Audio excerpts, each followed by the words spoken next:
All right, welcome everyone to Emesis Blue. It's as far as I would think it would be from being a horror animation, considering it's Team Fortress themed, considering it's also themed in their art style, considering it's also just a horror animation on YouTube. Usually don't find those, right? That are actually scary. But everyone said it was. And I've seen people say, this is the scariest yet. I looked up to see if there's reactions on this, and they were like, this was terrifying. So I have to only assume it might actually be scary, unless they were capping. It's 4K quality, so it has potential.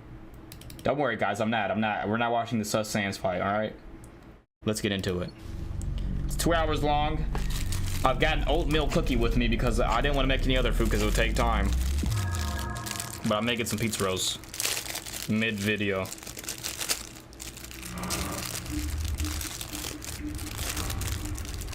Helix Technologies presents the Respawn Machine.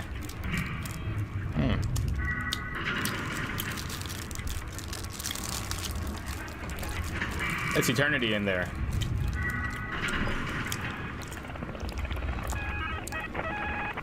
My eyes hurt. It's like Soldier or something.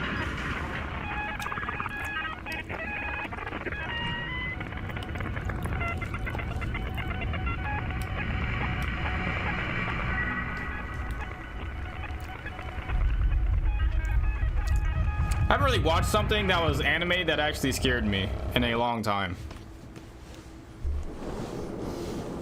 I think that's a concrete difference from animation to live action. Or am I capping? I might be capping.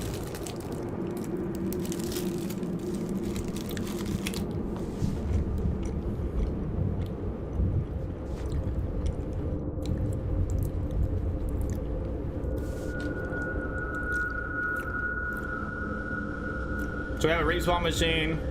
It makes people feel trash. Now we have the medic's office.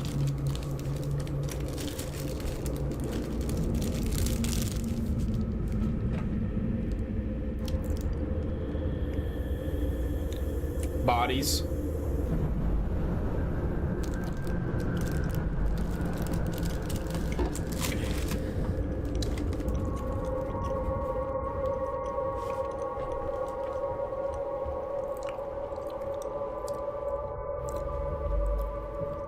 Unless they fill that up with acid or something. Why they got bodies in there? It's gonna be that's just bad waste.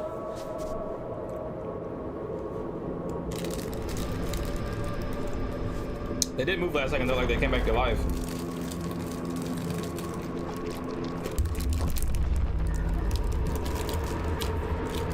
Splendy Wendy, Plaguey Waggy.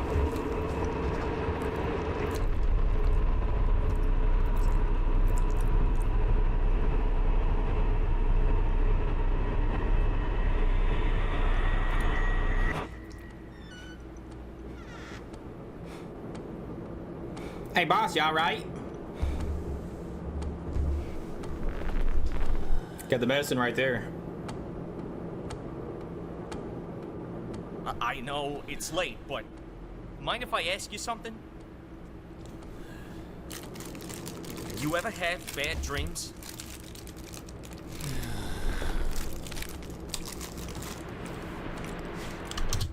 So tell me about it. Well, I was in the bathroom, right?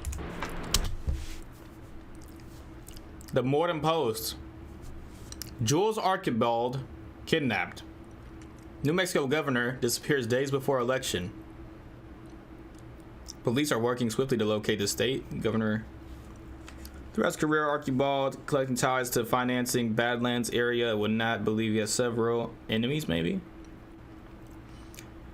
Red munitions plant raided. Is blue to blame? This red munitions plant got raided. They look like a red area.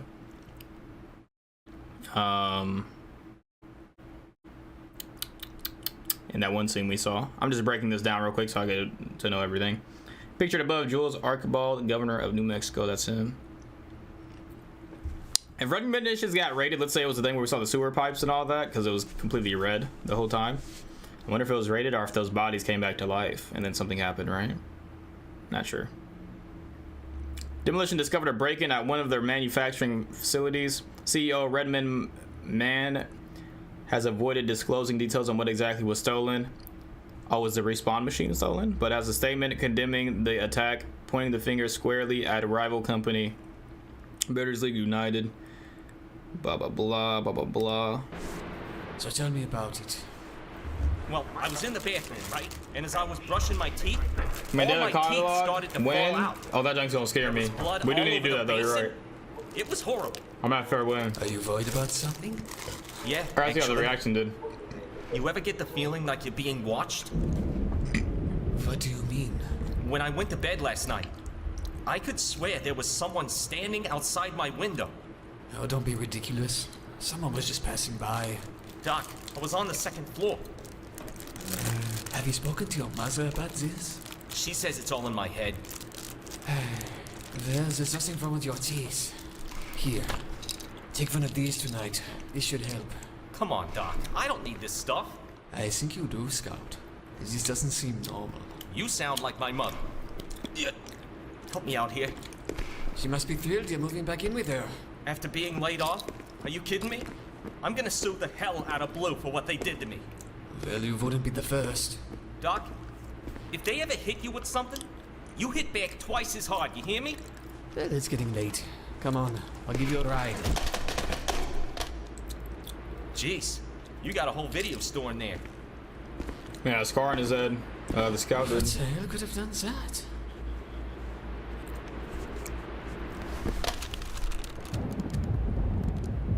I forget about it.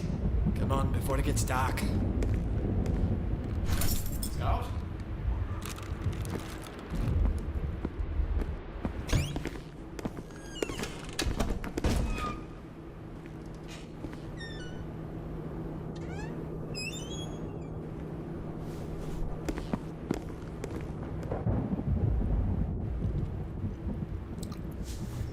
Ain't no one gonna talk about that. Chapter 1.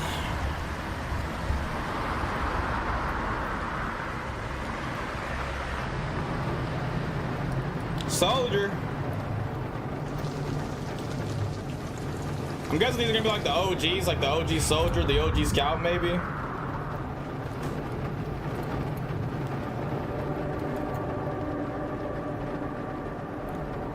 All the OGs are seeing this guy.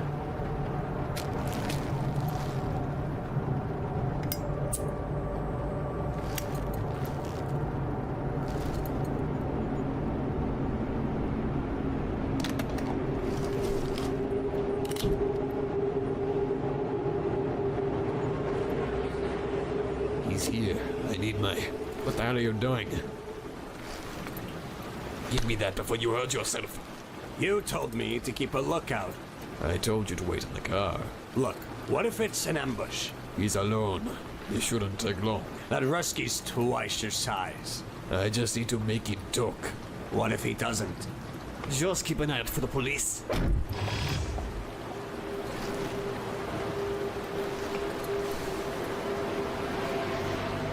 What's good, Neil? We're watching a movie right now called Emesis something.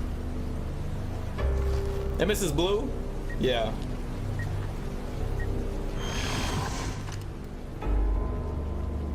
Builders League. You look lost, comrade, and that suit doesn't fit you. I did not ask for your opinion. So tell me the facts. Who's the handoff? Who's your new employer? I don't know what you're talking about. Who kidnapped Archibald? Was it you? You know the price of betrayal, friend. They'll throw you up against the wall for this. What's on the briefcase? It does not concern you. Hand it over. You want my briefcase? Dang! I give you briefcase. This is 189 reporting a 513 to local cemetery. The vehicle in question is a black hearse. 10-9, say again. A black hearse. 10-4, that is correct. 189, is this a joke? Still a friggin' hearse at this hour. Well, oh, you think that's funny, 189? That wasn't me. Oh crap. Who the hell is that? That Belong to the station. Oh dang! Successful bottle hit. You better run, spy, bro. That ain't your body.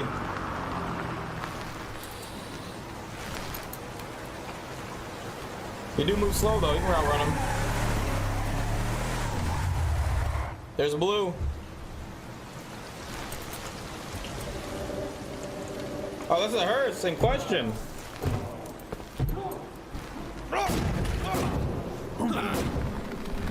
Hey, Stalingrad. Eat this! Oh! You're welcome. You idiot. He was our only lead, and now he's dead. Oh, so Oh, freak, they killed Heavy. He already died, and the thing just started. We have to get out of here. What about the body?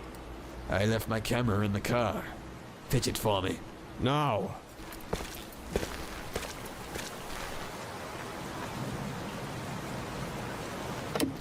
Think I'm gonna save your skinny ass again, Rick.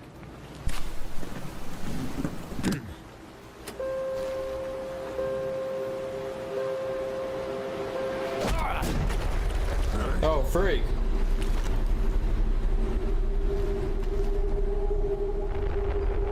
What the heck? That's the plague doctor guy.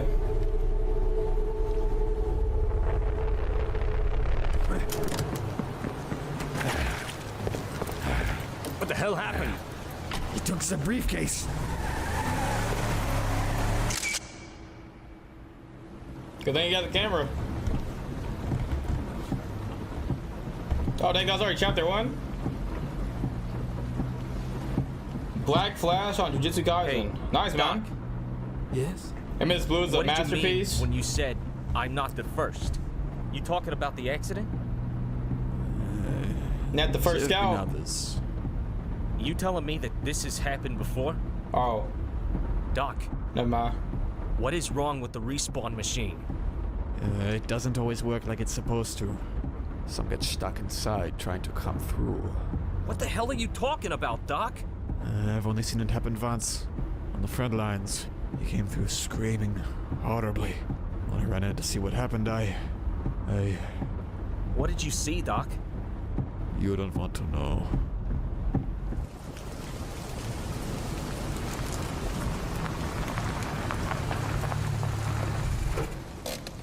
Thanks for the ride, Doc. You sure you don't want to come in? At least say hi to Mom? Watch the VHS I stole from you, I have huh? to get back to the office. You really got to get out more often, Doc. Catch you later, all right? I'll see you soon. Sure. The Aki way, you know what I'm saying? Hey, Ma! I'm home. Where the hell have you been? You were soaked. Just getting a checkup, Ma. I'm fine.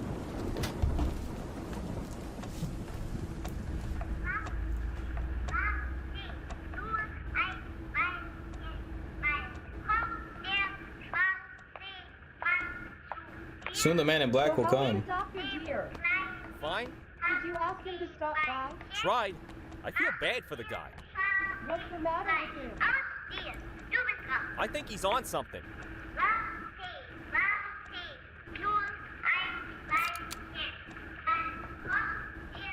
Oh, he took him.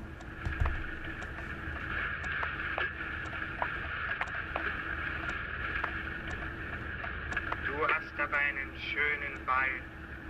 Dinner is ready here. Okay, hang on. Wie heißt du denn? Hello? Thanks for the ride, Doc. You sure you don't want to come in? At least say hi to Mom? What did you... Who Bro's is having a this? nightmare. He passed out We gotta immediately. get out more often, Doc. What the hell is this? Yeah, let's go. Who are you? Hey, Ma! I'm home.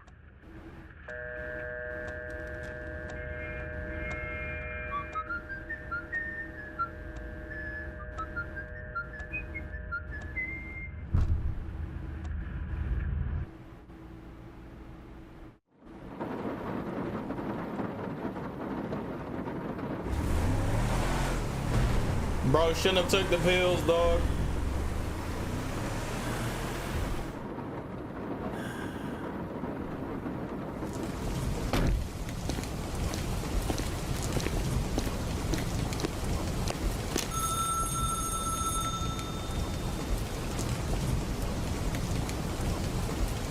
Hello?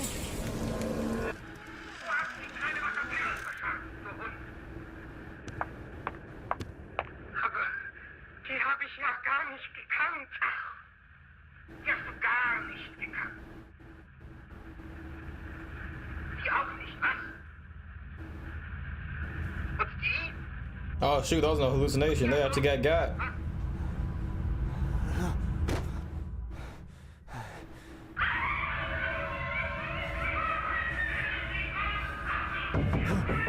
But I gotta decapitate the mother though. Well, she had to get decapitated.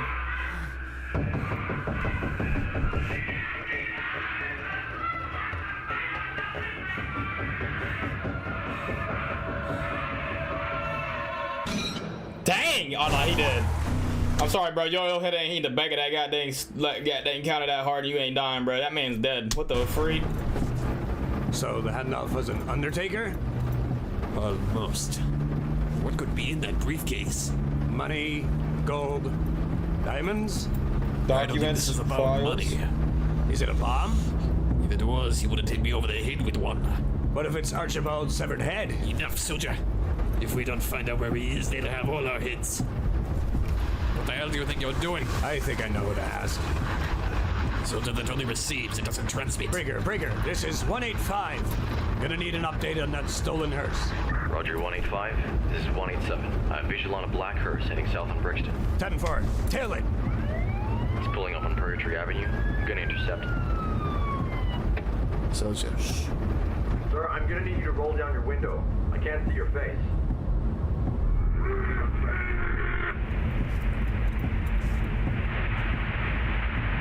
What street was that? Purgatory.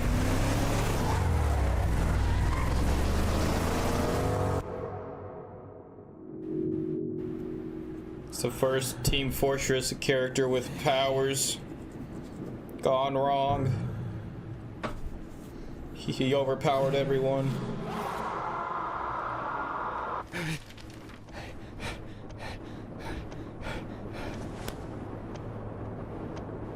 Is that blood on his hand?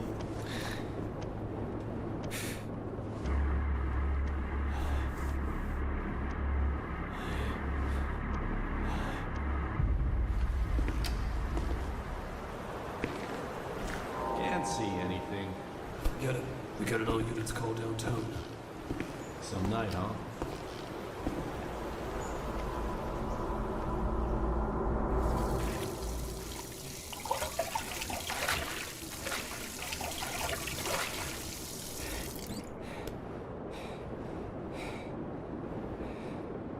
That sink overflowing, bruh.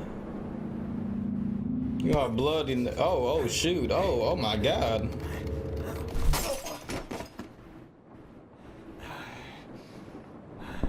You know, he could have killed Scout and his mom because this guy's actually lost his mind. What did mom do? That's what I'm saying, bro. Like what? Because the plague doctor didn't want to kill Spy, even though that man killed Heavy. He was contemplating about it. So why did the plague doctor kill someone's mother out of nowhere? Come on now. He could have been the doctor on them drugs. I don't know. Bro quite literally bashed his head into a mirror just now and felt like someone else was doing it.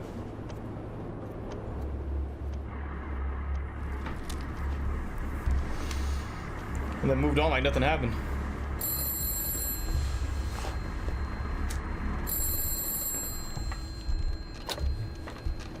Hello? Hey, Doc. God, Scout! Are you alright? I know it's late, but mind if I ask you something? What? What? Scout, where are you? You ever get the feeling like you're being watched?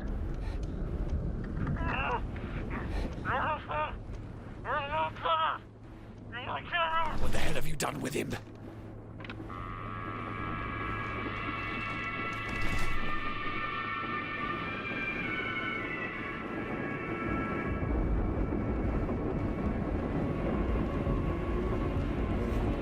Slaughterhouse.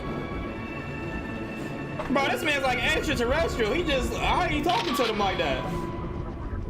Could have smashed Scout's mother. Just respawn, little bro. What the freak? Never seen nothing this bad. You're dead. Hey, don't worry about it. We'll get you patched up in no time. And nobody comes in here except paramedics, you hear me? And somebody get these clowns off my crime scene. I don't need It's the this last right now. time we are federal agents. I am Detective Mannix. This is Lieutenant Colombo. We are looking for a very dangerous criminal. Will somebody run a background check on these bozos? There ain't no way they're FBI. Is this him? I want to talk to him. No, you ain't talking to him. Termination notice. Tell me exactly what happened. He had to be on drugs. You. We're gonna be held responsible for any injuries, loss of life on the site. Respond units carry a 99% success rate. Insurance and that cover the 1% chance of Tell me malfunction. exactly what happened. He had to be on drugs or something. I tried to bring him down, but So he kept coming at malfunctions. me. It was like a nightmare. Yeah, the poor bastard got his own sidearm in the gut. Patient S Scout. Chief, they just found 187's body stuffed inside a dumpster. Jesus Christ. How did he escape? What was he driving? Look, I think you've asked enough questions here, pal. Ambulance! See, look, he needs a doctor, so why don't you just... No, he was driving a goddamn ambulance. All right, everyone step outside. Too many people in here, for Christ's sake. Soldier. Get in the car. The doctor's weapon. They didn't get their head hacksawed off.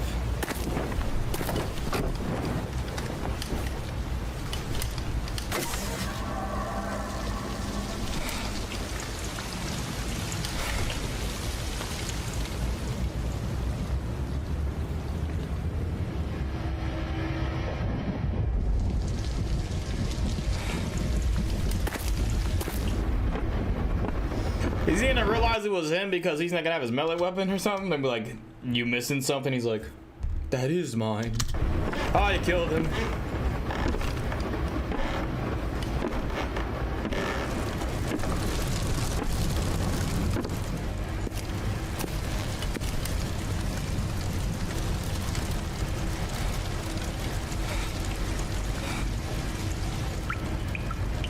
Blood coming out of the pipes.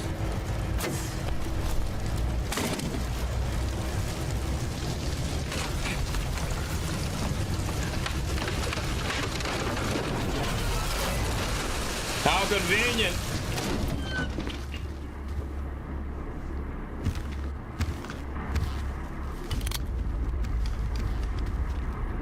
Check the bathroom.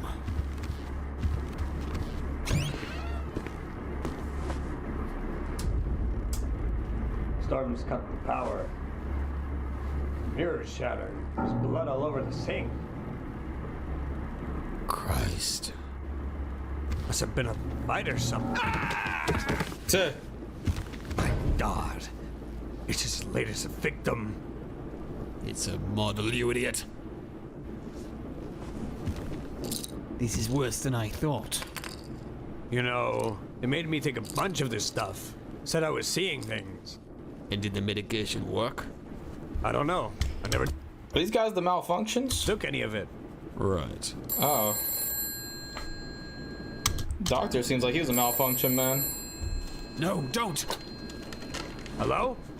Hello? Who is this? Who am I? What the hell are you? Who is this? What? It's him. Listen to me, punk. You're not gonna think this is funny when I strangle you to death with your own stethoscope. Who is this? It's the voice of God, you son of a Oh. bitch, and I'm coming for you! He's probably hearing the lines of Scout, maybe.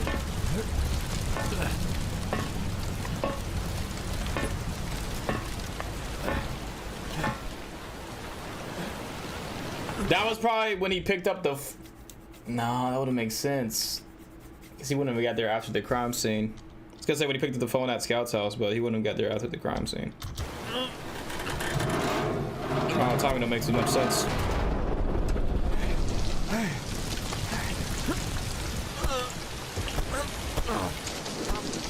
Maybe that was the real medic, and then this is the malfunction medic? I don't know.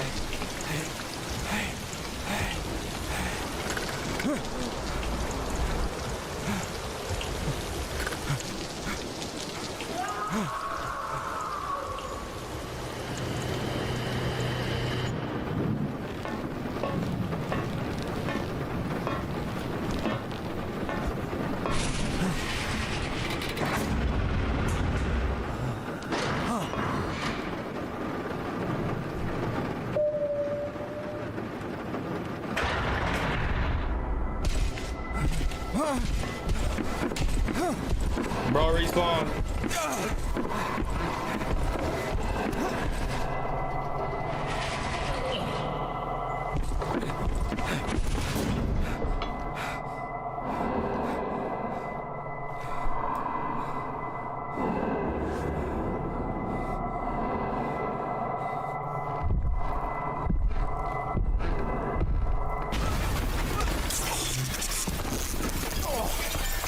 Big heavy.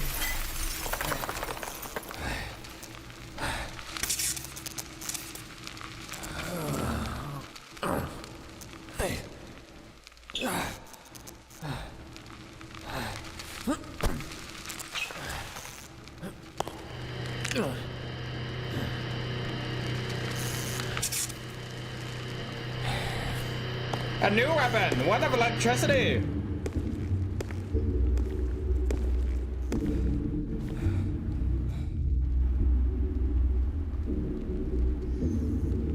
So freaking hot in this room. I'm about to turn the fan on, bro. It's sitting.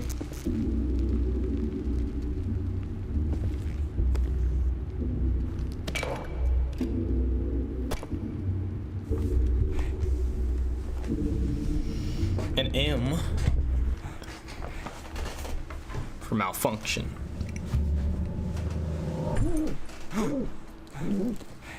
What the heck? Is Scout gonna be in there? Also, 1 second.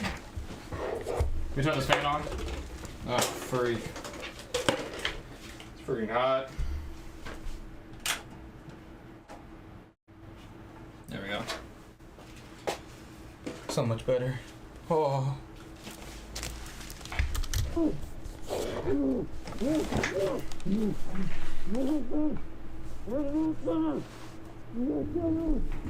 I'm gonna kill you. I'm gonna kill you. Here's what he said. All ballers. Oh yeah, let's go.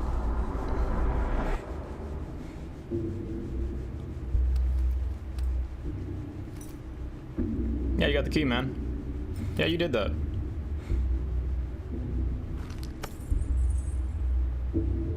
Did he though?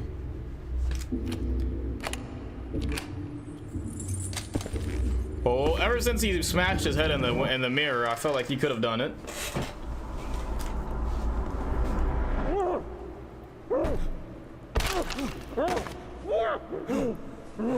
But did he?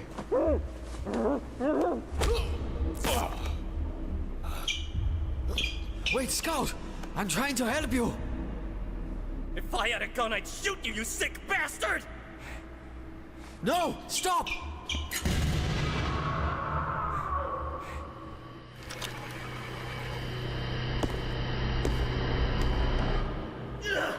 Yeah, there's definitely 2 different doctors, I think. But that's that guy right there that had the key, I believe, is the same one that did the thing. It's like there's 2 different doctors though. And the real doctor called, maybe. The office.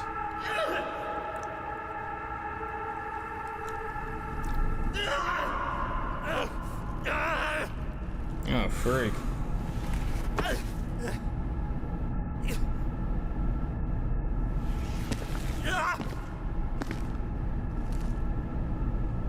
You look lost, boy. Now, brother, I do believe that you were the one who chained out that Calvin. Indeed I did, brother.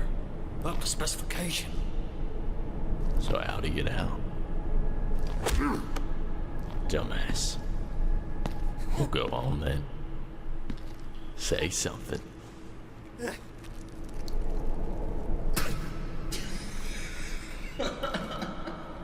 Well, whoever let you out, I'm glad they did, because I like company.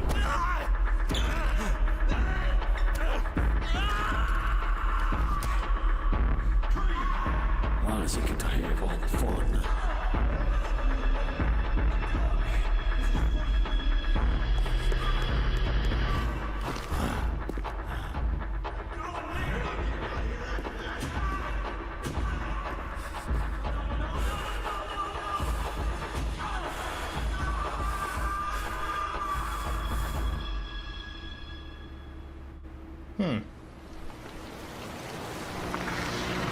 We don't know yet. We don't know yet. We're on the edge.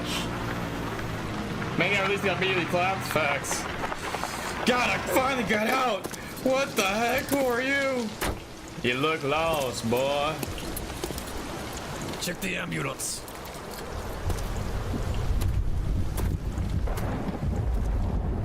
Well, these guys should be well equipped to help them out, right? They only got one gun, though. We need to call for backup. I got it right here.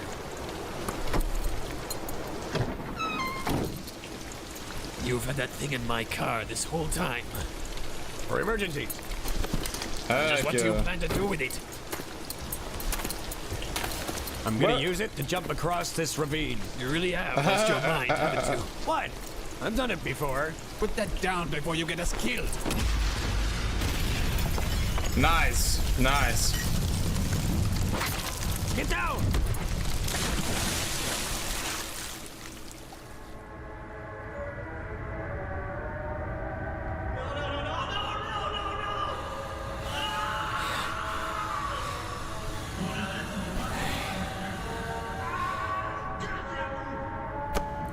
Blue and red. Which one's gonna act?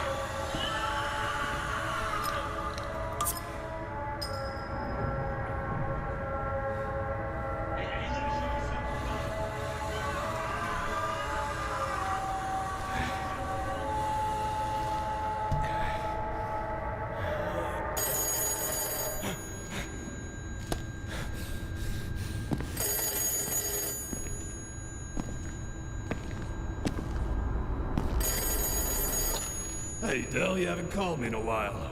How's Dust Bowl working out, brother? Dust Bowl is gone. Gone? You heard me. There's nothing left of it. How? We're still trying to figure that out. It doesn't look good. What about my little brother? Is he alright? Listen, I'm coming to the slaughterhouse now. Is the briefcase secure? Sure. I swear to God, if anything happens to my brother, I'm gonna... Shut up and listen to me. Forget the test subjects. I think we've been compromised. You're so goddamn inconsiderate. Shut up! Did he get out? Yeah, who knows how? Look, when are you gonna be back? We shouldn't have to deal with this. Don't let the briefcase or go fire. And what about my brother?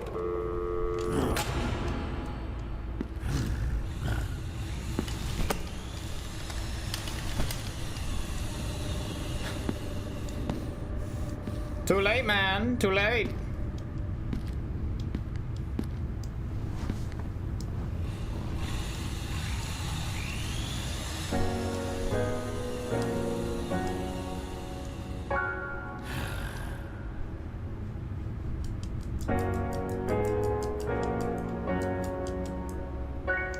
I mean, so happy.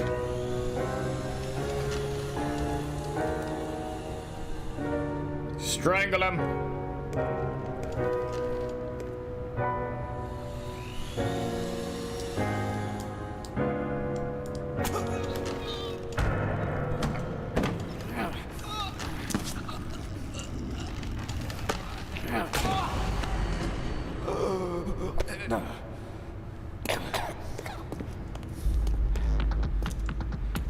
Oh, shoot. Well, he didn't recognize the doctor, so maybe it wasn't him.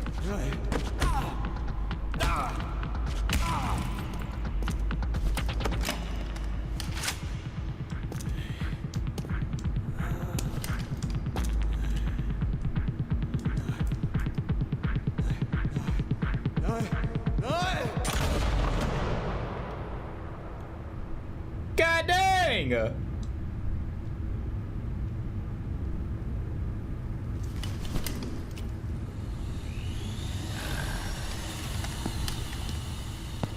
What the heck? Oh, I didn't think he would die.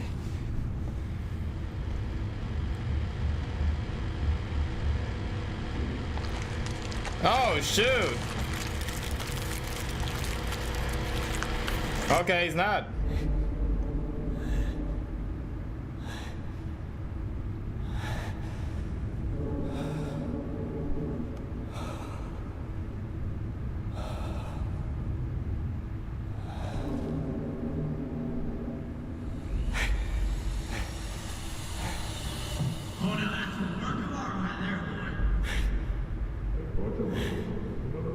Scout's not screaming anymore, bro. He might be dead.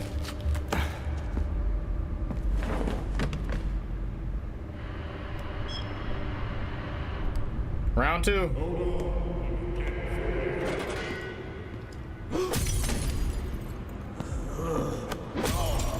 Dang.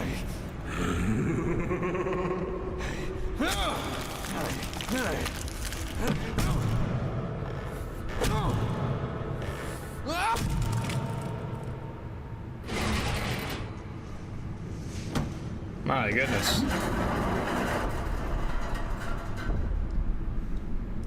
Broken mirror.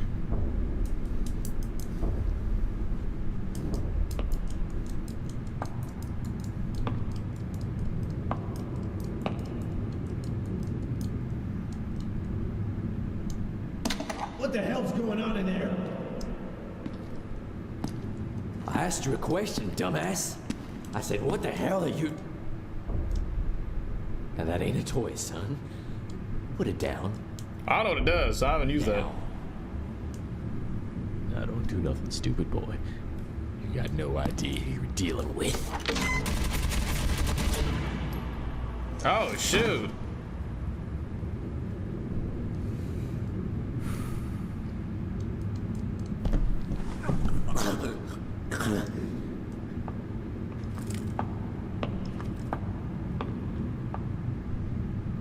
Adios. I would have got you.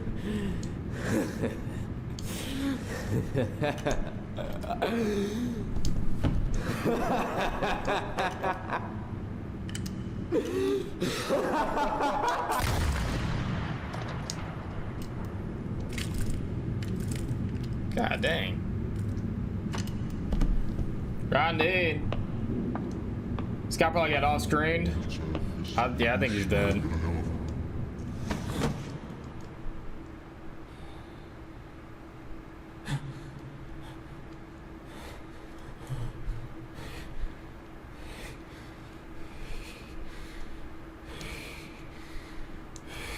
Clementine? Oh, that's go. Probably. Right?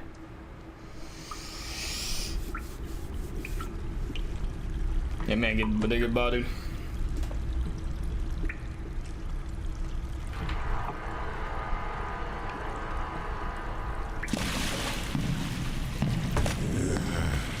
I am never going to find Archibald in this excrement. Back in the war, we would spend weeks stuck in wet dugouts like this, with water up to your ankles. They were built only just have 6 the feet ammo on to wide. refill that They could rocket? go on for miles. Oh, the ammo's in the car. Should be Well, I guess now. it took the ammo and the...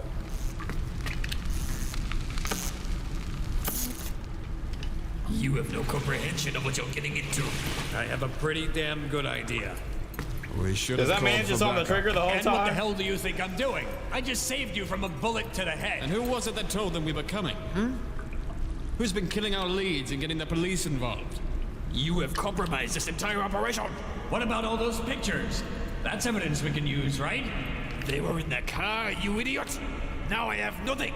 Because of you! You stupid bastard, you amateur! I hope you can swim because you're going right back out the way you came. You gonna shoot me?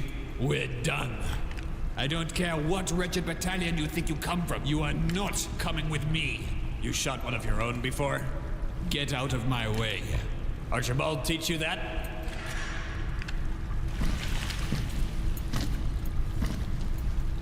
That's the guy that got arrested.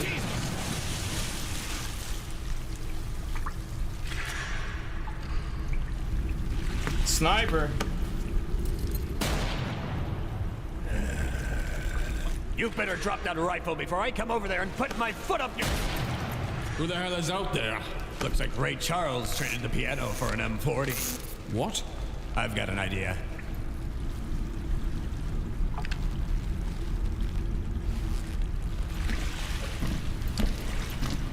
What are you, blind? Come on, right here. Take your best shot. Nice. Bullet armor, I guess. Bullet vest. Bullet armor vest. You can see no blood. Dang, that man's legs. Oh my god, that's right. It's Team Fortress. They don't care. You How don't did care. you know he wouldn't shoot you in the head? I didn't.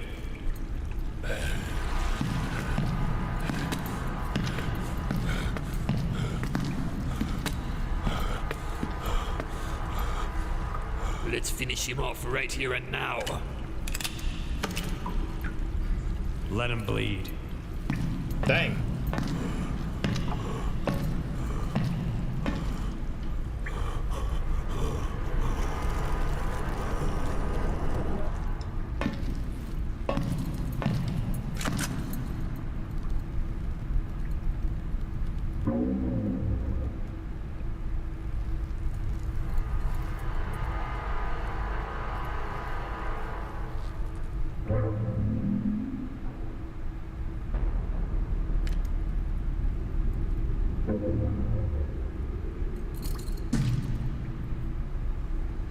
A sniper or something? Because he got the SMG. Oh, what the frick?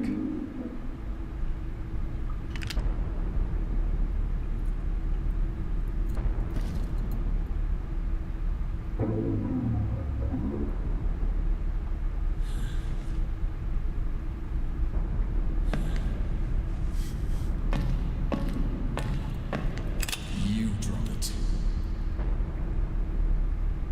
Take off the mask. Dang!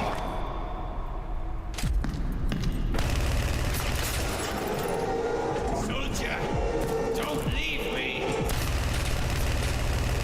Well, I kinda have to, brother. He's getting lit up.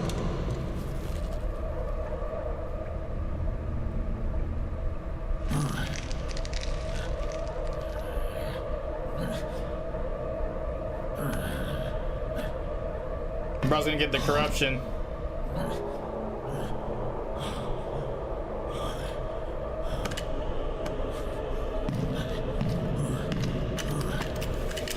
If I saw bro reaching for his gun, I'm jumping down those stairs. Why is he slow walking down the stairs, bro? I'm jumping off those stairs. Don't touch it. That's mine. He's slow walking down that motherfucker, bro. Oh, he's got ammo.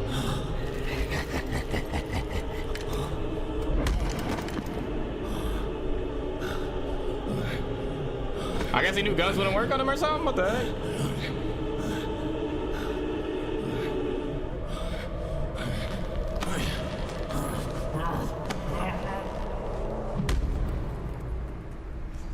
Tough.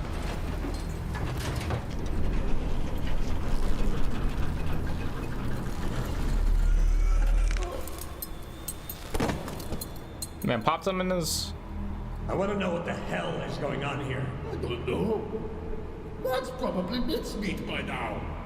I've already lost one man. I'm not gonna lose another. Then you're a dead man.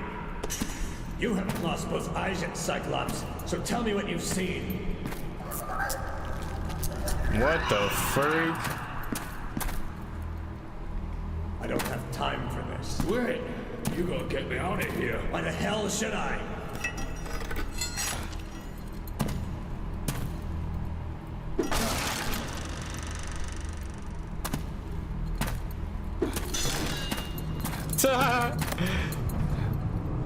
I mean, that man was trying to escape too.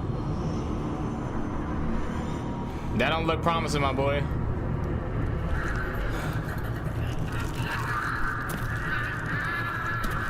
Scout? A different version of Scout?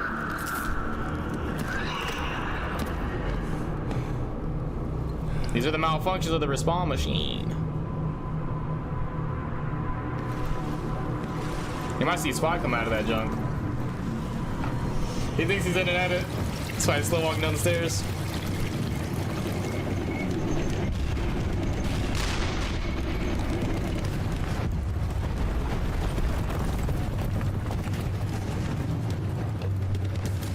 Soldier, what are you doing? There's something for you here.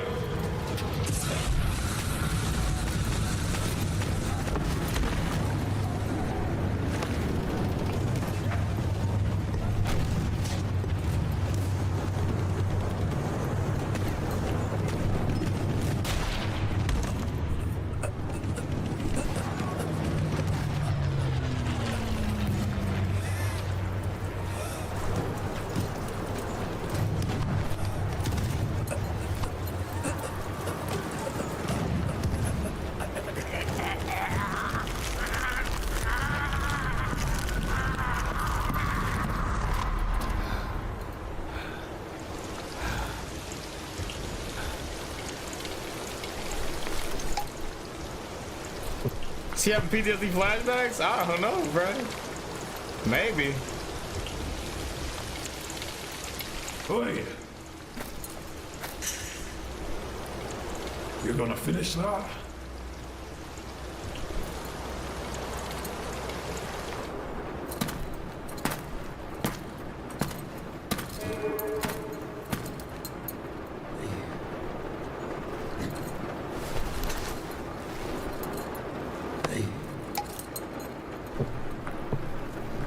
I'm looking for Jules Archibald. Who's asking? His rescue. Afraid you're gonna be disappointed. I want to know what the hell is going on here. I don't know. That's probably mincemeat by now. I've already lost one man. I'm not gonna lose another. Then you're a dead man. Oh, you haven't lost both eyes yet, Cyclops. So tell me what you've seen. Goniger brothers. They run the joint, but this is red territory. Not anymore. Who's the guy you were just talking to? What guy? I don't have time for this. Wait. You gotta get me out of here. Why the hell should I? There's a whole stash of guns locked in a keep upstairs. I can get you in.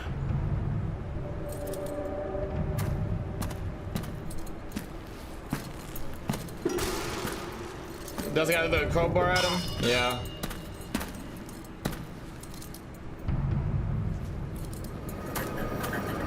You're looped, buddy. You're looped.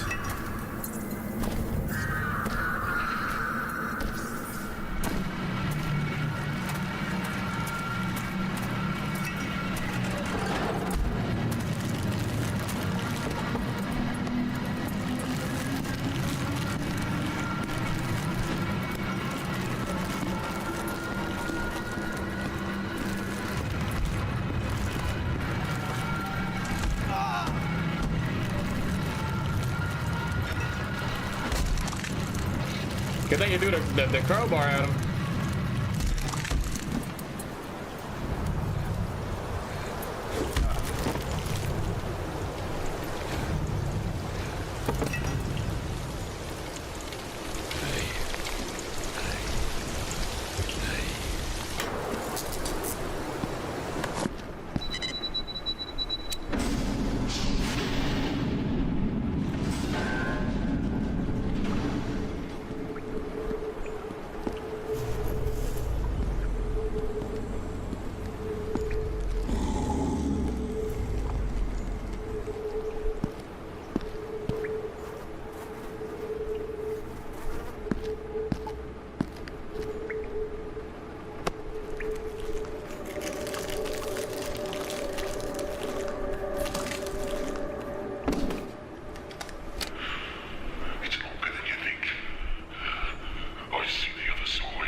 Grenade.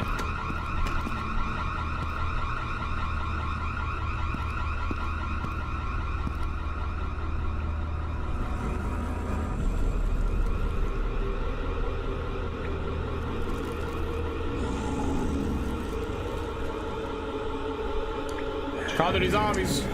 Advertisement.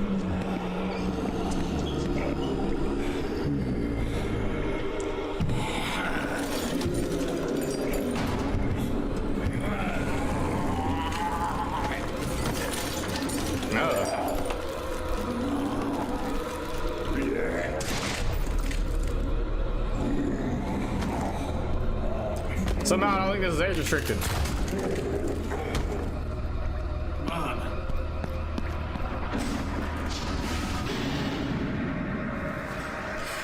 Does that say good boy?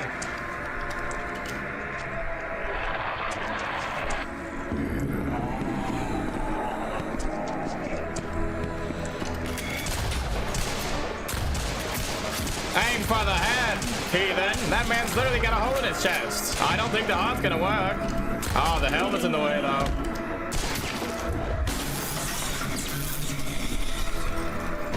There you go.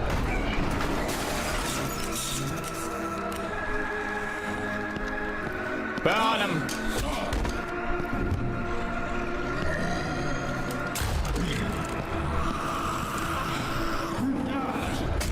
Nice.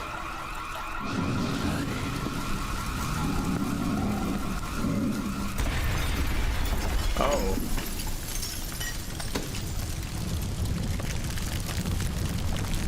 He wasn't wearing that the whole time, was he? Is that another one?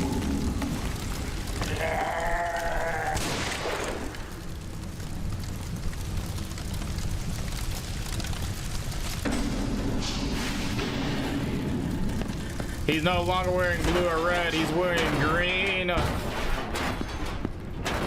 wait, never mind, it's blue. Look green though. Stop it! Don't you get it? We're trapped. He's trying to kill us.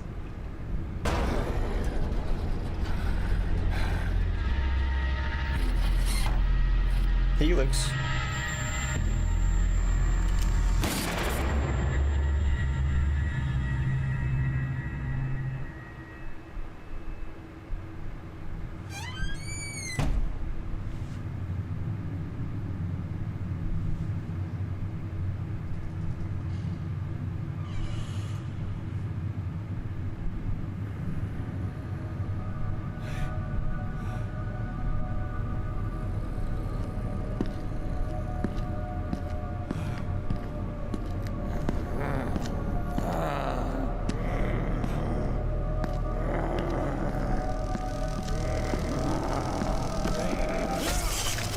Oh, he has the scars on his head too, like Skullhead.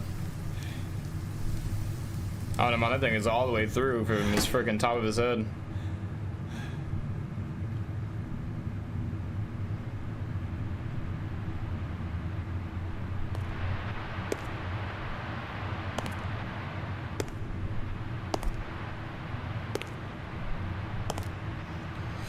I think the Black Ops 6 beta is out. Is it free? Free beta is probably out now, huh? Normally we have papers signed before doing these things, but no matter. To hell with Helix, you old fools. They don't deserve this.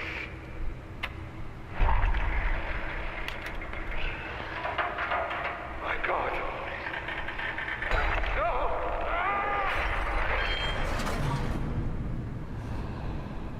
Team Red.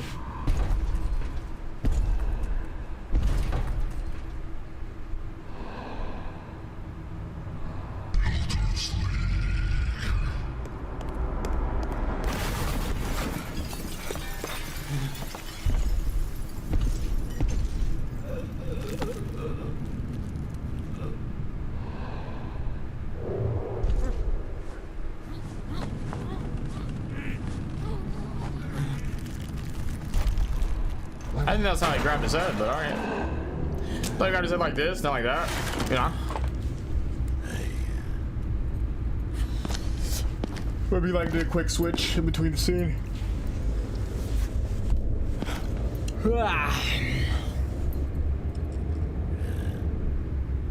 What's wrong? Hello?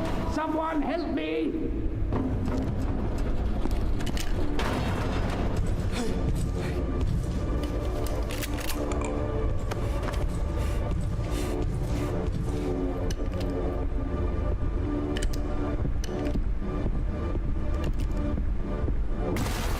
You think?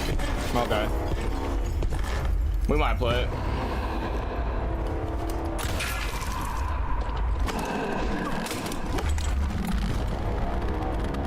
Shoot him! Shoot him!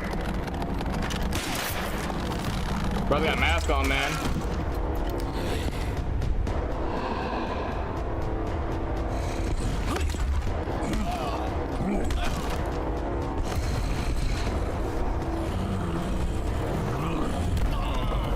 Dang.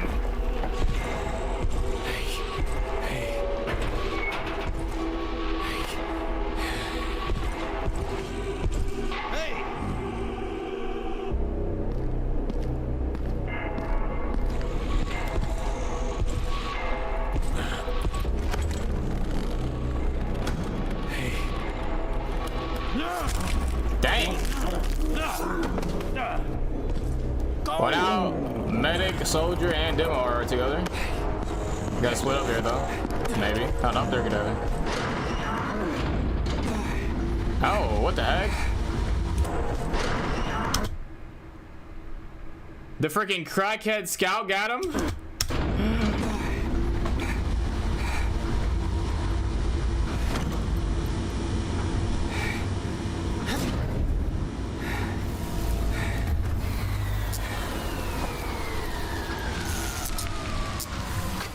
These three men coming from different scenarios, all together now, to fight against one common enemy.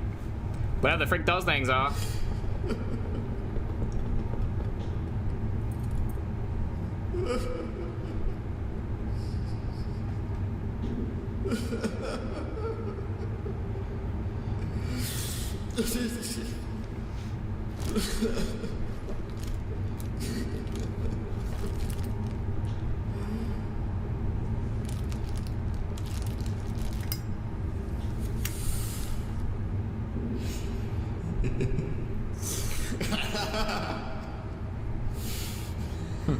I'm about to kill that guy, man. He's kind of losing it.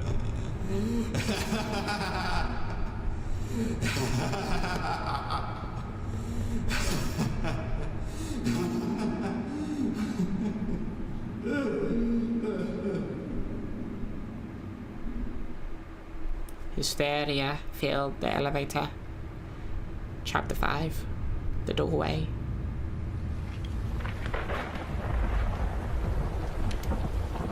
Corporal, come over here. Oh, there's that guy. In the you newspaper. wanted a promotion? Here it is. What's the charge? Treason.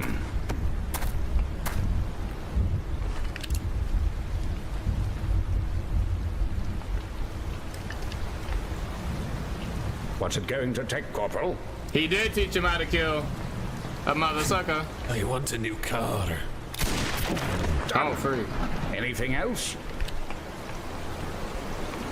My own personal assistant. Anything you like, Corporal.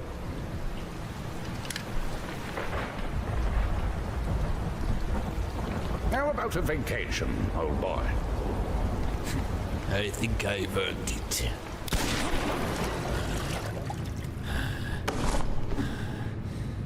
Ah, that's what he looks like without the mask.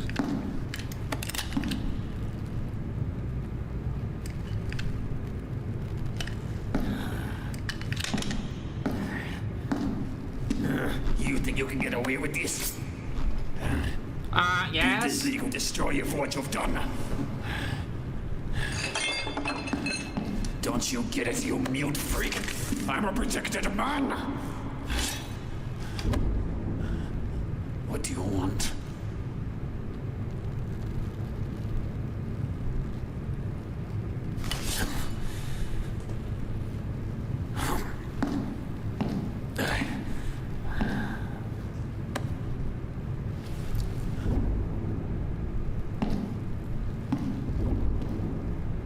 What the heck?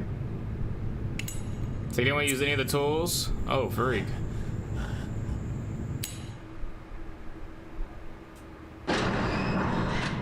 Now that was creepy. Now that was creepy. That jump was creepy. Yeah, we're on Emesis Blue right now. I believe it. On your feet, Cyclops. I think I lost my piece. Can't go back for it now. You don't work for the Conigers, do you? I killed the Conigers. Who gave you that order? They tried to kill me. Is that enough? That doesn't belong to you. I can explain. I can't see a bloody thing. Don't move.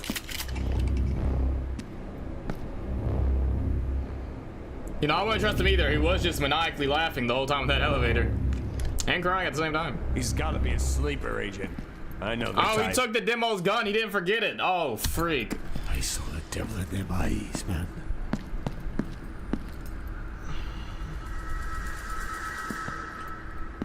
Kill me. How far down are we? Kill me. Get here.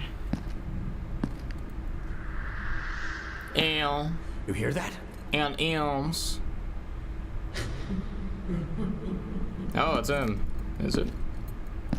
Mr. Archibald? He got stitches on Oh, his thank God! A rescue! You have to get me out of here before I contract something. Are you injured, sir? I'm about to have a heart attack. Now, are you going to stand there, or can you unlock this bloody door? You're right where you belong, you fat crooked bastard. Smart bloody leper, aren't you? Soldier, why are you dragging this corpse around? What the hell did this man call me? He's been handy, sir. He's got none left. Are you conspiring with the enemy, soldier? I'm just trying to help, sir. Then stop wasting my time.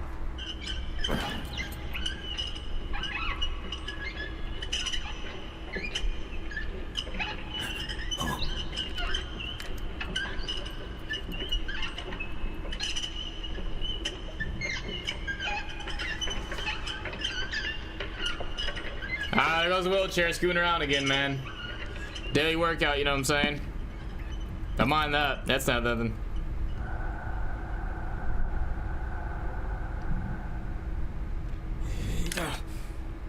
Oh, shit.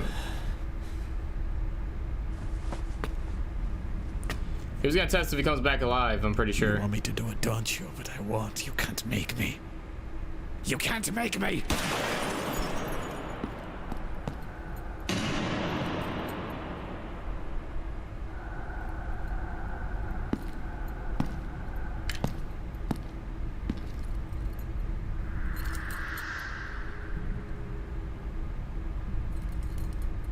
Mr. Archibald? Cyclops? Pizza rolls. Oh, freak, he's right there. Is he doing a peace sign like this? Do you see that? Oh, no. I thought this was him doing the peace sign right here. That was his hands like...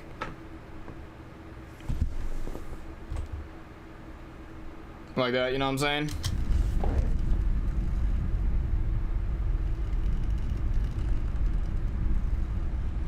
Bar Laboratory.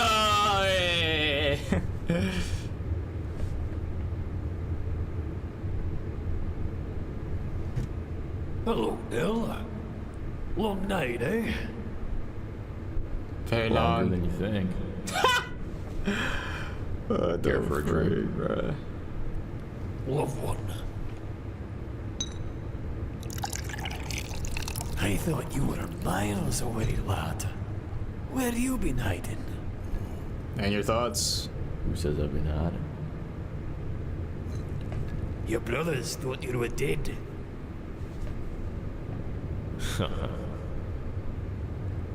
Don't drink that junk, bro. Relapse is a hell of a thing, ain't it? Too right.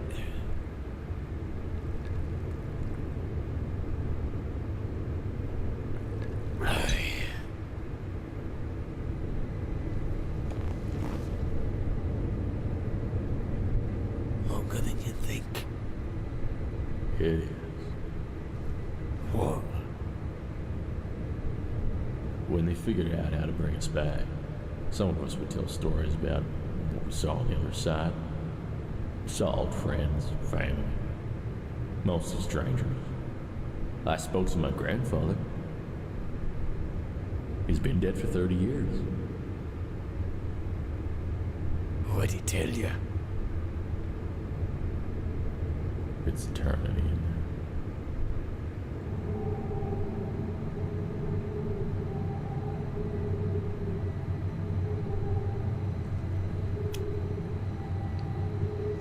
Having a mental breakdown or something?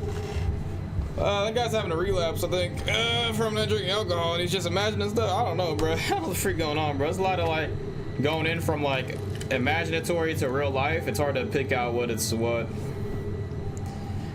There will be a certain point where it'll hit us though that they're gonna let us know exactly what's happening, most likely. There's the respawn. You're inside of it.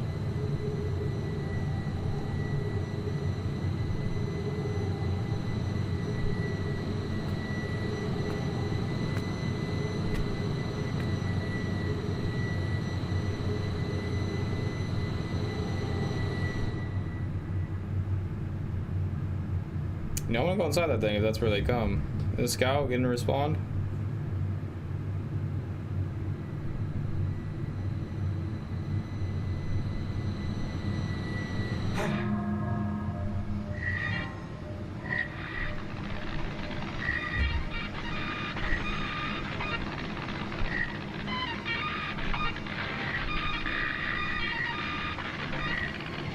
File corruption detected. Proceed, yes or no?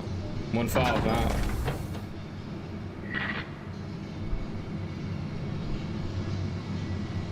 Mother! Plutarch, can you hear me? Lower your voice, Plutarch. I can hear you just fine. Am I coming through clear? No, Plutarch, this is a telephone call. Much faster than airmail. Plutarch, what do you mean, who is this? It's Jules Archibald. We last spoke in Dallas over you know what? Remember? Yes, I'm calling about the project we discussed. No, not the pregnancy machine, the other one. Yes, there's been a slight hiccup, so to speak. The respawn machine works. It technically works. Plutarch, however... no. You see, that's the problem. They say we've lost about 90% of the test subjects. What? I know you're upset, Plutarch, but the good news is we found about 10 of them that are respawn compatible. Hold on a moment. What the hell is going on? He shot himself? Oh, bloody hell. Just throw him in the pit with the others. Excuse me, 9, Plutarch. You promised me an army, Archibald. Well, think of the money you'll save. Mercenaries are very cheap these days. With a respawn machine on every front line, there will be no worry. You'll surely win this war by the end of the financial year. Not allow a respawn gap. The respawn gap? You must be joking. Plutarch, I really must be going now. Listen, would you be interested in a new heart, liver, or spleen? We have about 800,000 corpses on site, and we're not really sure what to do with them. Oh, I'll take one of each. I see. I'll put it on the bill. Ta-ta, Plutarch. So obviously they were using the respawn machine for a war, which was obvious since the beginning of the film. But what I didn't know is that even if the body's like malfunction, they can still take the heart from it, I guess. You want a heart? You want the body? What do you want? We got you. I'll take it all. The bro push, yes. He did.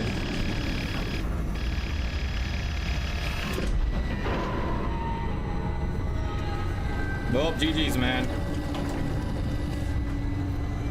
The mud is gone.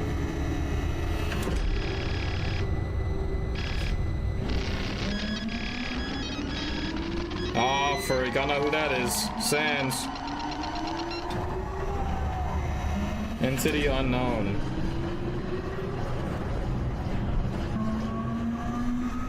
This is gonna be like his vision?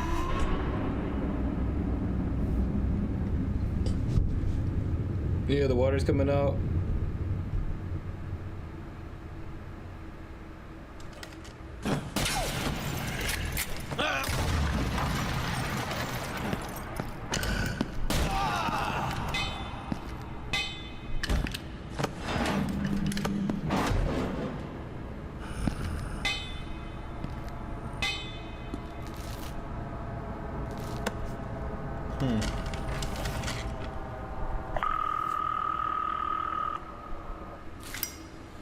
That's the guy that got his leg blown off by the rocket. The sniper. I think he's still alive. I guess they didn't finish him right, so let him bleed.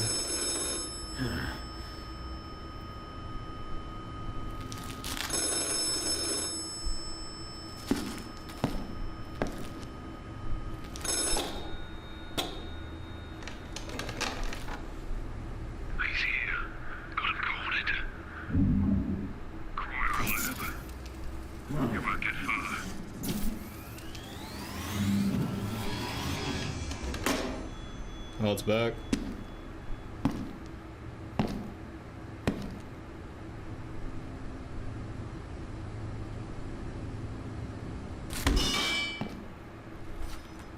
Ow!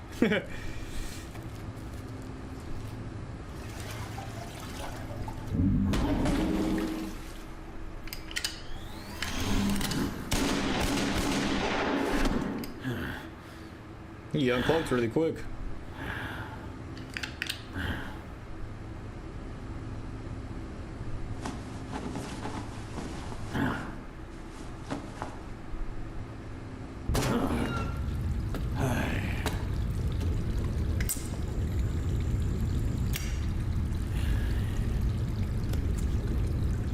He's out there. W indeed.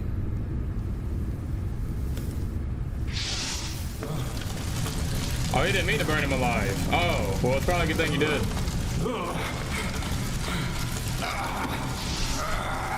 Oh my god, you idiot.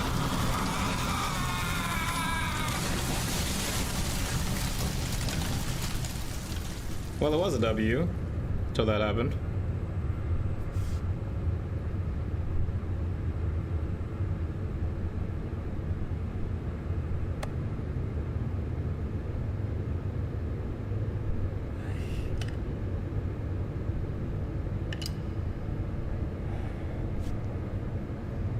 This just makes me want to watch RE0. You know the anime where I'm not gonna spoil it, but yeah. With the Raymond Ren, I think is their name. Blue hair girl, pink hair girl. No spoilers.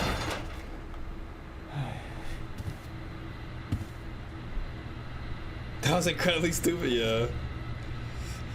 That was goofy. It's back in Scout's place.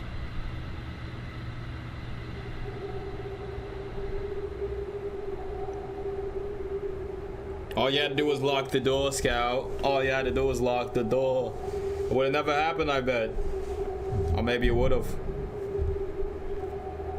Oh, hold on.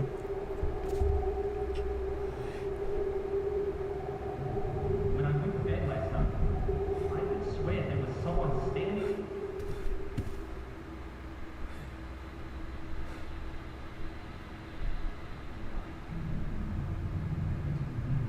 When I went to bed last night, I could swear there was someone standing outside my window. No, don't be ridiculous. Someone was just passing by. I'm gonna sue the hell out of Blue for what they did to me. They'll be moving first. Doc, if they ever hit you with something, you will get what?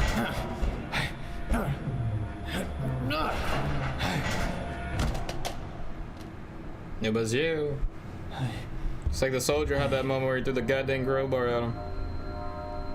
Oh, and then he knocked over the tape, so.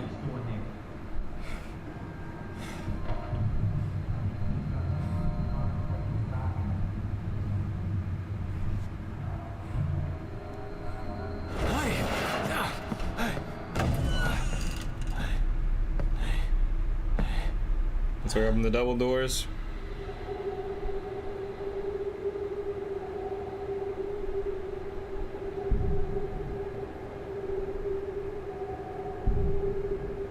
Oh my god.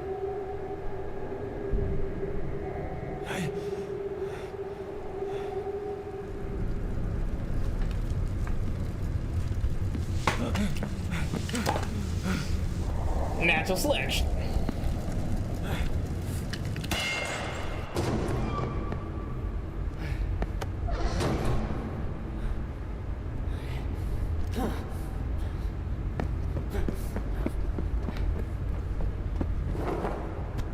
Confessional.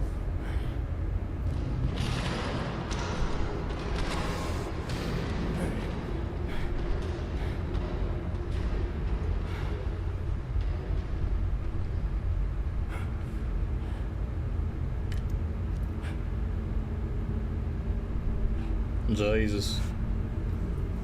God.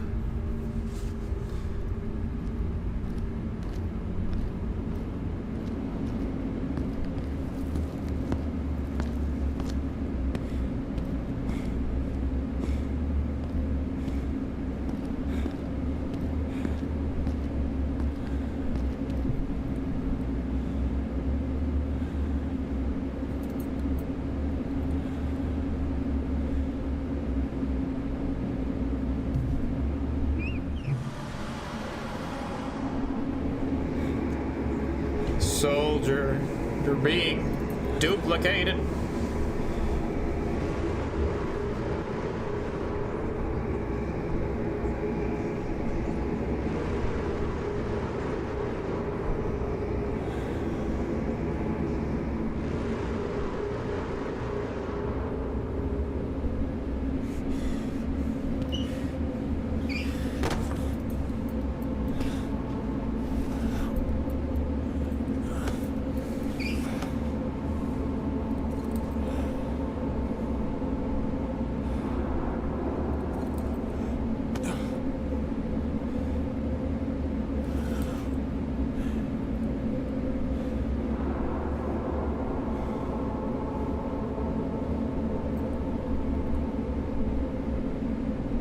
He just responded. Clone drone in danger. Huh.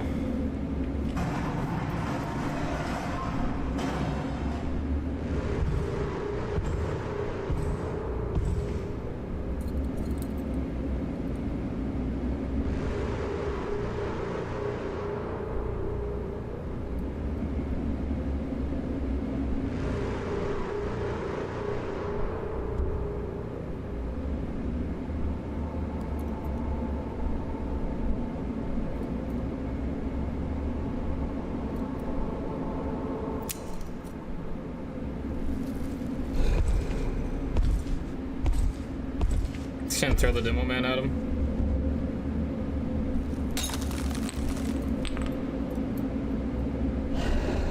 Nice.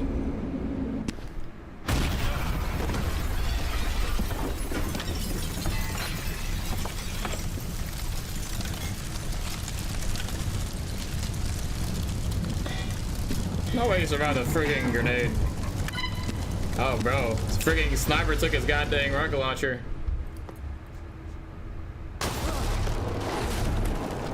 That man came out like Nemesis.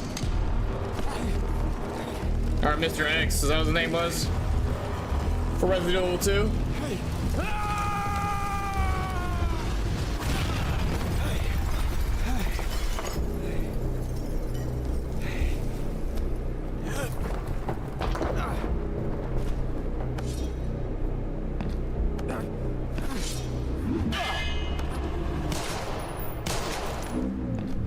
I thought that mask like deflected a bullet one time before.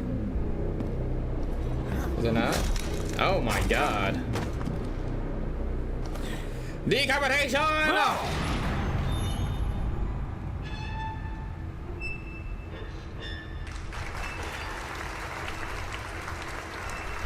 What the freak?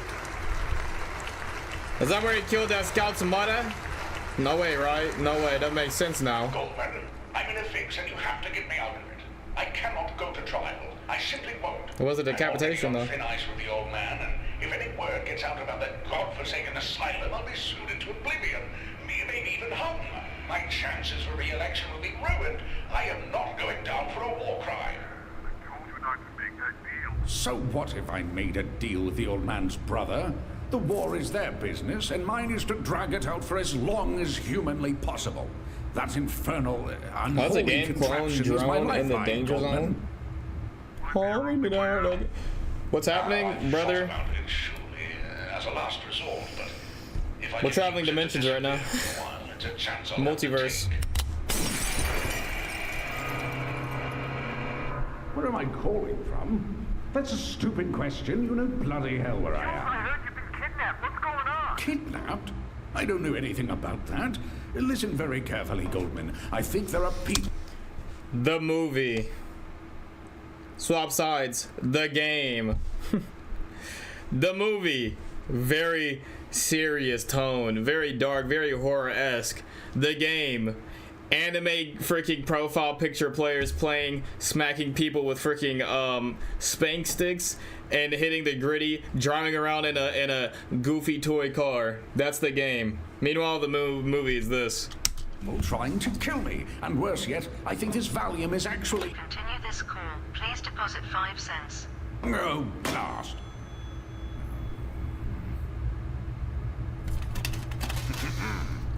Ice cool.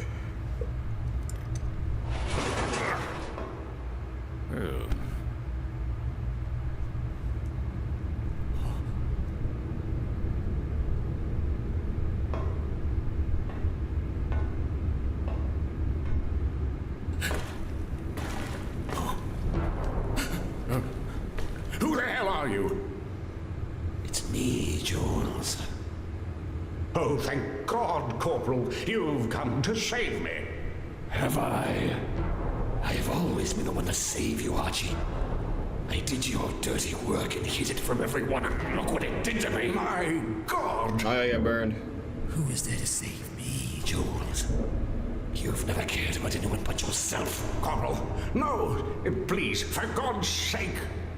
Well, There's no one here to protect you now. But I've given you everything you wanted. And I'm giving you exactly what you deserve.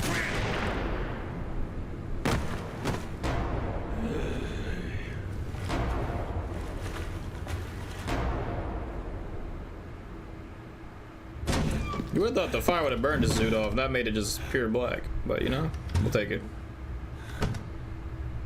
I guess it didn't burn fast enough. I don't know.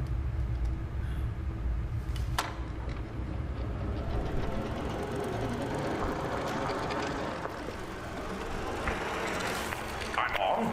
Alright, fine. Yeah! Hello again. If you're watching this, then I can say with complete certainty that you have survived respawn compatibility. Congratulations. If you're confused, allow me to explain. Before you were lawfully executed by the state, you signed a contract effectively donating your mortal remains to a medical trial. The good news is you're not on death row anymore, since you're technically already dead. Which also means you are now company property. But fear not. As promised, you all have a new job waiting for you when you get out. You are now 10 of the strongest mercenaries money can buy, and your sacrifice will reward you in time. I'll see you all on the other side. Oh, hell!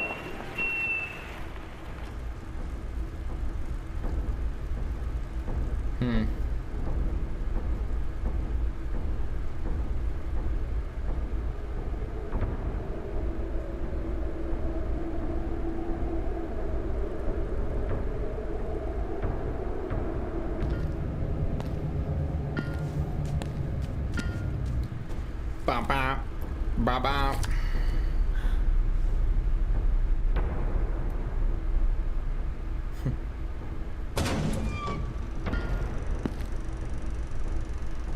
God dang, that's bright.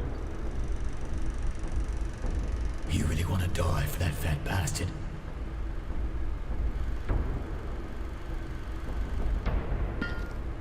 Don't you want to die for something worth dying for? Y'all look insane. Do you have any idea how long I've waited for this? Longer than you think. So we still don't know what's going on with Medic. He's still hallucinating and whatnot, right? These guys are having side effects of being alive from being respawned from death. They take the pills to cope with them. Meanwhile, we have the woke people here that realize they're respawned people, I guess. And they're trying to kill Archie for respawning them and making them do their work, which is this guy right here, and then the guy with the mask. That's pretty much what's happening so far. And he's like, come on, man, work with us. Let's kill that fat guy.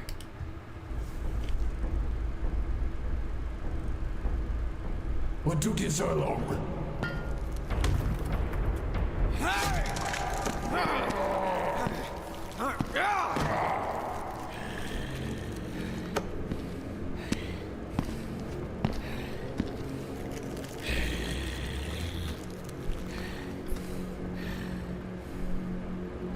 Sam's still going up with Doctor though. Well, I don't know why he can regenerate his health. See you on the other side. You ain't getting respawned this time, mother sucker. Why did you come here? I was trying to save somebody. So was I. I gotta see if this is age restricted, child. I'm sorry, I've held it off long enough. Open up over here.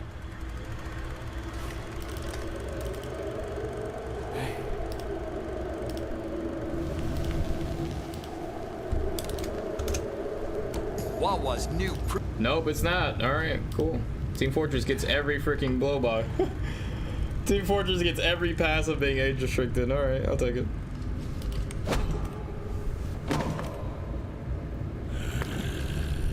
Oh wait, what the heck? The spy is completely changed. Wow, off of just getting burned, I guess. Wow, that's insane. Man got burned and then he just changed. People change when they get roasted. They're not the same. Hello, Doctor.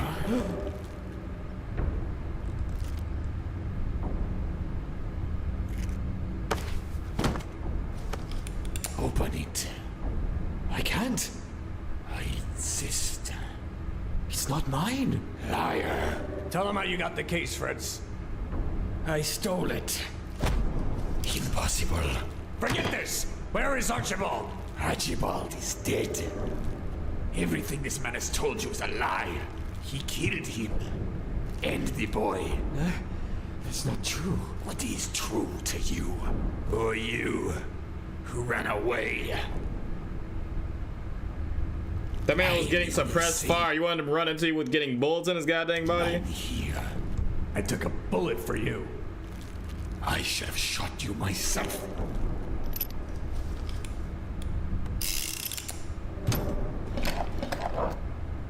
You first.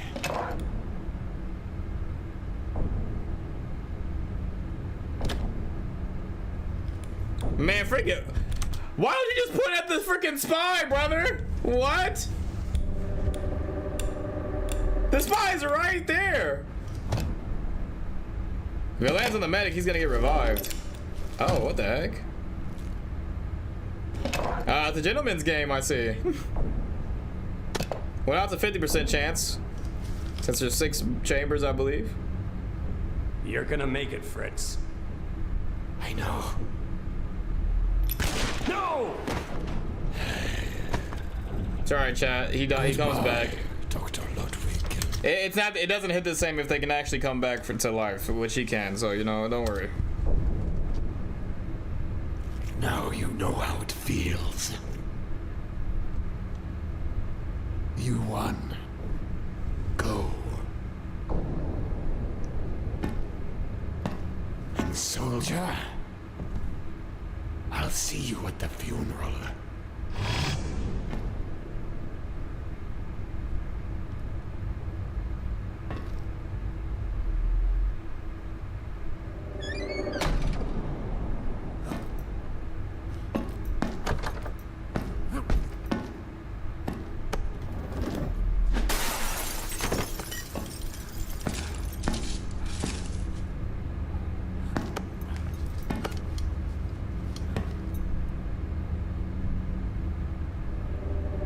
Man, this soldier's been through it, bro.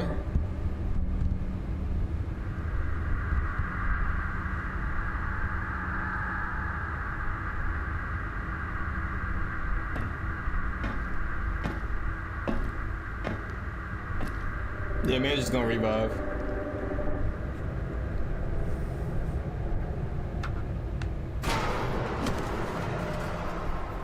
Dang.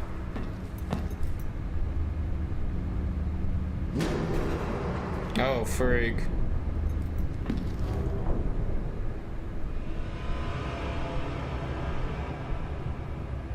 They brought me a Toy Story scene. I forget which one.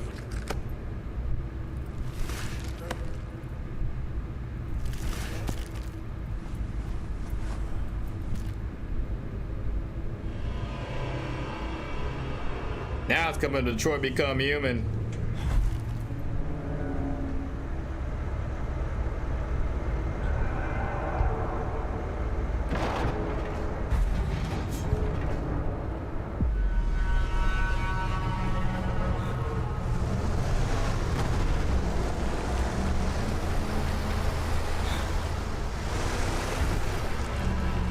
So you gotta take a vacation after this? True.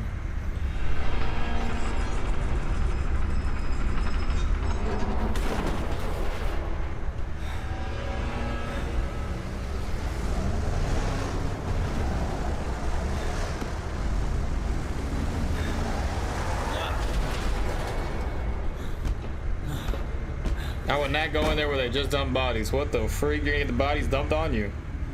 Oh, there you go. Never mind. You got a freaking weapon.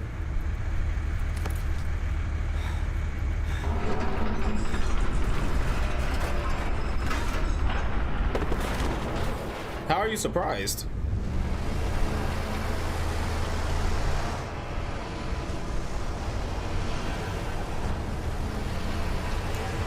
I feel like those bodies are gonna go into the incinerator along with you, soldier. Our true enemy has yet to reveal himself.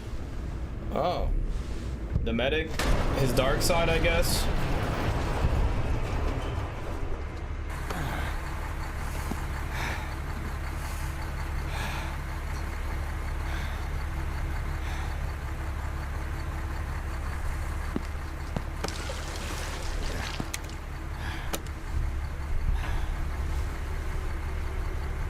Bro, reloaded.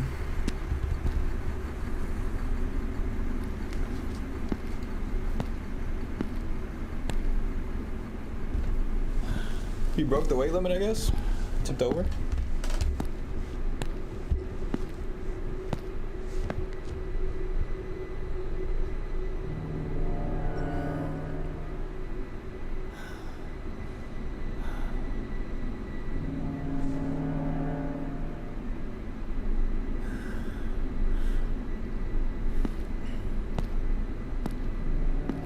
Seems like a cool level design.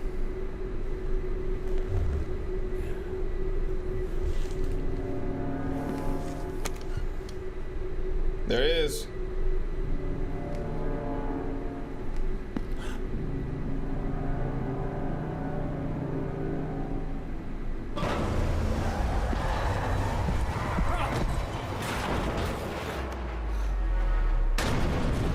Heavy coming back. Oh no.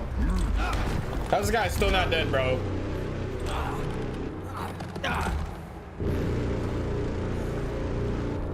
This man has been taking blows.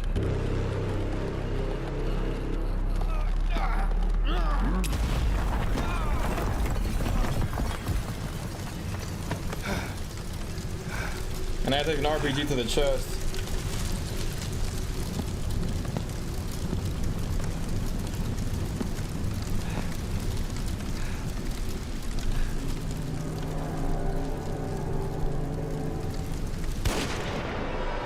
Oh, freak.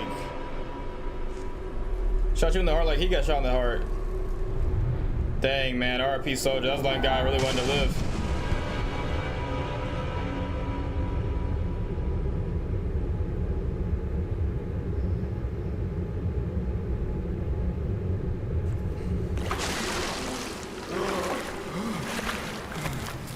Was he in respawn water?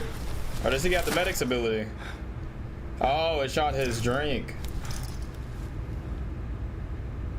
Oh, okay, never mind. I thought I saw blood come out. TF2 horror game after this? Yeah, it'd have to be like first person. For sure. First person and a whole different change of environment, really.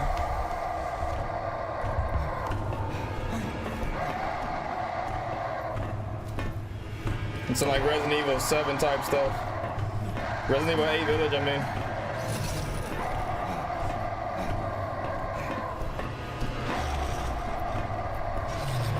Was it Resident Evil 8 Village? Yeah, because 7 was Biohazard, right? Or was that 6? I think it was 6.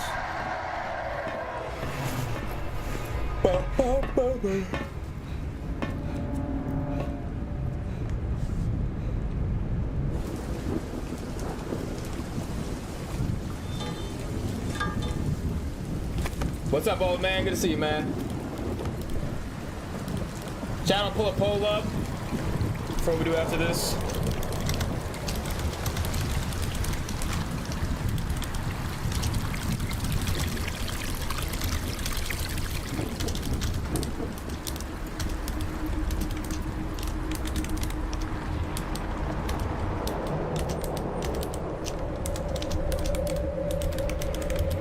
Let's scout. What was that? Sorry, I missed it.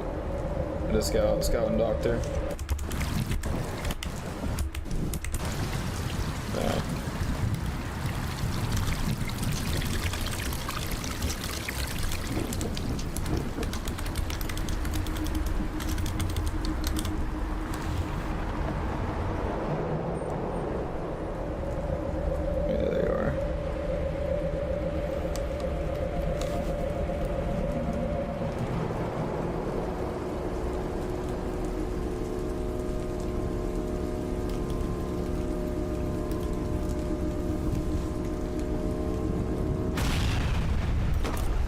Polls up, chat.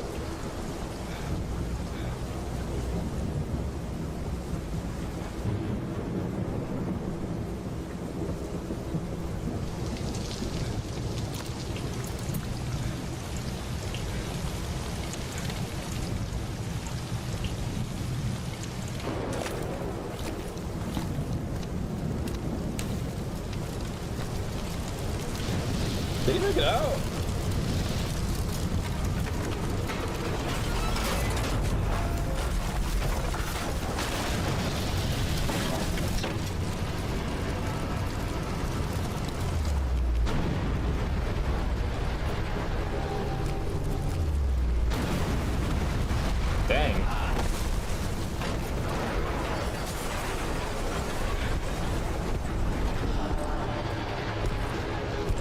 My God. It's like an RPG blow, man.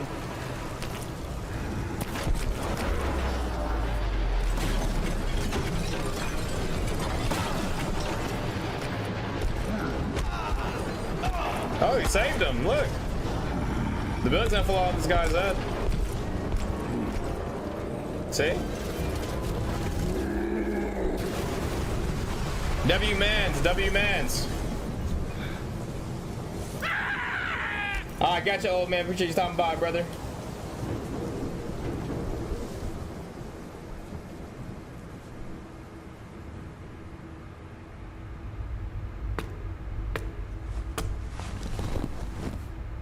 Mr. Doe, my name is Agent Stemmons.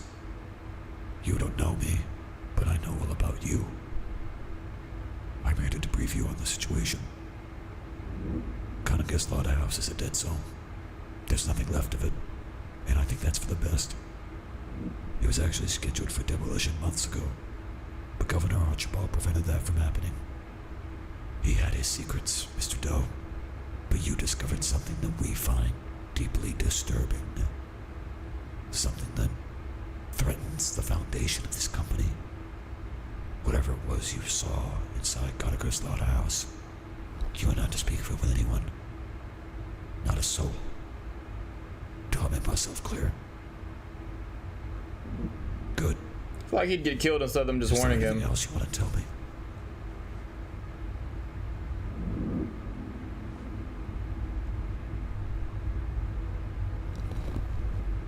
Governor Archibald's funeral's on Sunday. Wear black.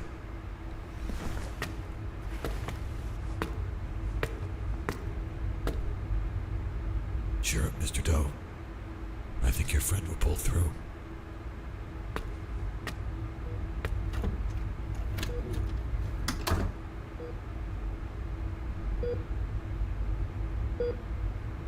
Oh, the spy's there.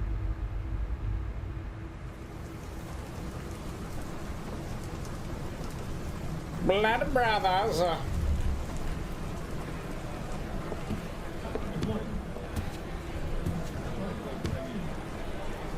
Glad you could make it, detective. I'm sorry for your loss. I heard you two were very close.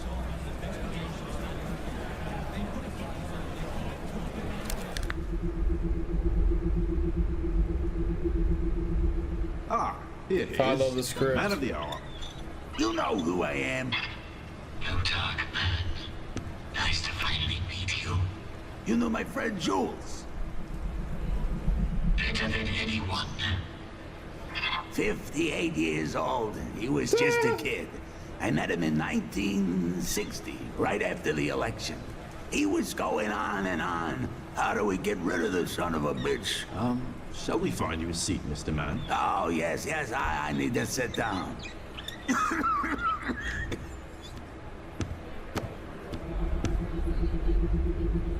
Funerals are I feel like Spy would say something over Soldier. Like war?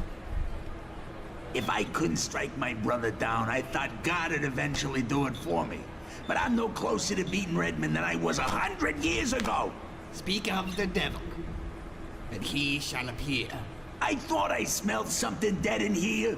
I've just come to offer my condolences, Plutarch. Balderdash, what was my friend doing in your compound, Redmond? I don't know what you're talking about.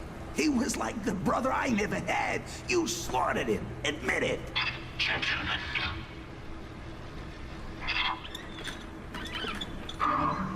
Thank you all for coming. They're gonna blow that place up. Here to honor the memory of Jules Archibald. And his loss, I'm sure, has come as a shock to all of us. Jules carried Binder's name for as long as I can remember. And though he's gone, we won't forget the sacrifices he made for this company. Of course, with the accolades out of the way, I'm sure you all want to know what happened. As you know, Jules was recently abducted from his home by some kind of underground cult. The rescue operation had gone awry. However, myself and my colleague managed to escape. Jules died. Perhaps my colleague could explain what happened. Oh Oh, freak, I stopped the recording on accident, bruh. How many times have I done that? Freak me, why did I do that? Why did they gasp like it was a surprise? He died? You're at his funeral. What? Waiting for medic? Oh yeah, for sure. Yeah, we know he didn't die.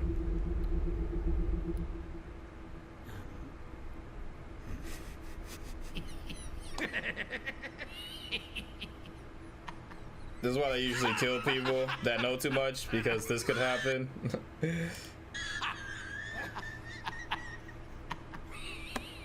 I apologize.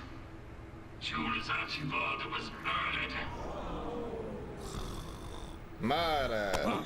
Killed. By this man. Oh, Formerly wow. Dr. Fritz Ludwig, one of our own men. A schizophrenic psychopath and an addict of his own medicine. He also had an addiction for his own patients. This boy has been missing since Halloween night. His mother was found beheaded with a hacksaw. Is this really necessary? I am simply illustrating a point that this man was capable of kidnap and murder. How did we let this happen?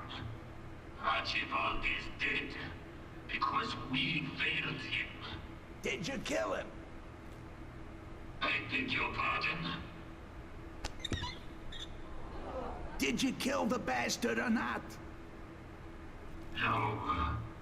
The coward took his own life. Unspeakable crimes. This unbridled act of cruelty against our own company will not go unpunished. So, in Archibald's death, and in accordance to his will, I would be Oh shit, he's actually about blown up. I said he might. Hold on. and corruption once and for all. Oh! That was fire.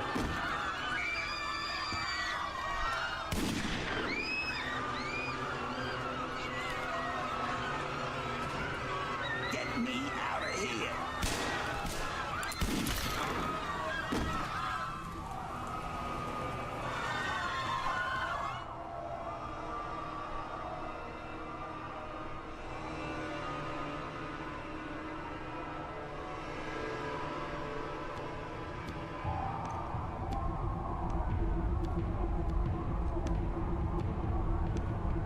That junk is fire, bro.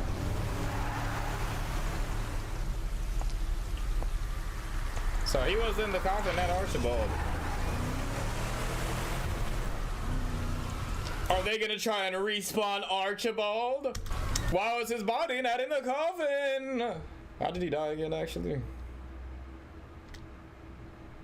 I forgot how he died.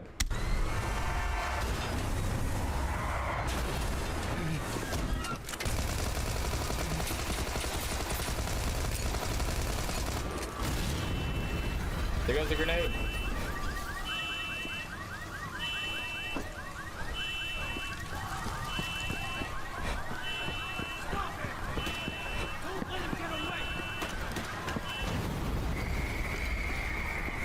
Can't you go any faster? I'm flooring it, sir. They're shooting at us. Run all the red lights. What are they good for anyway? Look out! Oh yeah, that's right. The spy shot him. The spy shot him.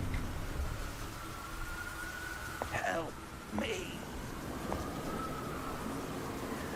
Yeah, baby. Yeah. Oh, you need help?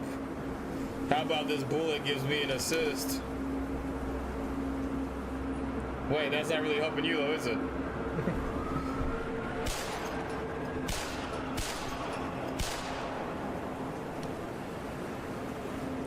How about this bullet assists you in your natural death of old age?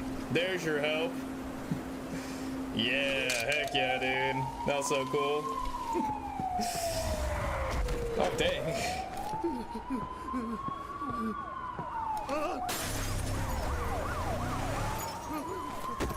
GTA.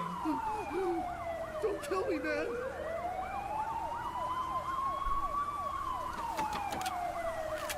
You, put your hands up.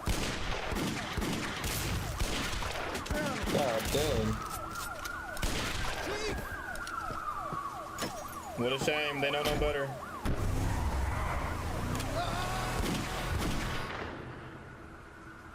They know not who they help. Good gravel. I won. I outlived you, brother. You're I dead. am the last man standing. Yeah.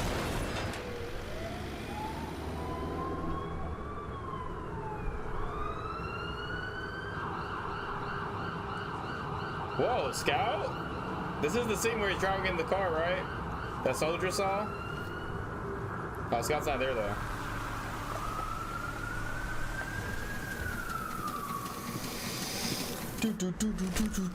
The Mortem Press. Man brothers assassinated. Deadly funeral attack claims 9. The Doctor of Death. Just how it began with a news article, it's gonna end with one, I suppose.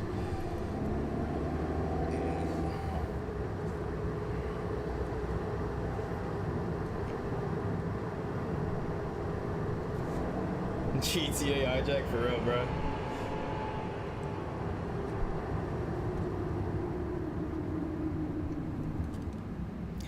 I'm still standing. The tunnels, they speak to me.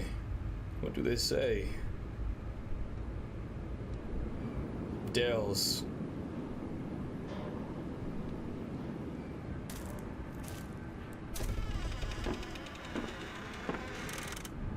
This man's eye expression has not changed, bro. You look lost, stranger. Is that the bartender? Where are you headed? Mortem Post, so he knows. Nearest town's back the other way. That's not where I'm going. So where are you going? Do you have a phone? No. I think I'm going to be sick. Restrooms in the back. Looks like you got a spy balaclava on. Is that what you call it?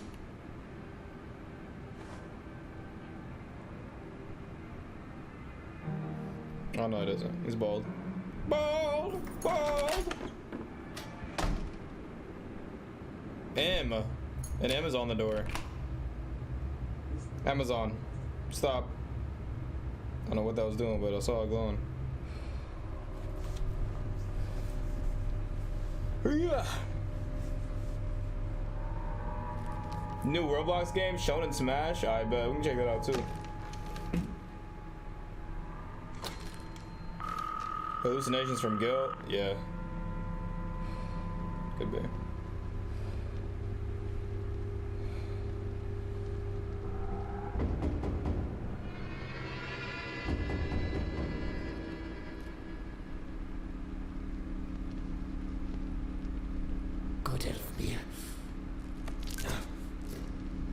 Oh, freak. Oh, shoot.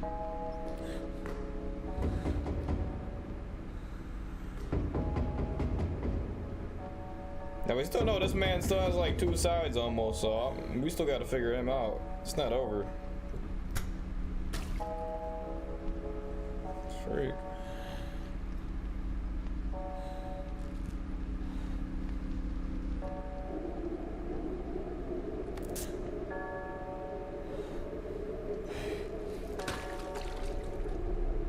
Emesis blue.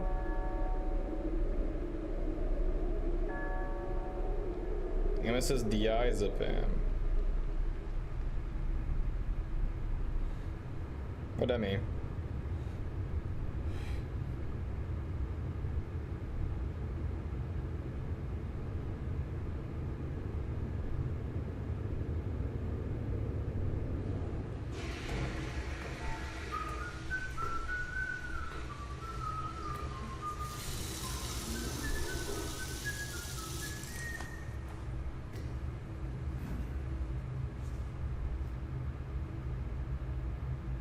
Y'all seeing things, Doctor. Y'all seeing things.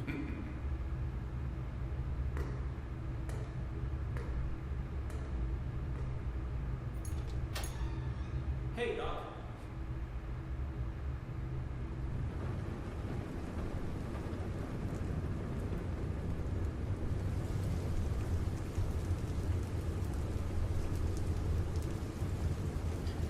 Oh wait, so he actually died this time, but while he was driving?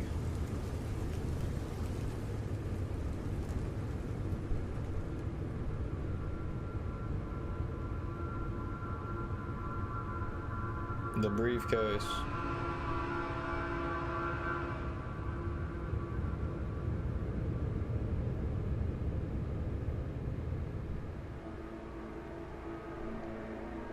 It's the name of the movie. Where's Nemesis Purple?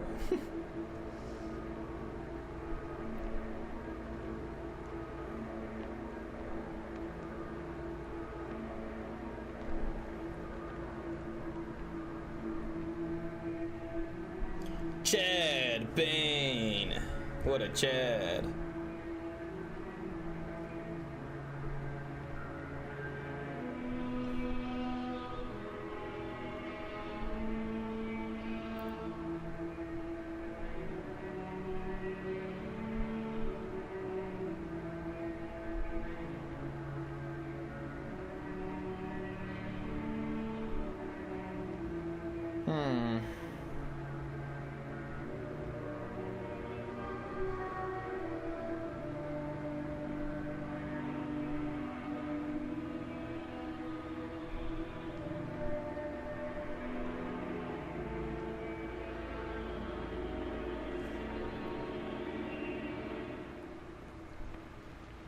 Source filmmaker.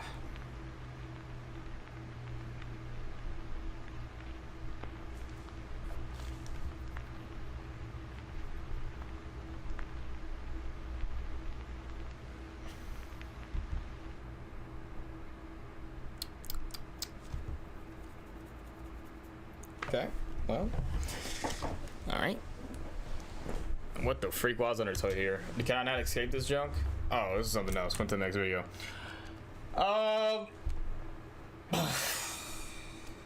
We gotta watch a breakdown on that, bro. I ain't gonna lie. Like, I already said everything I think I know. We just have to watch a breakdown on it. So anyway, Mrs. Blue. Breakdown. Did I say brain rot? Breakdown. The dark and twisted world. Why is it 2 hours? Why is the breakdown 2 hours? And why is it sponsored by War Thunder off the rip? I need a breakdown, bro. Emesis Blue summary in 266 seconds.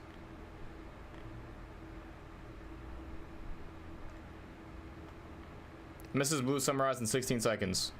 Thank you. Oh, come on, man. Can one of the characters Blood did get come a out. fucking break? On, Blood did come out of that man. Can one of the... Oh, that was it? Okay.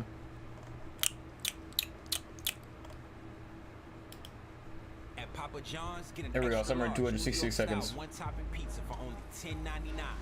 Hand stretch, mouth watering, get that ooey. Hello, doctor. Give me a checkup now. Okay. 10 minutes later. Thanks for the ride. Come inside and say hi to mom. No thanks. Okay. Hello, I am not your mom, and I'm gonna kidnap you. Hello, Stalingrad. I'm gonna kill you. Oh no, I am gonna die. Hello, I am Jane Doe and I'm gonna kill you. True. Oh no, I died. True. Now I'm gonna take the briefcase. Hi, I will take the briefcase. Oh no, where did the briefcase go? He stole it. 10 minutes later. I think Dr. Ludwig is a murderer. Okay. Hello, I am at the Conager slaughterhouse to rescue Jeremy. Yep. Hello, Scout, I am gonna save you. Because I'm twisted. And also because I feel like it did. And also because I... Okay, no, I can't. Can't, bro. I can't. My brain. I don't know if I want to know what the freak is going on with this, man. I don't know if I care. Do I care? And do I even care anymore? For 2 hours? Let me see. And after 5 years, to world year after year after year. One of my personal favorite phenomena were the TF2 freaks. Some animators simply weren't happy with how normal the TF2 cast were, and decided to distort them into demented fan-made creatures with weird appearance. There really is no game better suited. to easily dominate his enemies, killing them in new, unheard of, unexpected, and often comical ways. In a fit of frustration, the enemy Red engineer named Dell heads underground and destroys a piece of technology called the Respawn Machine. As I'm sure many of you know, this Respawn Machine technology later becomes a focal point in Emesis Blue. In Spy's Disguise, however, its destruction just sets the plot up so whoever loses the showdown between Dell and SO9 can't come back from the dead anymore. Their deaths are now permanent. Dell heads to Badwater after receiving a taunting note, and most of his team gets wiped out by SO9 and his sidekick Blue Engineer. However, Dell turns out to have an ace in the hole in the form of a goddamn mech suit. One of the things that's a little off— Where the heck did all this lore come from? What? Putting about Spy's Disguise is that it has much harsher gore than you'd probably expect from a goofy SFM TF2 animation. Guts spill out of mercenaries in jarringly visceral ways, and also Uncle Dane gets fucking owned. Anyway, SO9 ultimately wins, killing Dell forever. However, in the last 5 minutes of its runtime, Spy's Disguise basically becomes a completely different movie. It takes a massive turn for the surreal, showing some kind of elaborate dream sequence of SO9 confronting his mechanical self, almost as if he's lost his sense of identity and become more machine than man. He wakes up hospitalized in the care of a blue medic donning a cross necklace, and sees hallucinations of his dead arch nemesis Dell everywhere he looks. It seems the sentry gun augmentations have cost him his sanity. The film finally closes with SO9 getting visited by his old engineer friend before getting strapped into an ambulance by the medic and hauled away. Visions of Dell still haunting him. I feel like it's a there's really more to the jarring film. ending for what had up until that it went full steam. It finally arrived on February 20th, 2023. The full, nearly 2-hour-long movie was posted for free to the Fortress Films YouTube channel, with a vague description reading, "On Halloween night of 1968, an executive of the Builders League United Corporation mysteriously vanishes in Morton, New Mexico. A private detective and washed-up war veteran team up to find Spy's him, yet the Disguise. man This they must be a hunt sequel is from more Spy's dangerous Disguise than they and can M. possibly imagine. So with all that context Emphasis out of the way, dies of why don't we him. finally take a look at And then they made Emesis Blue.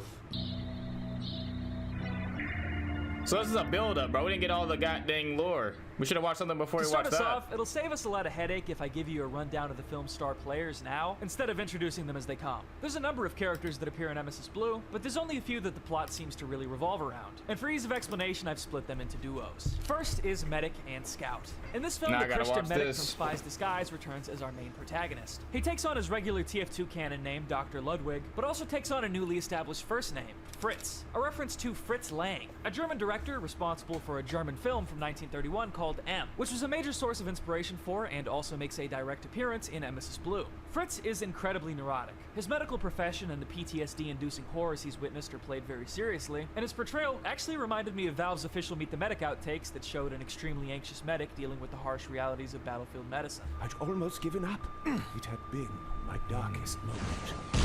The Scout, meanwhile, is a young man named Jeremy, his last initial specified as E.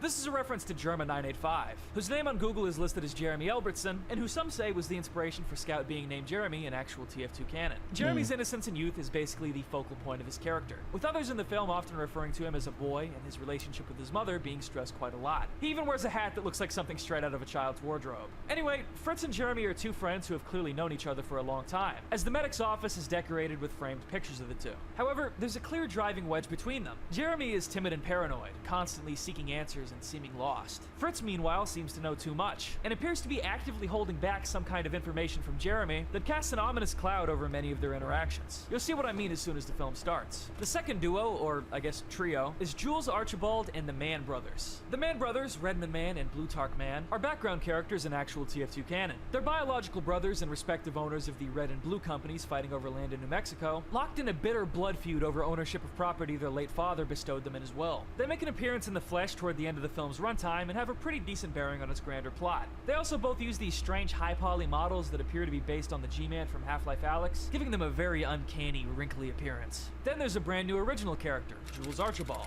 Jules takes on the likeness and mannerisms of the civilian characters seen in the mod Team Fortress 2 Classic, though in this film he's instead portrayed as a part of Blue's leadership and a pivotal player in the war between Red and Blue. Jules is also said to be the governor of New Mexico and is coming up for re-election soon at the time of the film, hence the billboards we see of him at various scenes. He's the missing Blue Team executive that the film's description speaks of, and a good amount of the movie revolves around him and his disappearance. And finally, there's Soldier and Spy. These are two collaborative agents and hired guns for Blue Team, and by extension Archibald, and they're the ones in charge of tracking him down now that he's vanished. In this movie, Soldier is shown to be more righteous and intelligent than most people would expect of his character, and actually might be the most reliable narrator in the entire movie, though he still has some derp-ass moments. And last but not least, there's the spy, given the name Jacques Morneau, who is shown to be particularly pretentious and bitter. His extreme arrogance lives up to French stereotypes, and in fact, most of the mistakes the duo make are pretty much entirely his fault. I found him to be a bit unlikable, to be honest. Have you picked your favorites and least favorites yet? Figured out who you're rooting for? That is true. Who am I? The spy ended up getting caught slipping by the big man, and then he also blew up the goddamn car. I'm kidding. Pretty much every single one of these characters are in for a hellish nightmare from the word go, so don't get too attached. With that out of the way though, let's get to the prologue, and more importantly, the respawn machine. The opening shot of Emesis Blue reintroduces the respawn machine technology we saw in Spy's Disguise, though this time it's shown in a much more sinister light. We're informed that it's manufactured by a company called Helix Technologies, then shown the increasingly terrifying aftermath of 4 different men. There's comics? I don't know. The first one comes out relatively normal from the looks of his silhouette, but he yells, "It's eternity in there," before collapsing to his knees. The second subject comes out and says, "My eyes hurt." Then we get a quick shot showing that he seems to be bleeding from his eyes, mouth, and nose. The third subject comes out completely silent, just writhing and twitching ominously. And then finally, the fourth subject splatters the window frame and door of the machine with blood, before what seems to be a sensor bar blocks the left window. Lord knows what happened to that guy. The respawn machine in this movie attempts to fill in somewhat of a plot hole in the TF2 universe. The fact that there are seemingly infinite clones of the same 9 mercenaries, somehow simultaneously fighting for both teams. This could be explained much more simply in the game's earlier days, where it could be said that the mercenaries weren't literal people, but instead metaphoric archetypes for the soldiers in the Red vs. Blue War. However, it seems that the Gmod community's portrayal of the mercenaries as real people rubbed off on Valve early on, as the comics came to establish them as individual humans with social security numbers, and Miss Pauling even tells stories over the contractor about going grocery shopping with Spy TF2.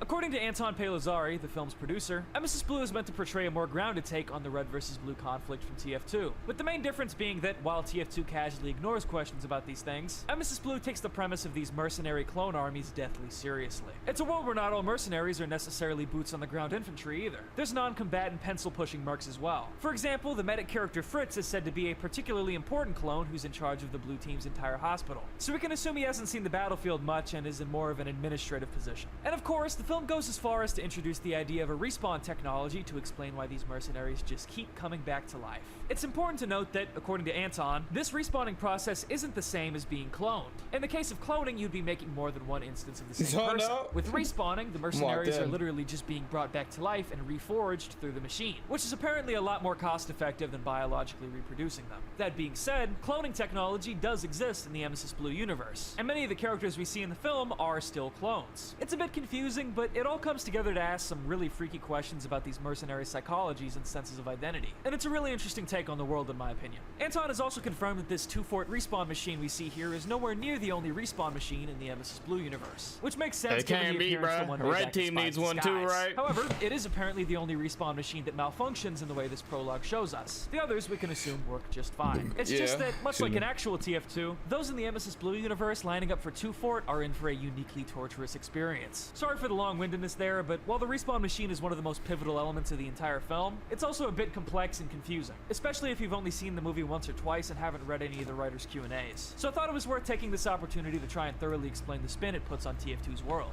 It should make the events of the movie a little easier to understand going forward. Anywho, all this prologue is really trying to teach you is that this fucked up 2-fort respawn machine is basically a horrific defiance of nature. A spit in the face of God that the rest of the film is going to heavily revolve around. And given how terrible the world of medicine was back in the 1960s, I think it actually ties into TF2's setting surprisingly well. The second half of the prologue follows the medic character Fritz through a freaky nightmare sequence. He's haunted in his office by a plague doctor figure, and shown visions of bodies from the respawn machine being disposed of in 2-fort, as well as massive amounts of blood flowing out of the respawn machine, which is a reference to a scene from The Shining. This plague doctor haunting Fritz with visions of the 2-fort respawn machine's horrors is referred to as the Undertaker, and will go on to be one of the most prominent and contentious figures in the movie. From what I've read online, some interpret him as an alter ego or dark side to Fritz, others interpret him as a metaphor for death itself, and some interpret him as the ghost of one of the men we saw in the prologue. I have my own explanation that I'll get into later as the movie goes on. Whoever the Undertaker is, he reaches out to grab Fritz, and in that moment he jolts awake in his office in the real world.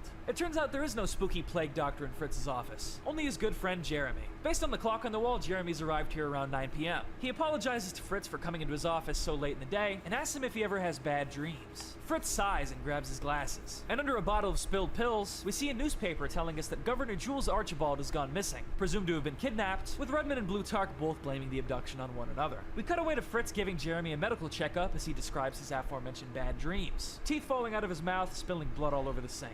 Fritz asks Jeremy if he's worried about something, which he affirms. Yeah, actually. You ever get the feeling like you're being watched? What do you mean? When I went to bed last night, I could swear there was someone standing outside my window. Oh, don't be ridiculous. Someone was just passing by. Doc, I was on the second floor. Have you spoken to your mother about this? She says it's all in my head. Just like Fritz, Jeremy seems to be being haunted by visions of some kind of ominous figure. And finishing the checkup, Fritz tries to give Jeremy a bottle of the same Valium pills he's been taking that we saw spilled all over his desk just a moment ago. Jeremy refuses the pills, insisting, I don't need this stuff. And remarking that Fritz sounds like his mother. Whoever was outside Jeremy's house, Jeremy seems very confident that they were real. But now, both his mom and Fritz have blown him off and told him that he's just seeing things. Fritz then asked Jeremy about how his mother feels about him apparently moving back in with her. After being laid off? Are you kidding me? I'm gonna sue the hell out of Blue for what they did to me. Well, you wouldn't be the first. Doc, if they ever hit you with something, you hit back twice as hard, you hear me? As Fritz starts trying to usher Jeremy out of the office and give him a ride home, a He box did of hit back twice VHS as tapes hard in the with a distance bullet. mysteriously tips over, spilling all over the floor. These VHS tapes are all movies that the creators of the film were inspired by the way, which is a neat Easter egg. Jeremy takes the opportunity to pocket a VHS tape of M, the same 1931 movie whose director I mentioned earlier as having inspired the medic character's name.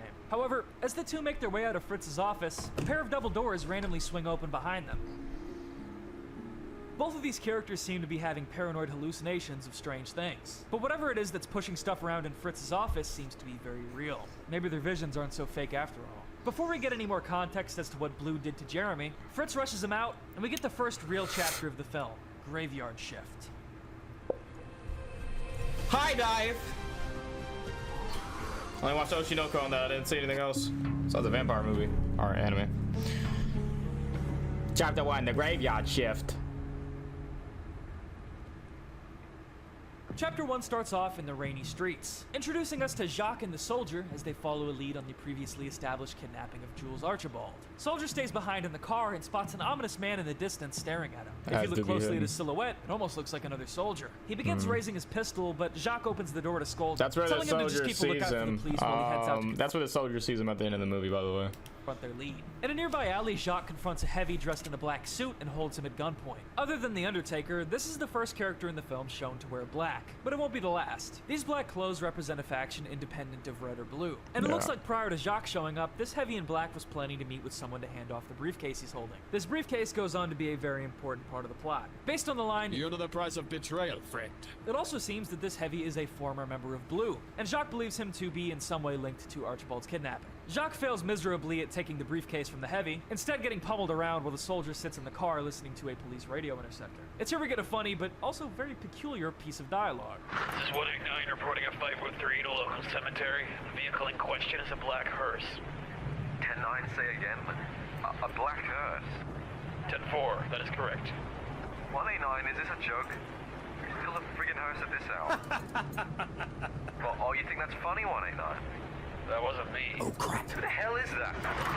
Putting aside the gag of soldier not realizing they could hear him laughing, the police are detailing a 503, police code for an automobile theft, on a local cemetery's black hearse. This will be very important in the coming moments. We briefly cut back to Jacques struggling with the heavy, then immediately back to soldier waiting outside the car as the same black hearse that the police radio just mentioned pulls up out of nowhere not far in front of him. Soldier then seemingly notices the tussle between the heavy and Jacques and comes to the rescue. Hey, Stalingrad! Eat this!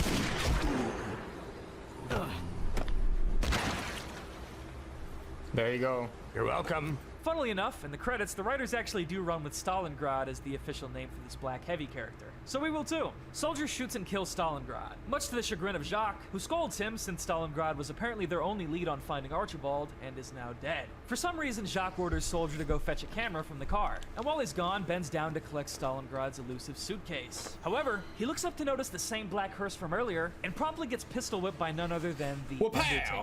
the same man from Medic's opening hallucination. Here's our second confirmation that these mercenaries' hallucinations might be more real than they realize. The Undertaker appears physically in the real world, steals a fucking car, very nearly shoots Jacques in the head, steals the briefcase before we even get to see what's inside it, and then dashes off and speeds away in his stolen hearse. Returning with Jacques' camera just a little late, Soldier even manages to snap a quick analog photo of the assailant driving away.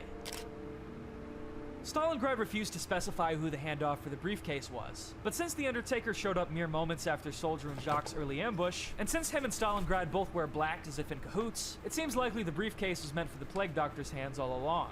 Stalingrad might be dead, and the briefcase might have slipped Jacques and Soldier's hands, but at least they've got a new lead to follow. That brings us to the next chapter. The breakdown longer than the movie. That is true. How did I fell off? Chapter 2 opens with Did they Fritz lose driving Jeremy Oshinoko home from rights? his Like office. to only have it on We their learn that side? Jeremy Because was if let so, go then from the yeah, company due most to some likely. kind of accident involving the respawn machine we saw in the beginning. It seems the complications from said accident are why he feels so wronged by Blue. But Fritz breaks the news to Jeremy that he isn't the first to try and sue Blue over something like this, which puzzles him. Fritz eventually breaks and reveals to Jeremy that he knows more than he's been letting on, detailing a time he witnessed the respawn machine malfunction on the front lines. What is wrong with the respawn machine? It doesn't always work like it's supposed to. Some get stuck inside trying to come through. What the hell are you talking about, Doc? I've only seen it happen once. On the front lines. He came through screaming audibly. When I ran in to see what happened, I... What did you see, Doc? You don't want to know.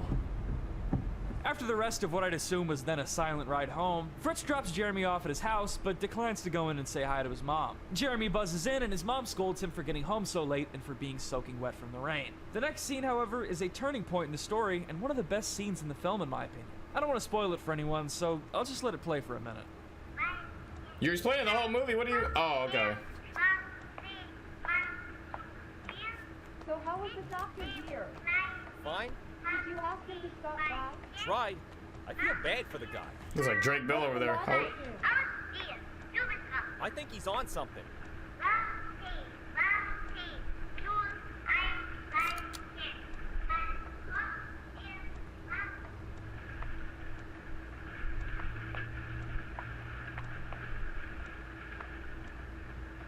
Du hast aber einen schönen Ball.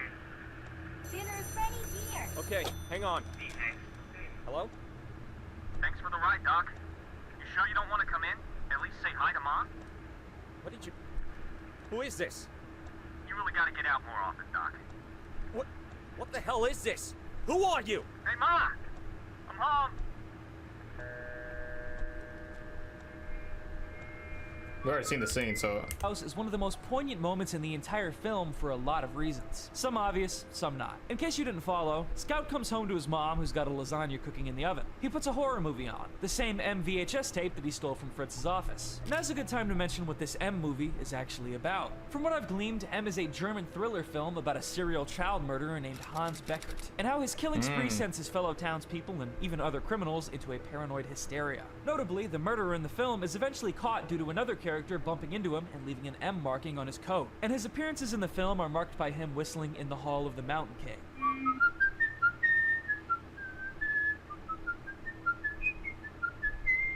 M is apparently considered one of the best German films of all time, and is actually available on YouTube for completely free. Though as you could probably expect, pretty much all of the comments nowadays are about Emesis Blue. Anyways, in this scene Jeremy watches the opening shot of the film, wherein a little girl playing with a baseball gets abducted by the killer. Jeremy plays with a baseball of his own on the couch, making small talk with his mom about Fritz's odd behavior. The camera then pans over to a bottle of Valium pills, just like those Fritz is seen taking, hinting to us that they're the cause of it all. The phone suddenly rings just as Jeremy's mother calls him for dinner, but if you pay attention, you'll notice that the way she says the phrase "dinner's ready, dear" sounds completely unnatural. Dinner's ready here. And even stranger, when Jeremy picks up the phone, he's once again faced with more of those paranormal shenanigans he was telling Fritz about. This time, whoever's on the other line plays back what seems to be a recording of the conversation he was just having outside. Thanks for the ride, Doc. You sure you don't want to come in? At least say hi to Ma? Tell her I did, Scout. I have to get Who back is to the this? office. You really gotta get out more often, Doc. What the hell is this? Who are you? Hey, Ma! I'm home. Confused, agitated, and scared, Jeremy turns once the caller hangs up, and we get this frame. A chess metaphor, representing Jeremy in this very moment. Surrounded by scary, powerful pieces he could never possibly stand a chance against. Then, the events of the scene playing on TV are immediately paralleled, as the young, helpless Jeremy spots his mother's severed head hanging around the corner before it drops to the floor, giving us our first death of the movie. A scary-looking pyro in a white mask then makes his presence known, and the scene abruptly ends. This is a brilliant moment, one of my favorites in the whole movie, but it's also one that leaves us with a hell of a lot of questions. What happens to Jeremy now? Is he next on the decapitation list? Who is responsible for recording Jeremy's conversation with Fritz and playing it back to him over the phone? Or for cutting his beautiful mother's head off and dangling it around the corner like a sicko? Why does the food shown in the oven randomly change between scenes? This one I actually still straight up have no answer for. Leave a comment below if you have any ideas. And finally, just who is this imposing pyro character referred to by the writers as the Butcher? Just like the Undertaker in Stalingrad from earlier, he appears to be aligned with the Black Team. But what do they want with Jeremy?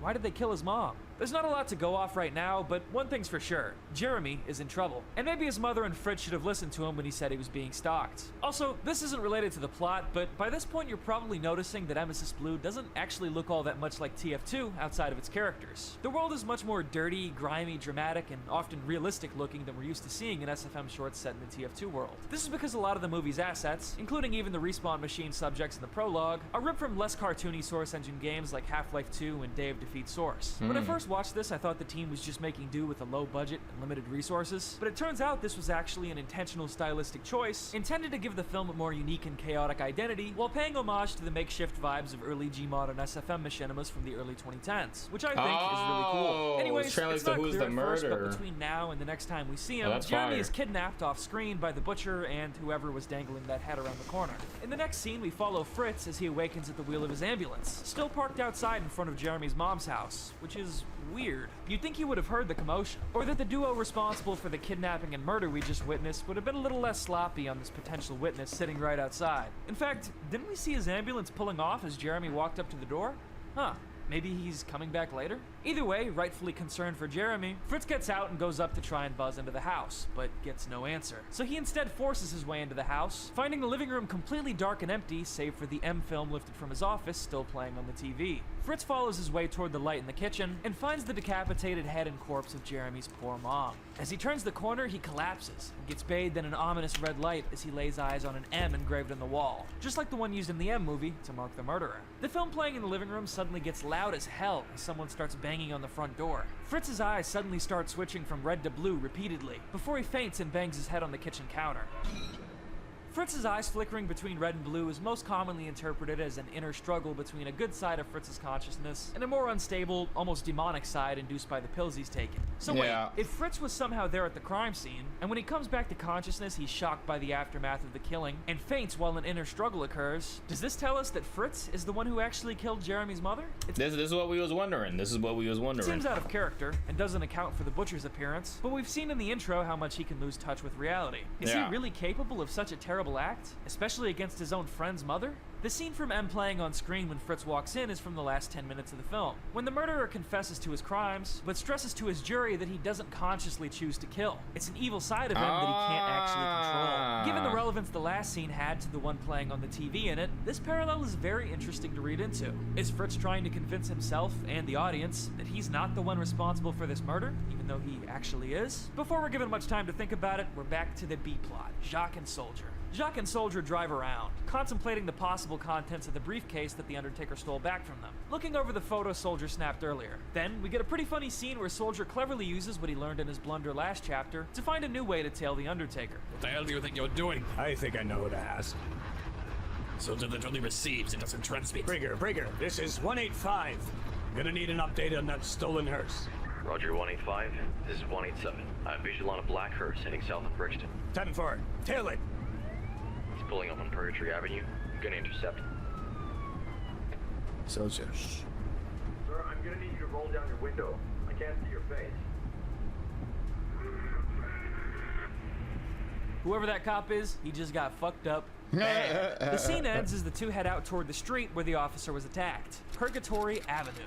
Man, is every town and street in New Mexico this ominous sounding in real life? Mortem, We then cut back to Fritz as purgatory. he rides around unconsciously. However, he soon comes to and lets out a scream, as it's revealed that he's laying inside a coffin at some kind of church, with none other than the Undertaker sitting at the front of the pews. Fritz then jolts back awake in his office, with his hands covered in blood. So far, he's definitely not beating the Mama Decapitator allegations. Yep. The next scene shows us the silhouette of two Gmod Dark RP looking ass cops at a crime scene. Based on the dumpster, it looks to be the same alleyway that Soldier killed Stalingrad in earlier. However, his body is mysteriously missing. So the cops decide to leave to go respond to a more important call elsewhere in the city. Some night, huh? If only you knew. We come back to Fritz washing his hands in the sink, filling it with blood in the process. This harkens back to the bad dream Jeremy recalled back in the prologue. There was blood all over the basin. It was horrible. Out of nowhere, Fritz gets grabbed around his neck by his own reflection and gets his head smashed into the mirror, shattering its glass everywhere. Knocked to the floor, Fritz once again starts hearing knocking, this time followed by a file getting slipped under his door. However, when he looks outside, nobody's there. He goes back to his desk and digs in the folder, finding a key and what looks to be a series of creepy photos from whoever was stalking Jeremy. Jeremy in bed, Jeremy walking towards his house after Fritz dropped him off, and even one showing Jeremy as he first walked into Fritz's office. Fritz in frame and all. The phone on his desk then starts ringing, and he gets terrorized by the same phone call recording trick that taunted Jeremy earlier, but with a cruel twist this time. Hey, Doug? God, Scout, are you alright? I know it's late, but mind if I ask you something? What? Scout, where are you? You ever get the feeling like you're being watched?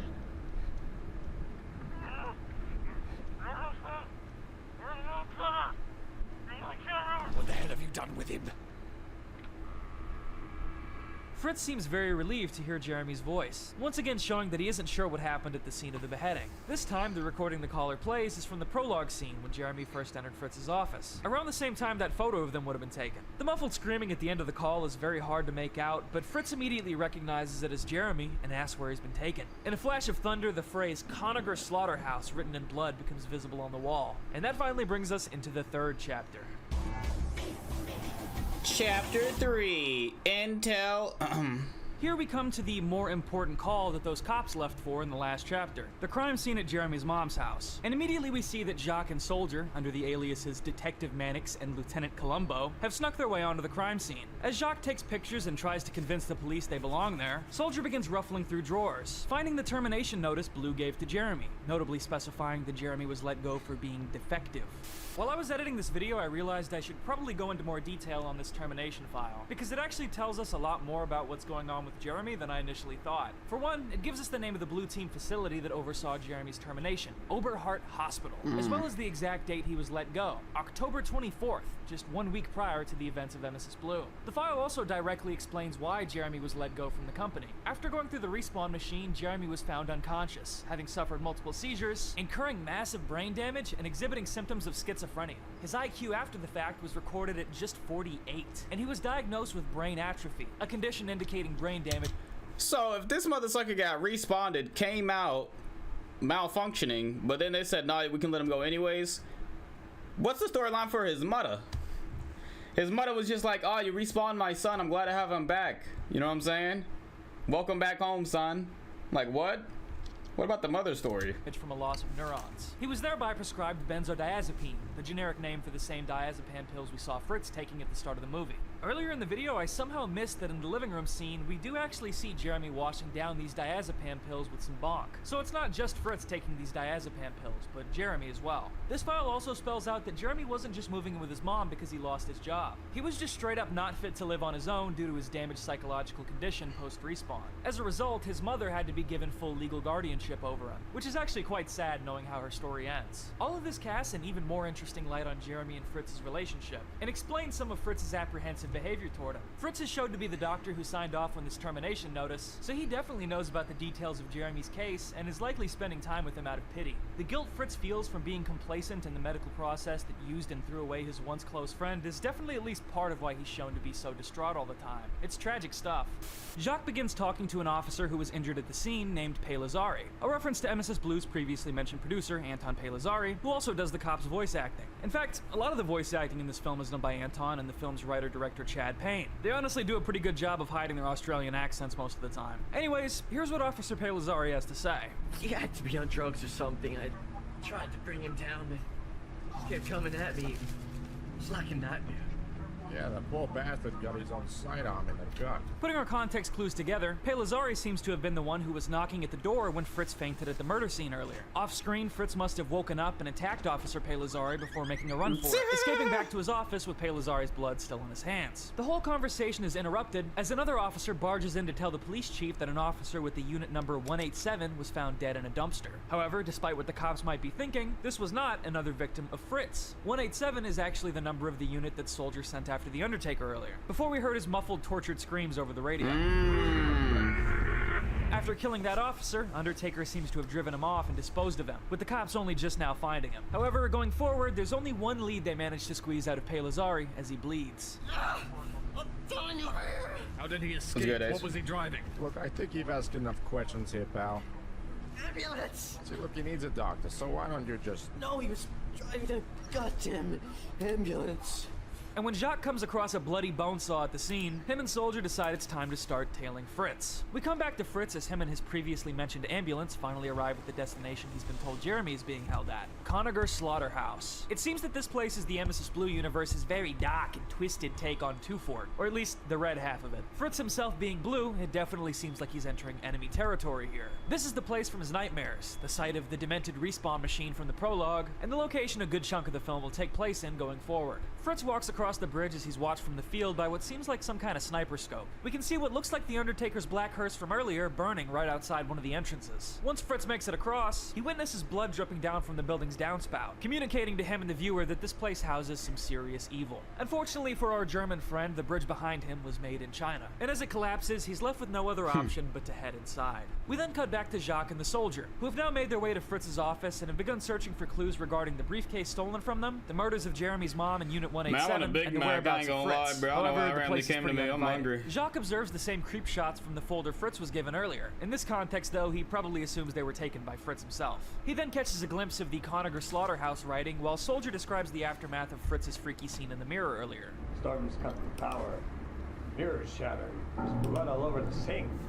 Must have been a fight or something. Ah! My God. My God. It's just laid as a victim. It's a model, you idiot. They come across Fritz's Valium pills, and Soldier tells a pretty interesting anecdote before the phone rings. You know, it made me take a bunch of this stuff. Said I was seeing things. And did the medication work? I don't know.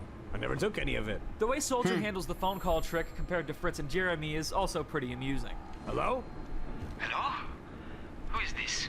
Who am I? What the hell are you? Who is this? What? It's him. Listen to me, punk.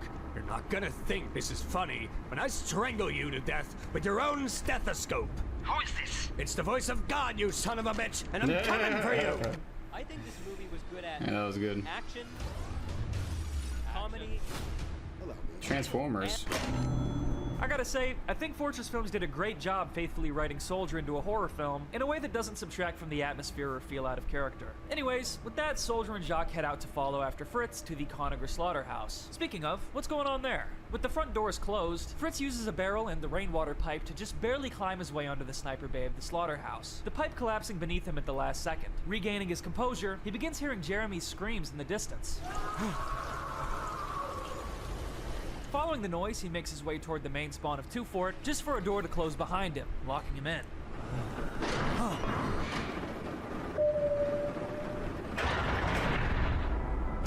Holy freak!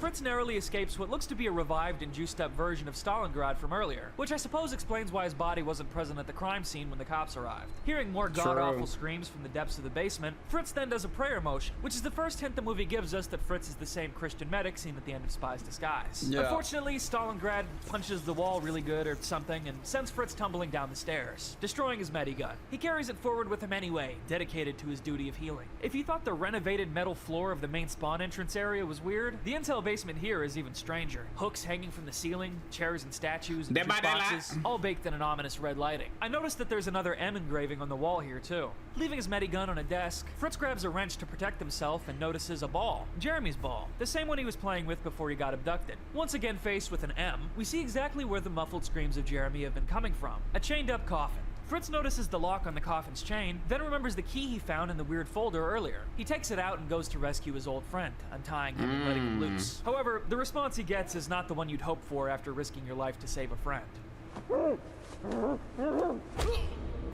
Guy dying. Wait, Scout! I'm trying to help you! If I had a gun, I'd shoot you, you sick bastard!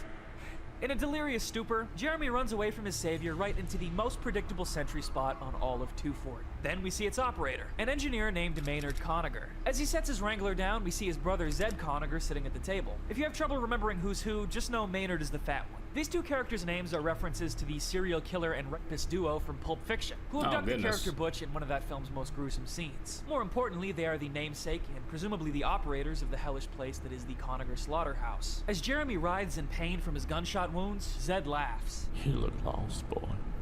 Zed punches Maynard for letting Jeremy get loose. Jeremy spits in Zed's face and then gets dragged away while Fritz watches in silent horror. Still trying to save Jeremy, Fritz makes a dash behind the intel desk to grab Maynard's Wrangler, but he's outnumbered and needs to stay low until the brothers are both distracted. Jeremy's screams of agony intensify as Maynard comes up to the desk. Then the scene cuts. We come back to Jacques and Soldier as they pull up to the slaughterhouse in pursuit of Fritz. However, before Soldier gets a chance to rocket jump over the creek, Jacques slaps the rocket launcher out of his hand and accidentally blows up their car. Now, just like Fritz, they're both trapped at the slaughterhouse. And whoever was scoping out Fritz earlier hears the noise of the explosion and immediately takes a shot, with Soldier saving Jacques by tackling him into the ravine. Back in the intel room, music plays from a radio as Maynard grabs a beer and goes back to lean against his sentry. Fritz finally goes to reach for the Wrangler, but just before he can grab it, the phone on the table starts ringing, forcing him into retreat. Maynard answers the phone expecting a call from his brother. Hey, Dell, you haven't called me in a while. How's Dust Bowl working out, brother? Gone? You heard me. There's nothing left of it. How? We're still trying to figure that out. It doesn't look good. What about my little brother? Is he alright? Listen, I'm coming to the slaughterhouse now. Is briefcase secure? Sure. I swear to God, if anything happens to my brother, I'm gonna... Shut up and listen to me. Forget the test subjects until we've been compromised. You're so goddamn inconsiderate. Shut up! Did he get out? Yeah, who knows how? Look, when are you gonna be back? We shouldn't have to deal with this. Don't let the briefcase out of your sight. And what about my brother?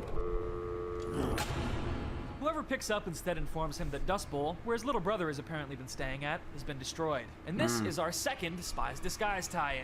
It turns out that Zed and Maynard are not only brothers, but they also have another brother named Dell. And that Dell is none other than the same Red engineer named Dell who was killed in the Spy's Disguise movie, wherein the entire Red team got wiped out by the Mecha Spy with the surrounding area left in ruins. This call is someone directly informing Maynard about the events that took place in Spy's Disguise. Unfortunately for Maynard, his brother is dead. And the guy who answers the phone instead is a bit of an asshole, more concerned about the briefcase on the counter than anything else. The briefcase on the counter that, hey, wait a minute, that's the briefcase from the first chapter. The one that Jacques and Soldier lost when the Undertaker pistol whipped them and bounced with it. I guess the Undertaker must have crashed his car outside and left it here. Maynard grabs his Wrangler and goes back to play a song on a nearby piano. The song in question is apparently Blackbird by the Beatles. People really want to dig into the significance of this, but from what I can tell, it's just a song about the 1960s civil rights movement, and there's not really anything tying it to the themes of the movie or this scene. So I think it's probably just used because it's a song from the 60s that makes sense in the setting, for the most part. Fritz unplugs the telephone and begins... If it's about the civil rights movement, the team, I guess you could say there's blue, red, and then there's black that are trying to like get their freedom from these guys. If they're involved with them, then they'd be trying to get their freedom, right? Wrapping it up. Which the briefcase is on the table, so obviously they're in cahoots. So they know what's going on. Around his hands. Maybe. Then starts trying to strangle Maynard. I don't know what Spy's Disguise is, so. The unplugged phone, and as soon as a hand-to-hand fight they could begins, be on a team, but Fritz they're in is black quickly right now, outmatched, so. beaten to a pulp, and then promptly shot in the chest with a double barrel. Maynard enjoys the silence after the kill, turning around and opening up a disposal hatch, preparing to throw out Fritz's body. However, while Maynard isn't looking, the impossible happens. All the bullet holes and injuries Fritz just sustained miraculously heal up, as his body begins to emit a holy blue glow, and he comes back to life. In that scene where Officer Pei Lazari describes how he was attacked, we heard what Fritz is capable of when his eyes turn red and he blacks out with violent rage. Now let's see what Fritz can do when his opposite side comes out, when he's brought back with blue eyes and a generous helping of righteous anger. Fritz sneaks up on Maynard and smacks him in the face with a bottle, then stabs him and smushes his body into the piano repeatedly. We also find out that the Conager brothers have no eyes underneath their goggles, which is both a freaky visual that begs the question as to whether these guys are victims of respawn machine defects too, and also a direct reference to the 1990 film Jacob's Ladder. And finally, Fritz dumps Maynard down the same disposal hatch that Maynard was just planning to throw him down. Now, before I continue this scene, a lot of people in the community have long been confused as to why the hell Fritz suddenly just came back from the dead here, and I think I actually do have an answer for this. I personally believe it's because of that briefcase resting on the counter that was just mentioned in Maynard's phone call. There's been a lot of speculation as to what the briefcase symbolizes, some drawing more parallels to Pulp Fiction and the suitcase scene in that film. But here's where I get to reveal to you guys an Emesis Blue cheat code. One of the things Fortress Films offers on their Patreon, which you should definitely subscribe to, is an official screenplay of Emesis Blue. Now, I'm going to try to avoid referencing it too much in this video, since it is meant to be an incentive for their donors. But being a current patron of them and having flipped through it, it would be incredibly hard for me to do this video without at least mentioning a few of the things it reveals to us. One of them is the contents of the briefcase. At least, sorta. The screenplay tells us in very plain English in a later scene that this briefcase contains a respawn core. What exactly that is isn't super clear, but knowing that that briefcase has a tie to the freaky paranormal respawn technology makes this scene make a lot more sense in my eyes. I think Fritz comes back because he dies right next to that respawn core, and his proximity to it revitalizes him with supernatural powers to allow him a second chance to avenge Jeremy. Zed comes back into the intel room. Is the briefcase bomb in the roulette scene? To see what the hell Maynard is doing that's making so much noise, but he instead comes face to face with Fritz, and we get one of the most satisfying scenes in the whole movie. What the hell are you? Now that ain't a toy, son. Put it down. Now. I don't do nothing stupid, boy. You got no idea who you're dealing with.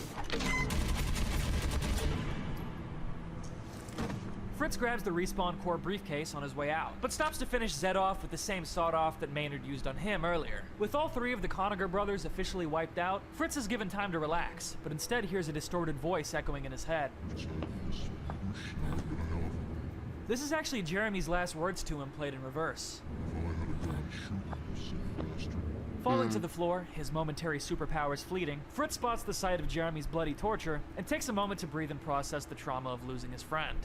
And that's a wrap on Chapter 3, which is pretty much the last normal chapter in the entire film. So buckle up, boys, because shit is about to start getting weird. Here we go. Here we go. I kind of just wanted to know what was up with the doctor switching sides and red and blue and all that, but you know, opens and we come back to Soldier I guess I'm in and there Jock deep. after Now I'm they in too dived into deep. the ravine to avoid that sniper in the distance. Now advancing further into the sewers of the slaughterhouse. And here we start to see their conflict really come to a boil. Have a listen. Back in the war, we would spend weeks stuck in wet dugouts like this, with water up to your ankles. They were built only 6 feet wide, but they could go on for miles. Kill me now. You have no comprehension of what you're getting into. I have a pretty damn good idea. We should have called for backup. And what the hell do you think I'm doing? I just saved you from a bullet to the head. I don't know why it's so long, bro. I'm locked in though. Who's been killing our leads and getting the police involved? You have compromised this entire operation. What about all those pictures? That's evidence we can use, right? They were in the car, you idiot. Now I have nothing.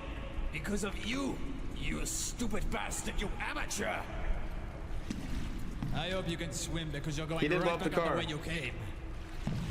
You gonna shoot me? We're done. I don't care what wretched battalion you think you come from. You are not coming with me. You shot one of your own before? Get out of my way. Archibald teach you that? He did teach him that. A few things to read from this conversation. Jacques' seemingly blind bitterness and unfair anger toward the man who just saved his life like 5 seconds ago. Jacques' complete disbelief of Soldier's wartime anecdote, and the first hint the movie gives us that Jules Archibald is an untrustworthy character. But before the conversation can finish playing out, we find out that the same red sniper who just fired on the duo outside has taken advantage of the two squabbling to move to a new spot by the stairs, making his presence known by cocking his rifle, then firing another shot towards Soldier as he peeks the corner. Soldier fumbles and drops his rocket launcher just out of reach, but decides to take a bold risk to try and get it back. What are you, blind? Come on, right here. Take your best.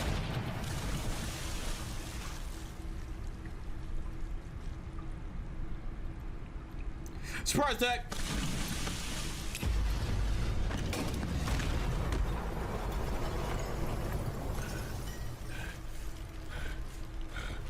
You think I didn't come prepared? How did you know he wouldn't shoot you in the head? I didn't.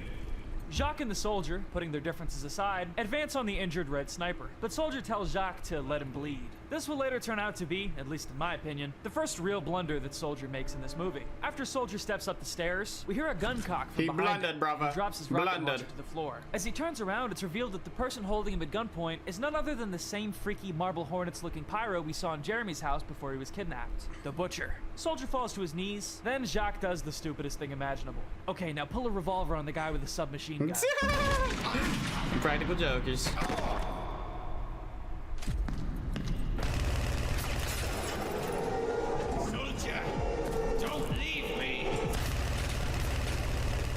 Now injured and alone with the Butcher, Jacques reaches for his revolver. Unfortunately for him, it turns out that while he was distracted, the sniper that Soldier just spared took all the bullets out of the gun. And now Jacques is in for a world of hurt. We see Soldier from the other side of the door that closed between him and Jacques, desperately trying to lift it back up. This shows he genuinely does feel bad about leaving his partner behind, even though he was being a massive dick. This is also the last we'll see of Jacques for a long time. Now that we're alone with the soldier, it's probably a decent time to mention the fact that he's pretty much the only main character Emesis Blue doesn't outright assign a real first or last name to, which is peculiar. A lot of TF2 fans like to refer to the soldier in this movie as Jane, a reference to the soldier's name in TF2's official lore, since it's a bit weird to have a name for everyone else but him. However, neither the credits of the film, the screenplay, nor any other official resource I can find ever refer to the soldier in the film by this name, just as Soldier. It seems Soldier not being given a real name is an intentional choice for the filmmakers, anti-ADHD. and I think it's actually a good one. Okay. Does it not make sense for one of the main characters in a movie about people being used like nameless objects to be nameless himself? Soldier hears two people talking in the distance. One sounds like a demo man, and the other sounds like another soldier. Sure, Jeremy's the one with brain damage talking about the spy he gets being startled dumb. by a freaky scout monster named the Creature, making strange noises underneath a flickering light. Soldier grabs a crowbar on some Gordon Freeman shit and smashes his way through a nearby wooden door. But the noise alerts the other soldier in the distance, who advances on him with a flashlight. Our soldier then chucks his crowbar at the other soldier and makes a run for it, only to be met with some kind of weird occult portal lined with blood and skeletons. With the Creature on his tail, though, he's not given much choice but to head into it. Remember how I said shit gets really weird in this chapter? Well, here we go. As Soldier walks into the weird occult portal thing, the bodies of World War II era infantry float up from out of the ground, and he's transported into those same trenches he was just describing to Jacques back in the sewer. Visions of tanks, explosions, and barbed wire lined with bodies leave him in a state of shock. He looks to the right and spots something peculiar. The Undertaker playing chess with Fritz. Then, on his left, he gets a message from Jacques. Soldier, what are you doing? There's something for you here. Seemingly being taunted by all of his worst memories and guilt, things come to a head as Soldier witnesses a young infantryman, a scout as a matter of fact, get shot right in the dome by a sniper. However, as Soldier goes to brace his body, the scout begins to twitch and morph into the same monster who was just tailing him, the Creature. Soldier gets up and makes a run for it, then winds up right back in the rainy Two-Fort courtyard as if nothing just happened. Needing some reprieve from all the insanity, Soldier takes a second to sip from his flask. Now, some people like to interpret this last scene as nothing but a PTSD flashback, but I'd say there's something more going on here. The slaughterhouse has weaponized Fritz's guilt over Jeremy, and now it's seemingly weaponized Soldier's survivor's guilt against him as well. It's almost Silent Hill-esque in a way. Something is seriously wrong with this place. And at this point, with the freaky monsters and briefcase that magically revives you, I'm comfortable saying it's definitely something paranormal. And speaking of paranormal, after noticing the aftermath of Fritz's encounter with Stalingrad earlier, Soldier gets alerted by a demo man. We hear a weirdly familiar conversation. You're gonna finish that? Hey. I'm looking for Jules Archibald. Who's asking? His rescue. Fred, you're gonna be disappointed. I want to know what the hell is going on here. I don't know. That's probably mincemeat by now. Yeah, we know that's the same Already conversation. Lost one man, not gonna lose another. Then you're a dead man. Oh, you haven't lost both eyes yet, Cyclops. So tell me what you've seen. Conaga Brothers. They run the joint, but this is red territory. Not anymore. Who's the guy you were just talking to? What guy? I don't have time for this. Wait. You gotta get me out of here. Why the hell should I? There's a whole stash of guns locked in a keep upstairs. I can get you in.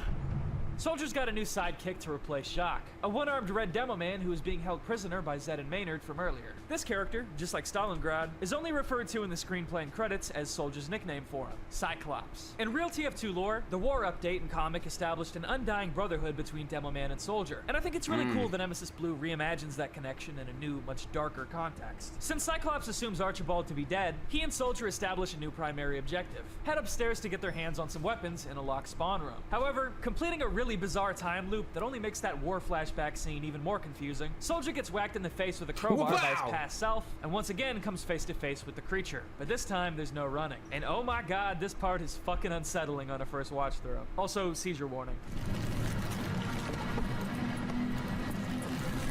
Busting Cyclops out of lockup, Soldier carries him on his back up the stairs, but gets tripped and is forced to kill the creature with a meaty whack to the head. It's a cool scene. After collecting themselves, Cyclops makes good on his promise and gets Soldier into the spawn room to nab some weapons. Cyclops' remark that this place is no longer red territory is interesting, by the way, especially given how he's red and clearly being held prisoner, and how all we've come across since we've gotten here are zombified and monstrous versions of red team mercenaries. It is the Conager slaughterhouse after all, and it definitely seems like Zed and Maynard have been using it for some demented ass shit. This scene is also where we finally start seeing exactly how this whole plot ties into the respawn machine we saw at the beginning.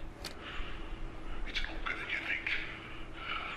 I've seen the other side. I've seen the other side. This line that Soldier hears from a tape recording he picked up off the hands of a dead sniper reveals to us one of Emesis Blue's heaviest inspirations. It helps us figure out a lot about what's going on in its plot. So before we get to the really cool action scene coming up, let me explain. That line we just heard Sniper repeat is from The Jaunt, a short story penned by Stephen King in 1981 about a fictional teleportation technology called The Jaunt. The story is told from the perspective of a 24th century father educating his stupid children about the Jaunt's invention as the family gets ready to use it to travel to Mars. Why you gotta say his stupid children? Why he gotta deliberate that so hard? The twist is that while the Jaunt is capable of instantly transporting all physical matter that goes through it in an instant, it's a tricky technology to use on humans, because for any living being's consciousness, the process takes an unfathomably long amount of time, driving them completely insane by the time the teleportation is complete. The line, "It's eternity in there," we saw at the start of Emesis Blue, is lifted directly from a death row prison inmate we hear about in the story, who gets sent through the Jaunt wide awake, then dies of a heart attack right after he steps out. In the story, humanity has mostly solved this problem by simply knocking everyone who uses the Jaunt out with a sleeping gas, allowing them to sleep through the eternal process and come out the other end just fine. However, in the story, one of the main character's stupid kids decides to hold his breath before going through to see what all the fuss is about, and comes out the other end screaming about how it's longer than you think before clawing his own eyes out. Some people have taken this to mean that the process of jaunting is literally longer than it takes for a conscious mind to think of every thought that can possibly be thought. The process of teleporting literally taking longer than you can think for, and that's pretty terrifying. It's been well understood in the community for a while that this quote from the sniper's recording is a direct reference that implies the process of respawning to be basically just as torturous as jaunting. But something I don't think people realize is just how deep the inspiration here goes. For one, these zombies Soldier and Cyclops are about to fight in the next scene are directly referred to as jaunts in Emesis Blue's screenplay. And for two, what does the respawn machine do? Remember, it doesn't clone you or heal you, it simply tries to revert you back to how you were before you died. Now remember what the jaunt from that story does. It advances time forward on its subject. So what if the respawn machine was an inverted parallel of the jaunt that instead reverts time backwards on its subject, as a band-aid fix for death? Remember the effects when the machine screws up. The subjects are totally psychologically destroyed, and they blabber those same exact phrases about how the process is longer than you think. It makes sense that the process of going back in time on the body and mind would presumably be just as bad, if not worse, than the process of advancing it forward like the jaunt does. One reason I believe this theory is because when we see the respawn core technology bring Fritz back to life in the intel room, we see the wounds and even seams in his clothes completely sealing up, reverting to a point as if they were never even there. The effects of his respawn don't resemble any form of actual organic healing, they resemble time reversal. We even see the pool of blood on the ground flow directly back into his body. This also, I think, ties into that scene we just saw of Soldier interacting with the time loop. The respawn machine, now malfunctioning, is not only spewing out tormented monsters, it's also spreading anomalies through space-time. Alright, now that that's out of the way, let's get back to the story. The Jaunts on the floor are woken up after Cyclops smashes open the door to the armory with Soldier's crowbar. All you gotta do is compare one movie, pick up some new guns, and now we know how it works. Then the Jaunts rise to their feet, and we get a slick-looking Resident Evil reference. Our heroes try to escape, but are trapped inside by the shuttered door, and forced to kill off all the Jaunts one by one in one of the best action scenes of the entire movie.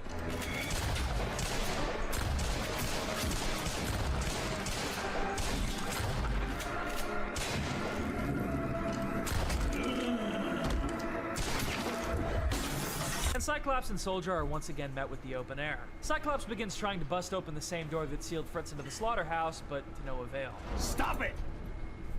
Trapped. He's trying to kill us.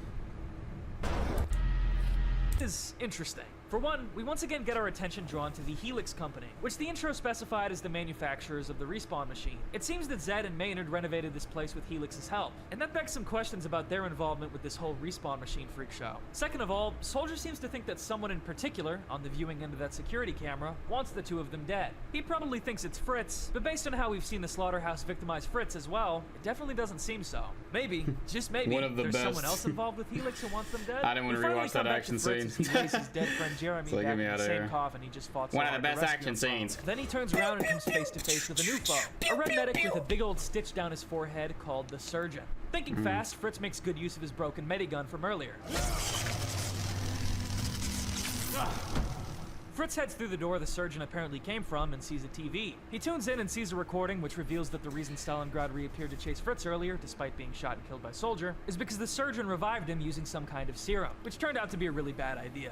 Normally we have papers signed before doing these things, but, no matter. The hell with Helix, the old fools. They don't deserve this. How you feeling, man? My God.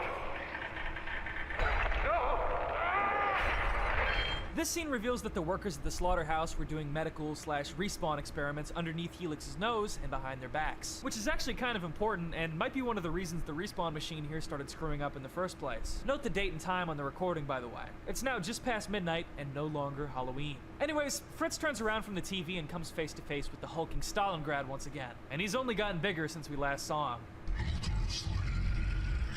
This is the same thing he muttered to Jacques at the start of the movie. Builders League. Fritz makes yet another run for it, and lucky for him, Stalingrad gets distracted by the injured surgeon who's still writhing around on the floor. Hiding just around the corner, Fritz seems to accidentally catch Stalingrad's attention once more as we cut back to Cyclops and Soldier. Soldier walks back out to the courtyard and notices that the body of the creature he killed is gone. Where the fuck did it go? Freak. Just then, Fritz begins I didn't yelling notice and that in the banging movie. on a door separating him from the two. Hello? Someone help me!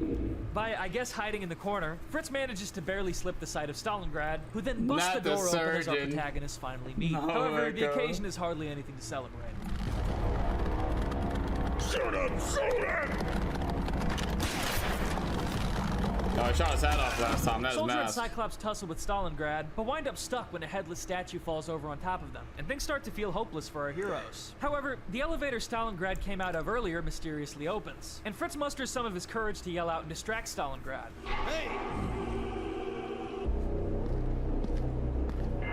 He gets grabbed up, but manages to disorient and injure Stalingrad with a screwdriver. In the time this buys, Soldier and Cyclops That boy manage to had get unstuck and DS! rush into He the had elevator. decisive And all three strike! manage to narrowly escape Freak. Stalingrad's wrath. In part thanks to the creature from earlier somehow coming back from the dead and tackling him, which I think is funny. Even in weird mutant monster form, the Scout and Heavy have an undying rivalry. After our three heroes recoup in the elevator, Fritz begins sobbing uncontrollably, and Soldier offers him a cigarette to cheer him up. With a puff, Fritz's sobbing turns to maniacal, demented laughter, and Soldier cracks a smile too. Cyclops doesn't seem to get what's so funny, and the last shot pans out to show us that we're only descending further into the darkness going forward.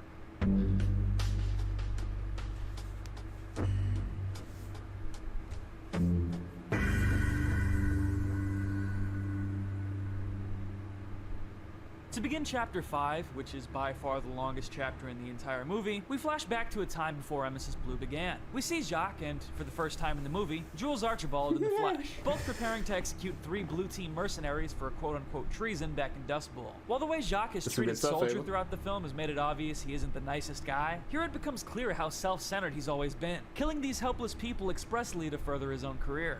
What's it going to take, Corporal? I want a new car. Done. Anything else? I want. My own personal assistant. Boom. I want a vacation.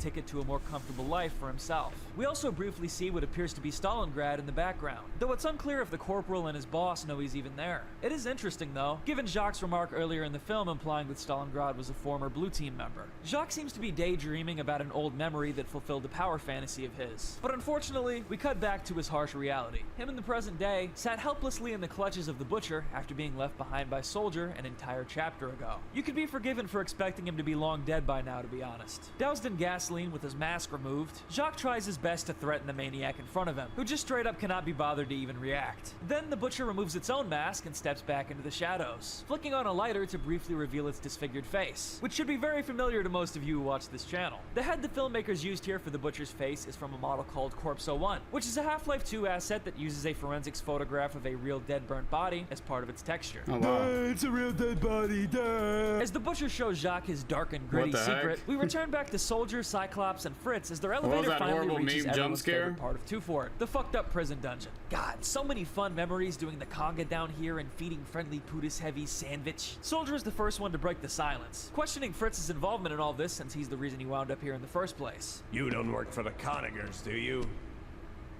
I killed the Conagers. Who gave you that order? Poor Fritz is carrying with him, noticing it to be the same briefcase that the Undertaker stole back from him and Jacques earlier. That doesn't belong to you. I can explain. Fritz's distant attitude is clearly off-putting to Soldier, who orders him to stay put in the elevator and heads off with the Cyclops to gossip like a girl. The two talk about how little they trust Fritz as a new companion, which doesn't really matter because they'll hardly talk to each other for the rest of the movie anyway. They pass by a bunch of cells with messages carved into the walls, including another spotting of that damn M. Then they hear sobbing in the distance. It turns out that after his kidnapping, Jules Archibald was taken here to the Conager slaughterhouse, much like Jeremy. And he's not dead like Cyclops assumed earlier. Soldier, without much help from Jacques, has successfully located Jules Archibald, who is relieved but honestly comes off a bit ungrateful. Oh, thank God! A rescue! You have to get me a rescue. Oh, you drunk none, let my time. Bar. Meanwhile, Fritz contemplates, using his gun on himself to escape his dire situation. However, he rejects his darker impulses and decides it'd be more fun to use his gun on the elevator mirror instead. The sound of the shot Fritz fires once again distracts Soldier, who whirls around to see that Jules has somehow... He's mortified to spot a hanging corpse in the cell across from Jules. If you brighten this image, it actually turns out to be a vision of yet another World War II era infantryman. Returning to Cyclops, we cut to see that the bar sign he followed was actually one bar. His missing dust bowl, and he looks a little different than he did last time we saw him, though. I just chalked this up to them trying to make the Shining reference more obvious. We then once again hear the same line from Stephen King's The Jaunt story we heard earlier. Hello, Bill. Long night, eh? Longer than you think. Over a drink, Cyclops questions Dell what he's doing so far from Dust Bowl. Your brothers thought you were dead.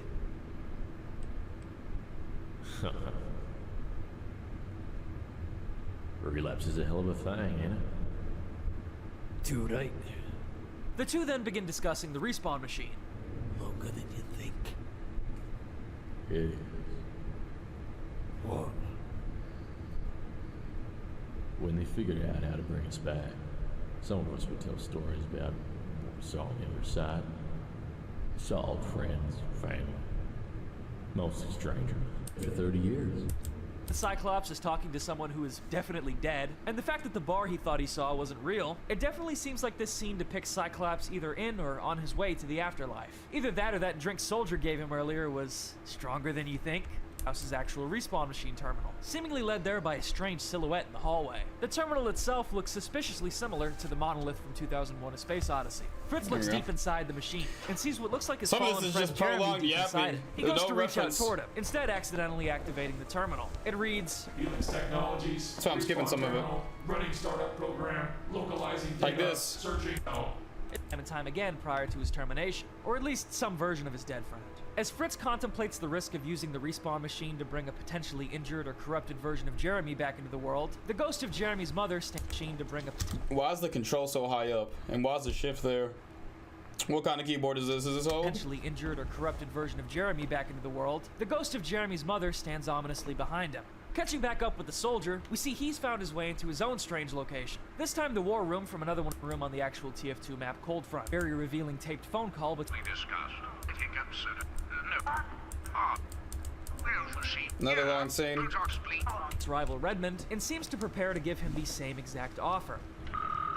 Redmond, Charles Archibald, I have a proposition for you. This scene gives us the most exposition we've yet had in the movie, and it reveals a couple of really important things. One, it reveals that Jules is the one responsible for the widespread use of the respawn machine technology, and therefore is a big part of why Soldier and all of our other characters have gone through so much torment in the movie thus far. Every monstrous respawn defect, every jaunt, everything we see in the slaughterhouse is a direct result of Jules' advancement of this nightmarish technology. Two, this scene demonstrates to us the sheer misery and death that the respawn machine exudes. We hear that its experiments have produced over 800,000 corpses, which for reference is about as many as are estimated to have died in the Rwandan genocide. I would imagine that if this were the real world, this would make Jules complicit in at least one war crime of some kind. We even get a cute but morbid gag about TF2's elusive 10th class, insinuating that he did at one point exist, but turned a gun on himself because of how horrific the conditions of the respawn machine are. And three, this scene makes it clear that Jules is trying to keep both sides of the red and blue conflict stocked up for an endless war, just so he can keep profiting off of it. He almost reads as a personification or even critique of the military-industrial complex in that way.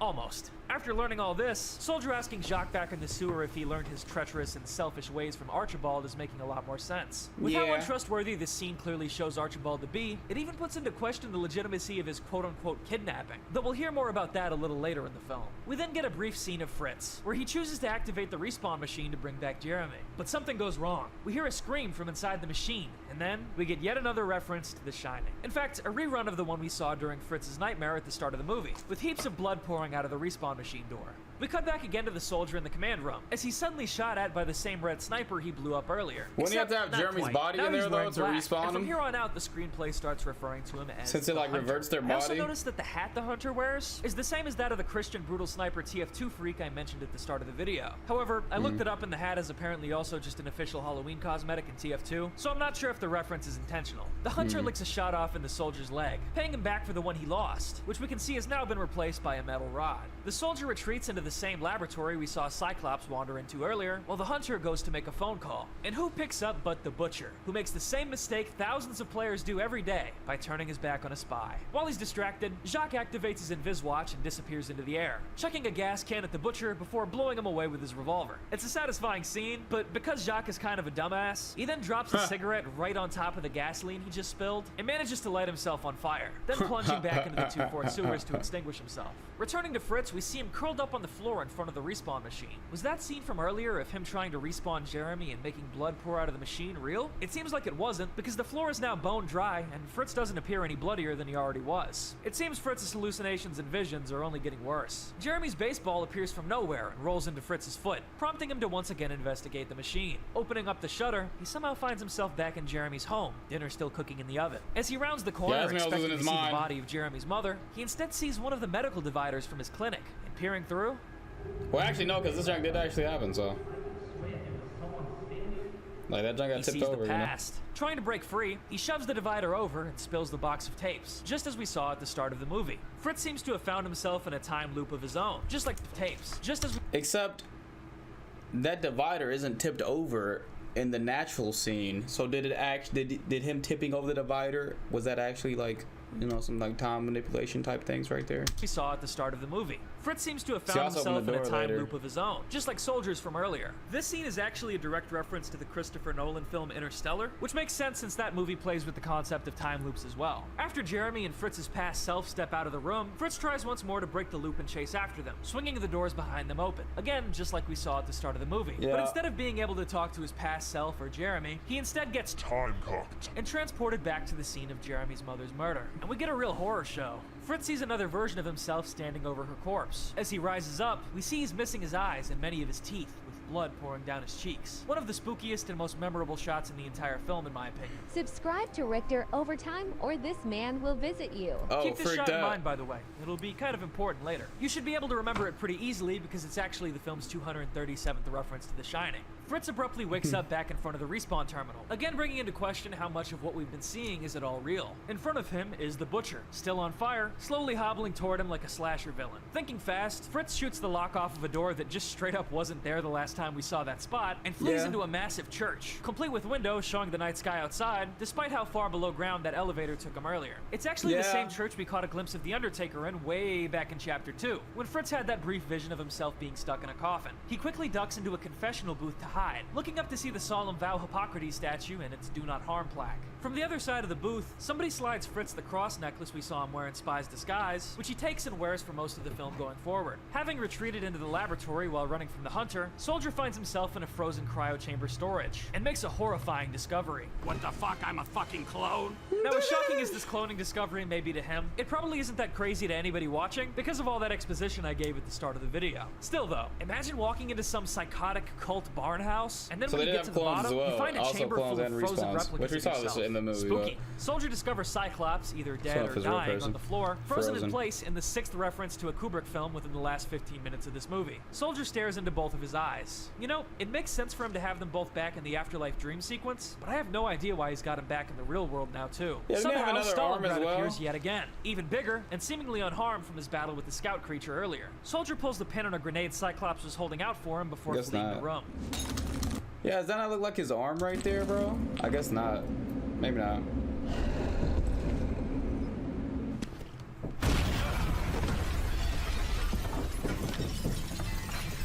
Soldier might have outsmarted stuff. Yeah.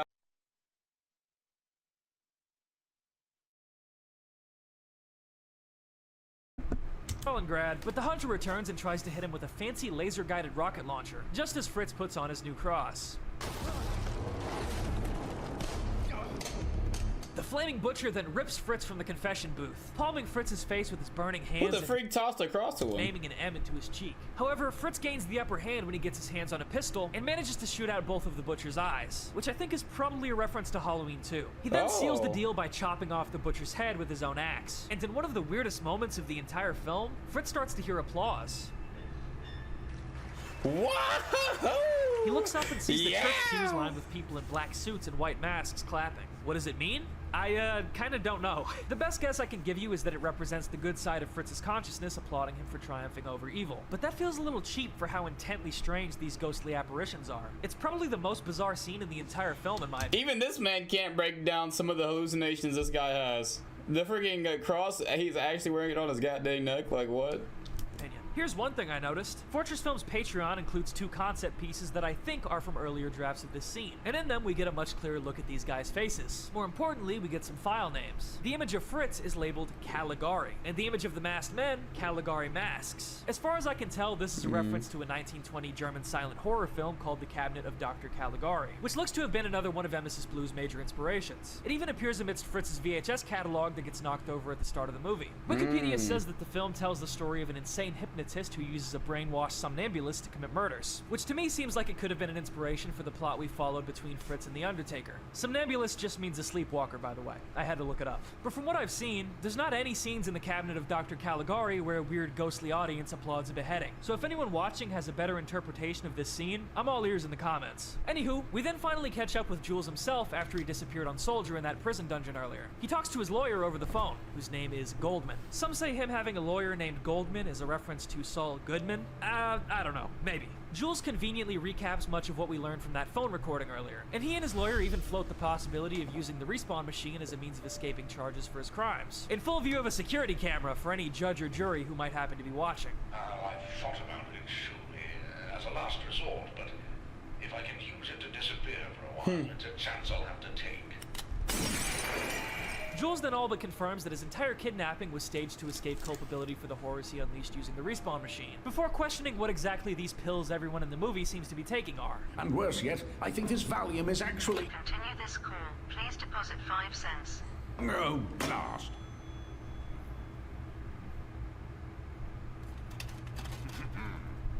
No.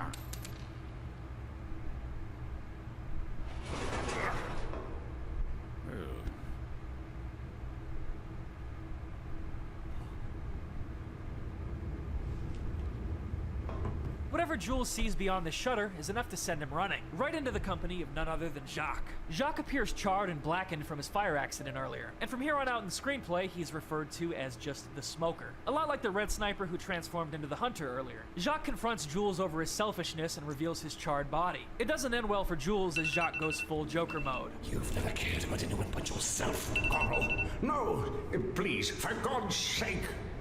Well, there's no one here to protect you now. But I've given you everything you wanted. And I'm giving you exactly what you deserve. It's what you deserve! Soldier barges into a new room in the slaughterhouse basement and slams the door behind him. I really like this detail of him smacking the door in frustration afterward, clearly distraught that he couldn't save Cyclops, the closest thing he had to a good friend in this entire movie. He hits a button on the wall that starts a projector, playing a film from the Jules Archibald Foundation that goes further into how the respawn machine works, and reveals a few more interesting things to the soldier. I'm on? Alright, fine. Hello again. If you're watching this, then I can say with complete certainty that you have survived respawn compatibility.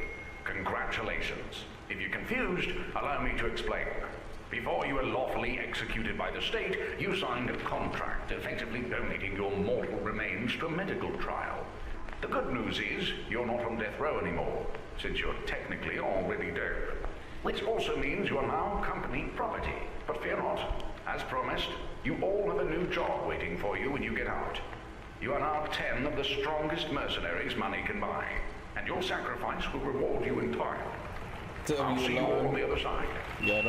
The revelation that all of our mercenaries were once death row inmates is pretty shocking. It really makes you wonder what someone like Jeremy could have done to wind up scoring a life sentence. Soldier then looks over a few photos on a table, one confirming the existence of President Lyndon B. Johnson in the TF2 universe, and seemingly his compliance in the respawn machine conspiracy. Weirdly enough, this won't be the last real-world US president they implicate in this film's story. There's also a photo showing a man being executed in the same electric chair we spotted behind Archibald just a moment ago. There's a few more showing failed respawn machine incidents, including the two we saw in the opening scene of the film, as well as a new one of someone who seems to have emerged from the machine on fire. Soldier picks up the final, upside-down photo to see himself getting shot in the head by none other than Jules himself, referencing an actual famous photo from the Vietnam War showing a Viet Cong captain's execution. You probably saw this photo in school. If there was ever an image to express to Soldier just how meaningless the life of him and all of his clones were to Archibald, this is it. It reveals pretty straightforwardly that Jules was never an ally of his at all. Just then, the Hunter walks into the room, and now knowing what secrets the Soldier has uncovered, seems to give him an ominous and vague offer.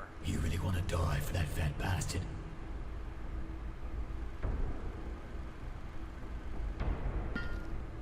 Don't you want to die for something worth dying for?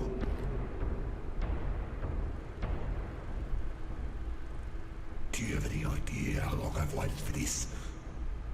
Longer than you think. The Hunter hears a door creak and turns to see the Butcher's head peering around a corner. He starts heading towards him before Fritz drops its head, revealing he'd been using the same tactic as Jeremy's kidnappers earlier, then smashing his axe into the Hunter in the film's final Shining reference. For now. Soldier and Fritz then quickly dispatch the Hunter together, but not before he gives us one final cryptic line. See you on the other side.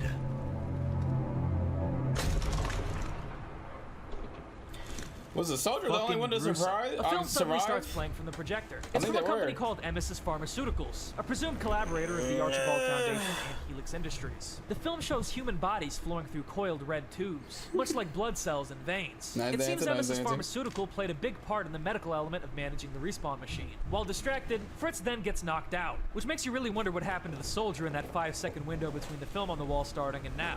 Anyways, with that, the longest section of the film finally wraps up, and we fade into the penultimate chapter.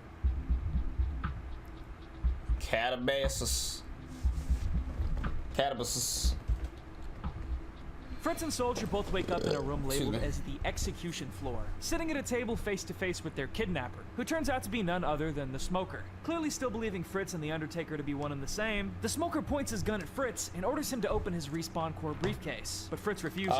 Soldier asks the Smoker where Archibald is gone, and is shocked to hear of his death. The Smoker then spins a web of devious lies, pinning both Archibald and Jeremy's murders on Fritz, and basically implying that he's responsible for everything that's happened to him and the Soldier throughout the film. Everything this man has told you is a lie. He also delivers one of the funniest lines in the entire movie. I am the only sane man here. In case it's not clear already, I'll spell it out that in getting baptized by fire and becoming the Smoker, Jacques is transformed from an asshole-ish sidekick to soldier into an outright maniacal villain. He immediately demands that his two prisoners play Russian roulette with him for seemingly no reason. And Soldier goes first. Then the Smoker. And then finally... Goodbye, Dr. Ludwig. Fritz dies from a gunshot wound for the second time in the movie, and the Smoker then dismisses Soldier, stating, I'll see you at the funeral.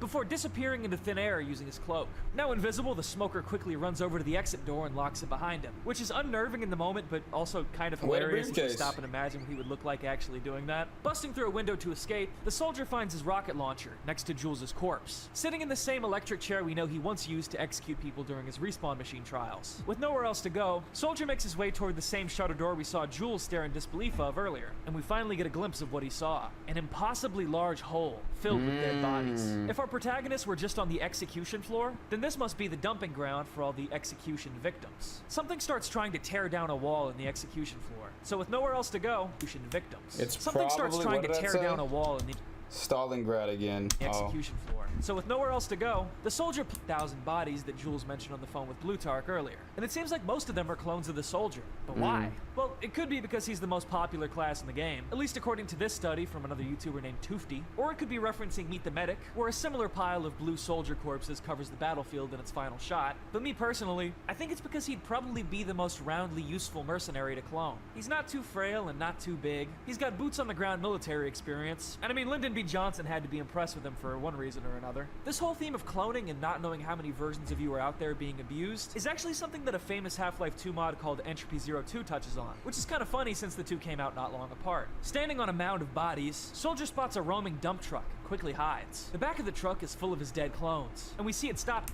He jumps into the back, starts moving again. A true enemy has yet to reveal himself. It's like a Batman death This line is scene. a bit confusing for a couple of reasons. For one, pretty much every major character in the film has already appeared in one way or another by this point, and there doesn't seem to be any widely accepted answer as to who exactly the true enemy Cyclops refers to is. A few people even seem to think this line is a setup for something that won't be made clear until the next Fortress Films movie, which I guess is possible. But for two, this line seems to be referencing The Sopranos of all things. Our true enemy has yet to reveal himself. In turn, we're bastardizing the line from Godfather 3. Our true enemy has not yet shown his face.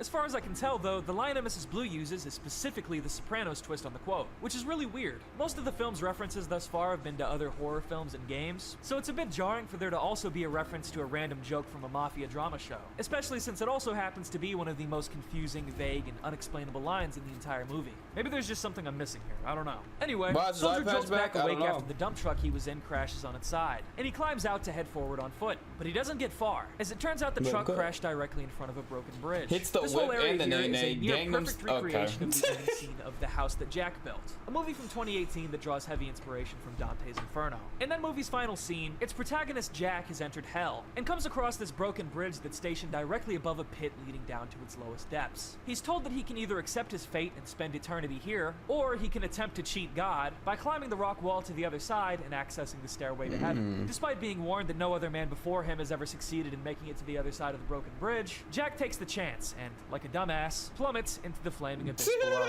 Emesis Blue's twist on this scene is a bit more puzzling. We don't really know if this place is also supposed to be a vision of hell, or if it's an actual literal location in the slaughterhouse. The scene also plays out a little bit differently to how it does in the original film, because unlike Jack, Soldier is equipped with the perfect tool to cross this gap, his trusty rocket launcher. However, looking up from the pit and toward the stairs, Soldier once more spots an apparition of an infantryman. I'm still not sure if this is meant to be a vision from Soldier's time in World War II or from the respawn trials we saw at the start, but either way it seems to strike some hesitation or survivor's guilt into Soldier, distracting him just long enough to screw up his rocket jump plan, as Stalingrad returns once more, accompanied by another dump truck, both of whom start pushing up from behind Soldier. Soldier winds up using Stalingrad as a launch pad to rocket jump from, and unlike Jack, he does actually manage to make his way across the broken bridge's gap. However, right after landing on the other side, Soldier looks back on the fiery remains of Stalingrad, and when he turns back toward the stairs, he suddenly comes face to face with a shadowy figure who shoots him in the chest with a revolver, blowing him back off the bridge and into the pit below. I thought it would be smart to look at the screenplay for clues as to who this shadowy figure is, but unfortunately, it isn't much help.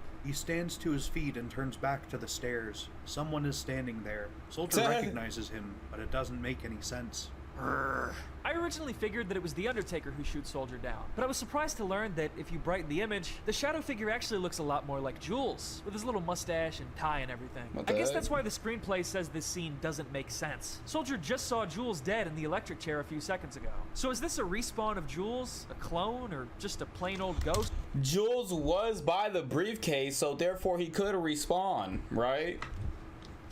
I don't really know. If you want to look at this scene on an abstract level, it might be saying that Jules is the one damning Soldier's soul to hell. Or it could simply be representing Jules' grand betrayal of Soldier's trust by abusing him and his clones in the respawn conspiracy. Anywho, after tumbling off the bridge, Soldier falls all the way down to the deepest point we've yet seen of the slaughterhouse, but thankfully survives because he lands in a pool of water. Good old-fashioned Source engine rules. After climbing out of the water into safety, he feels his chest for the gunshot, but instead pulls out the flask we saw him let Cyclops drink out of earlier. As it turns out, this flask actually stopped Jules' bullet. It's almost like Cyclops' spirit has saved him one last time, which is really interesting since we know how much Cyclops hated Jules. Finding himself in a long, curved tunnel that kind of looks like the Tunnel of Love from Left 4 Dead 2, Soldier looks back at the pool in fear of something.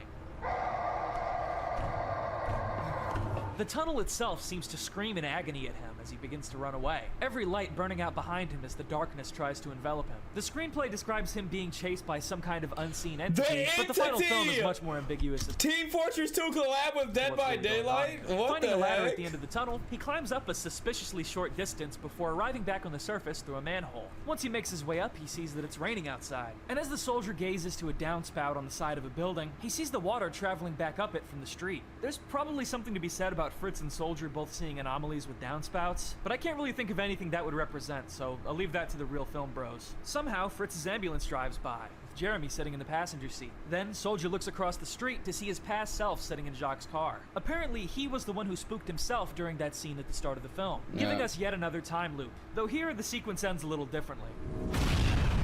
Soldier is then knocked back to reality. He picks himself up and leaves the slaughterhouse through the same sewer tunnel he entered it from, then looks up to see the entire building burning and collapsing behind him. Limping away from the destruction, he stumbles and trips, then looks up to see that somehow, someway, the hulking monster Stalingrad has once again returned. Soldier gets punted across the ravine, but lucky for him, it puts him just out of range of a huge chunk of the slaughterhouse that immediately falls over and collapses on top of Stalingrad, killing him once and for all. Finally free, the soldier lets out a scream of relief, horror, rage, and anguish all in one.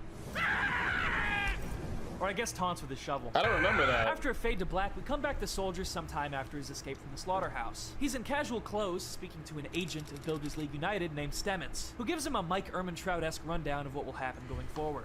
My name is Agent Stemmons. You don't know me, but I know all about you. I'm here to debrief you on the situation. Kinda guess slaughterhouse is a dead zone. Looks like the Trapper. There's nothing left of it, and I think that's for the best.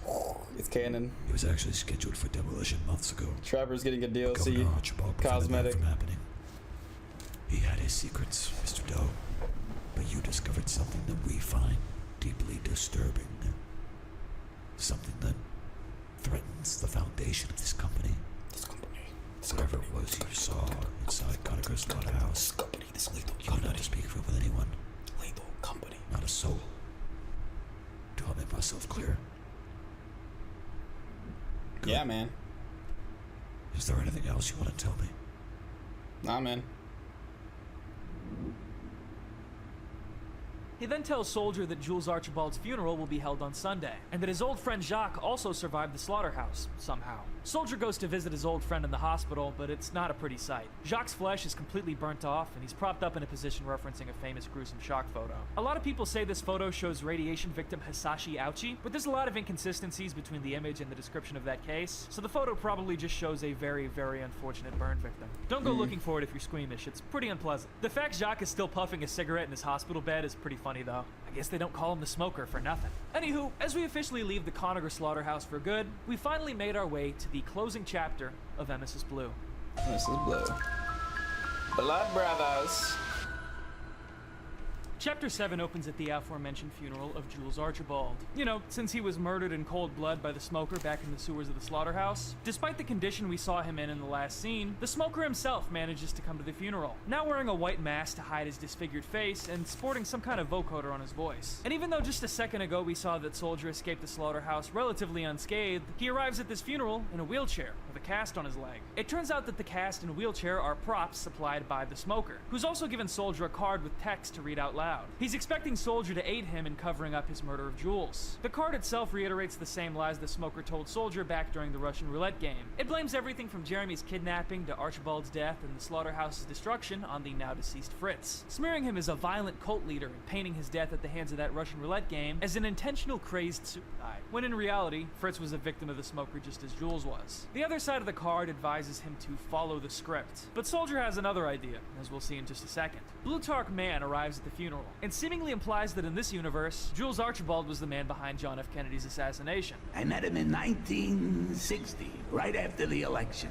He was going on and on. How do we get rid of this son of a bitch? Redmond then arrives at the funeral as well, and Plutarch confronts him about his collusion with Jules. I've just come to offer my condolences, Plutarch. Balderdash, what was my friend doing in your compound, Redmond? I don't know what you're talking about. He was like the brother I never had. You slaughtered him. Admit it. The smoker takes the stand, and we see the Respawn Corps briefcase he stole from Fritz sat next to the podium. He begins to give Jules his eulogy, and it's made clear that news of the Conagra Slaughterhouse's destruction has made it out to the public. The smoker describes Jules being kidnapped by cult members, and the rescue operation at the slaughterhouse going awry, then calls on Soldier to come up to the stand and attest to his lie that Fritz killed Jules. Instead, when Soldier wheels his way up to the stand and looks at the blood-soaked card again, he bursts out laughing for the entire funeral attendants to hear.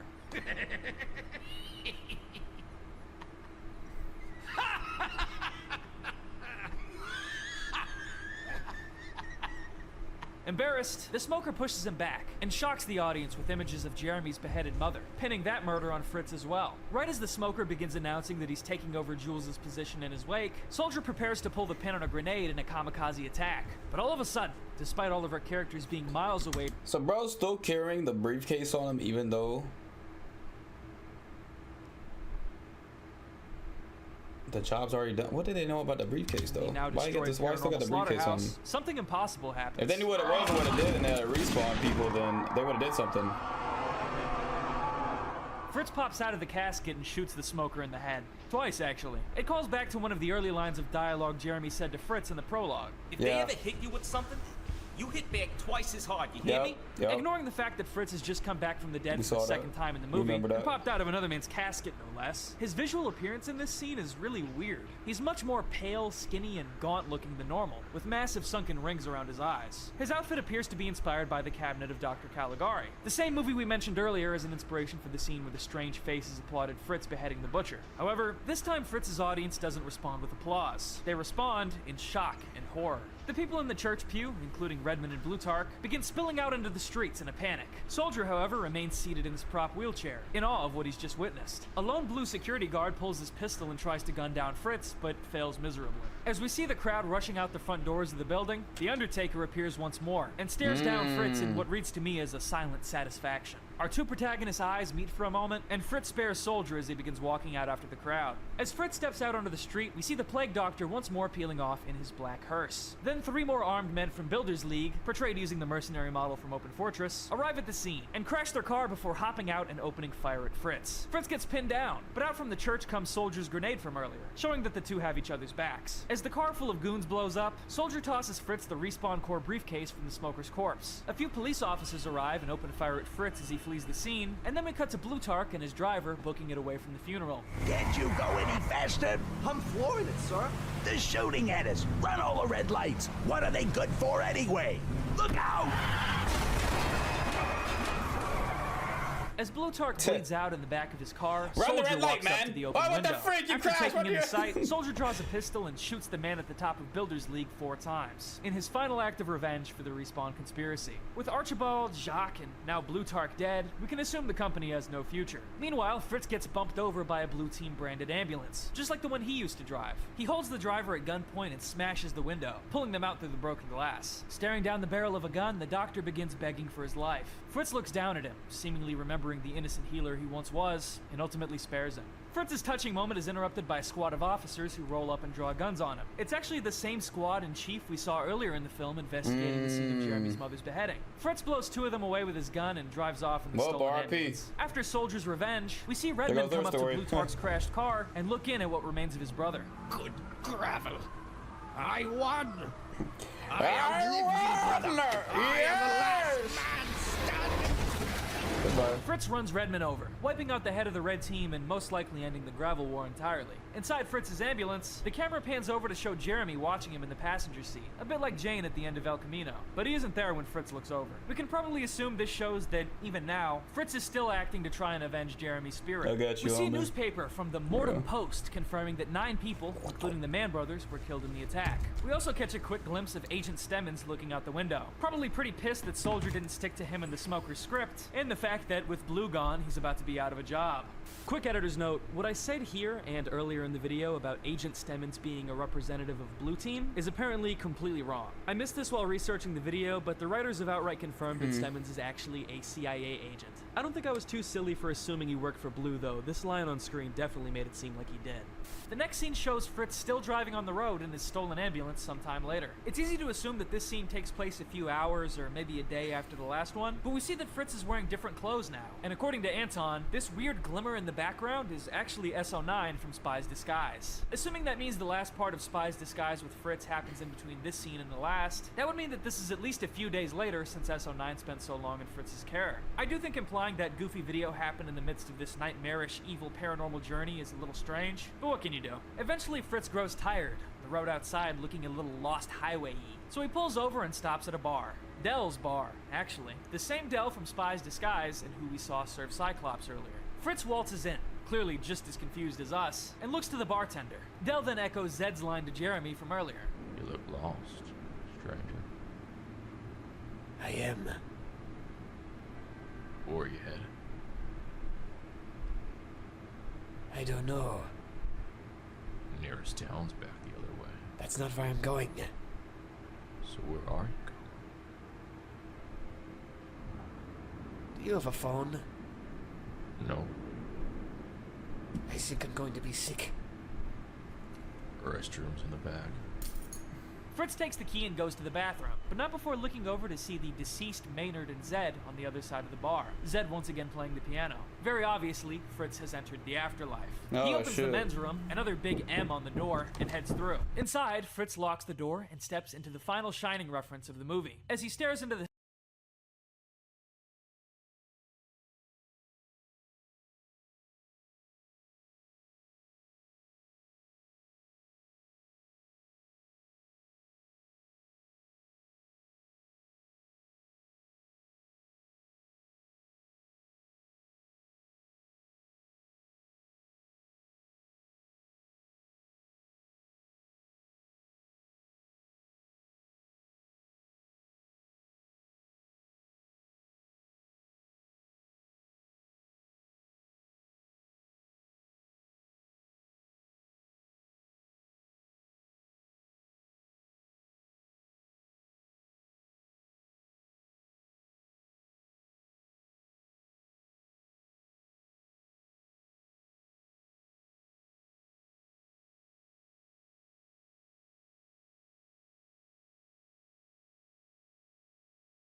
I'm back.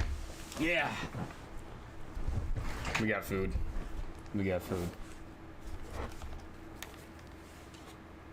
The sink, we see Dell I didn't want to lower miss his any of it, so I'll newspaper down pause. to reveal the same eyeless face as Maynard had.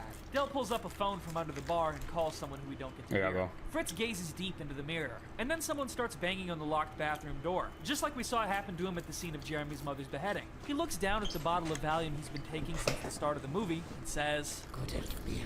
It's a phrase that we previously saw sprawled on the wall of the dungeon in the slaughterhouse. It means "God help me" in German. Fritz chugs the pills before spitting a tooth into the sink, again calling back to the dream Jeremy described at the start of the film. Pulling the label off the Valium bottle, he drops it into the basin, revealing that underneath is a second label for Emesis diazepam. He looks up to see his reflection in the mirror is gone, and instead, the black-clad Fritz from the funeral stands behind him. Suddenly, a toilet flushes, and out walks Jules Archibald, whistling in the hall of the Mountain King. He washes his hands and gives Fritz a little awkward giggle before leaving the room. We then hear Scout say, "Hey, Doc," from off-screen, and Fritz smiles. After that, we're abruptly brought back to the real world, where Fritz has crashed his stolen ambulance. We see his body in the driver's seat, with the same respawn core from earlier glowing red to his side. His buttony eyes and missing teeth look the same as they did when he seemingly caught himself mid-killing Scout's mom, but at least he's died with a smile. Now, Fritz's proximity to the respawn core is presumably what brought him back to life in the intel room, and maybe even in Archibald's casket earlier. So that means he'll be coming back again any second now, right? Right? The next scene shows the respawn machine gurgling Fritz out, and he respawns one last time, engulfed in the fiery ruins of Conager Slaughterhouse. The movie finally comes to a close, and after the credits, we get an ominous shot of Jeremy and Fritz's old photo, slowly fading to just Fritz as it drains all color. Here we go. This is what we waited 2 hours for. So, I know that might have been a lot. The movie gets harder to follow as it goes on, and the last chapter especially pulls the viewer all over the place. But here is my take on the events of Emesis Blue, as coherent as I can possibly make them. Jules Archibald, in collaboration with Helix Technologies, sells Blutarch Man use of his occult respawn machine technology to help him win his war against Red. With Emesis Pharmaceuticals prescribing diazepam pills to anyone who experiences medical problems from the respawn machine. Jules then, however, goes behind Blutarch's back to sell use of his respawn machine technology to Redman Man as well. And under the new operating name Conager Slaughterhouse, Jules establishes 2 Fort as his covert operations base with the help of 2 maniacal engineer brothers, Zed and Maynard. Under Jules' new faction at the Slaughterhouse, his lackeys carry out an agenda of their own completely separate from Red and Blue, instead donning black. Unfortunately, the respawn machine Jules placed at the Slaughterhouse begins to distort in wicked ways. According to the film's writer-director Chad Payne, this is because the machine was being overworked in supplying soldiers to both teams. This overworking of the machine is presumably the root cause of most all the insane and surreal things our protagonists see throughout the film. That's what the movie's description means, by the way. A private detective and washed-up war veteran team up to find a blue team executive, yet the man they hunt is more dangerous than they can possibly imagine. Jacques and Soldier head out to save Archibald, with no clue of the paranormal horrors their boss has unleashed, nor how untrustworthy, dangerous, and evil he really is. Among the most puzzling characters we come across in the movie is the Undertaker. He's a shady figure who dons black much like Jules' other lackeys, but is shown to be not only uniquely rebellious, but also paranormal in nature. He stalks both Fritz and Jeremy, and the games he plays with them seem to work in service of destroying the Slaughterhouse. Fritz begins gaining supernatural powers of his own throughout the movie, as Soldier, with the help of Cyclops, uncovers Jules' conspiracy, the full truth of the respawn machine, and how much of an abused pawn he's been at the hands of Archibald and the Mann brothers' corporate greed. Jules' radish betrayal of his colleagues is paid back in kind by a betrayal from Jacques, who returns as the Smoker and kills him to steal his position in the company. After the Smoker and Soldier narrowly escape the Slaughterhouse's destruction, the Smoker frames Fritz for everything to cover up Jules' conspiracy, so he can keep lining his own pockets going forward. He doesn't make it far, though, as Fritz somehow shoots death, pops out he could have just uploaded the conclusion. I would have been happy. Archibald's casket to put a bullet in his head. Though Jules was never really forced to answer for his crimes, his funeral is destroyed in a bloody shootout at the hands of Soldier and Fritz. And in his wake, his empire he spent years building seemingly crumbles, leaving his legacy permanently stained. The Mann brothers' petty squabble that led to the deaths of untold men ends in a fittingly pathetic and violent way. And once Fritz's final job of killing Redman is finished, he stops resisting and finally embraces death once and for all. On the way to the afterlife, Fritz sees Jules whistling in the hall of the Mountain King. This is the same tune the murderer from the 1931 M film from earlier whistles during his abductions, as if to signify to both Fritz and the audience that Jules was the real murderer, the real villain of the story the entire time. He also hears Jeremy welcome him, indicating that Jeremy's spirit has forgiven him and understands the hell he's gone through to avenge him after his murder and destroy Jules' wicked plot. As the movie ends, however, Fritz is pulled back into the depths of the respawn machine once more, denied his happy ending, with his soul seemingly doomed to the flames of the hellish respawn machine technology forever.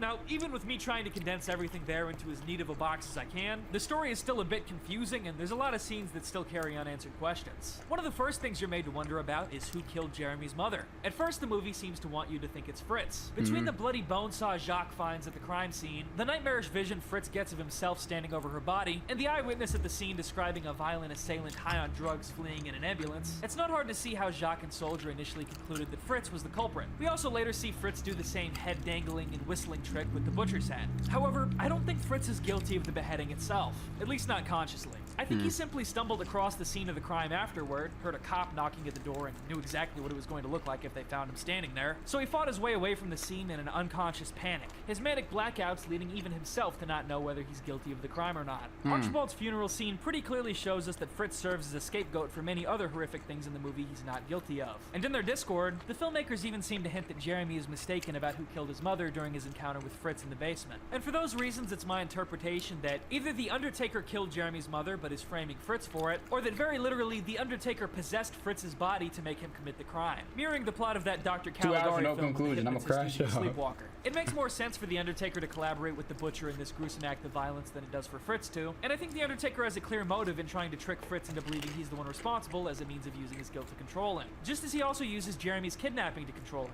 if any of that makes any sense. The second thing, and I touched on it a little bit when I first mentioned the Respawn Core, is Fritz's revivals. I think it makes a lot of sense that the Respawn Core briefcase is what powers Fritz's resurrections. However, it is a little weird that he not only comes back, but comes back as a stronger version of himself, with superhuman strength and crazy good hand-to-hand combat skills. I think I have a theory for why, though. As I mentioned a second ago, the film's writer-director says the reason Conager Slaughterhouse's Respawn is malfunctioning is because of an overload caused by Jules pimping it out to both red and blue at the same time. So, if using too many people weakens the signal of the Respawn machine and causes it to distort, would it not make sense that a Respawn Core being directed on a single person, in this case Fritz, would work extremely efficiently and maybe even go into overtime to totally rejuvenate them? The power of an entire Respawn Core being directed at him, I think, is what gives Fritz his undying quality and allows him to cheat death as he does in the movie. And when you think about it, that would explain why this suitcase was so uniquely sought after. Third, I want to talk one more time about the time loops that Fritz and the Soldier experience. The most popular theory in the community seems to be that they're a hallucination caused by the Emesis diazepam pills. But with the mercenaries being shown literally attacking each other in these time loops, and Jeremy also being a witness to the loop in Fritz's office, I think my theory from earlier about them being space-time anomalies caused by the Respawn machine holds up better.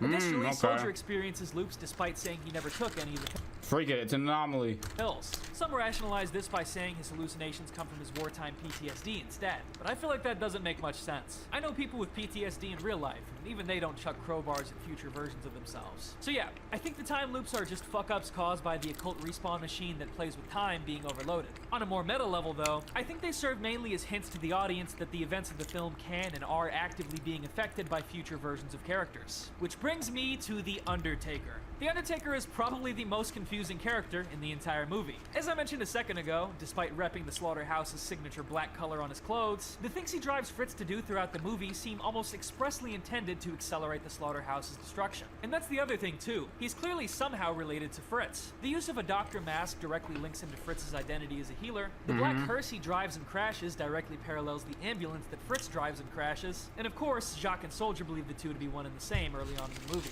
A lot of people's first knee-jerk reaction is to interpret the Undertaker as an alter ego of Fritz. But even taking Fritz's clear hallucinations and psychosis into account, that doesn't make... I think it's just another doctor. I think it's another medic like we thought it was before. I thought it was going to be like a red medic that was going to be the plague guy. Any sense. The photos the Undertaker slips Fritz in his office include Fritz within them. He can't be distantly stalking and photographing himself, and he can't be prank calling himself either. These photos aren't only seen by Fritz either. Remember, they're also discovered by Jacques and Soldier, so they're real. That means that though these two characters are clearly linked, they can't possibly be one and the same. So what gives? After thinking on it a good long while, and reviewing all the scenes he appears in, I believe that the Undertaker is... well, fuck. He's fucking complicated, okay? My reading of The Undertaker is that in one way, he embodies all of the people who have been tortured by the Respawn machine under Jules. He haunts Fritz with visions of the Respawn machine's horrors and leads him there with the kidnapping of Jeremy in order to get the place destroyed. Similarly, he could also be interpreted as another jaunt or failed respawn of the medic from the Slaughterhouse's fucked up Respawn machine. And that's his motivation for specifically wanting the place destroyed. However, and I'm fully ready to get ripped apart in the comments for this one, my personal theory is a bit more kooky.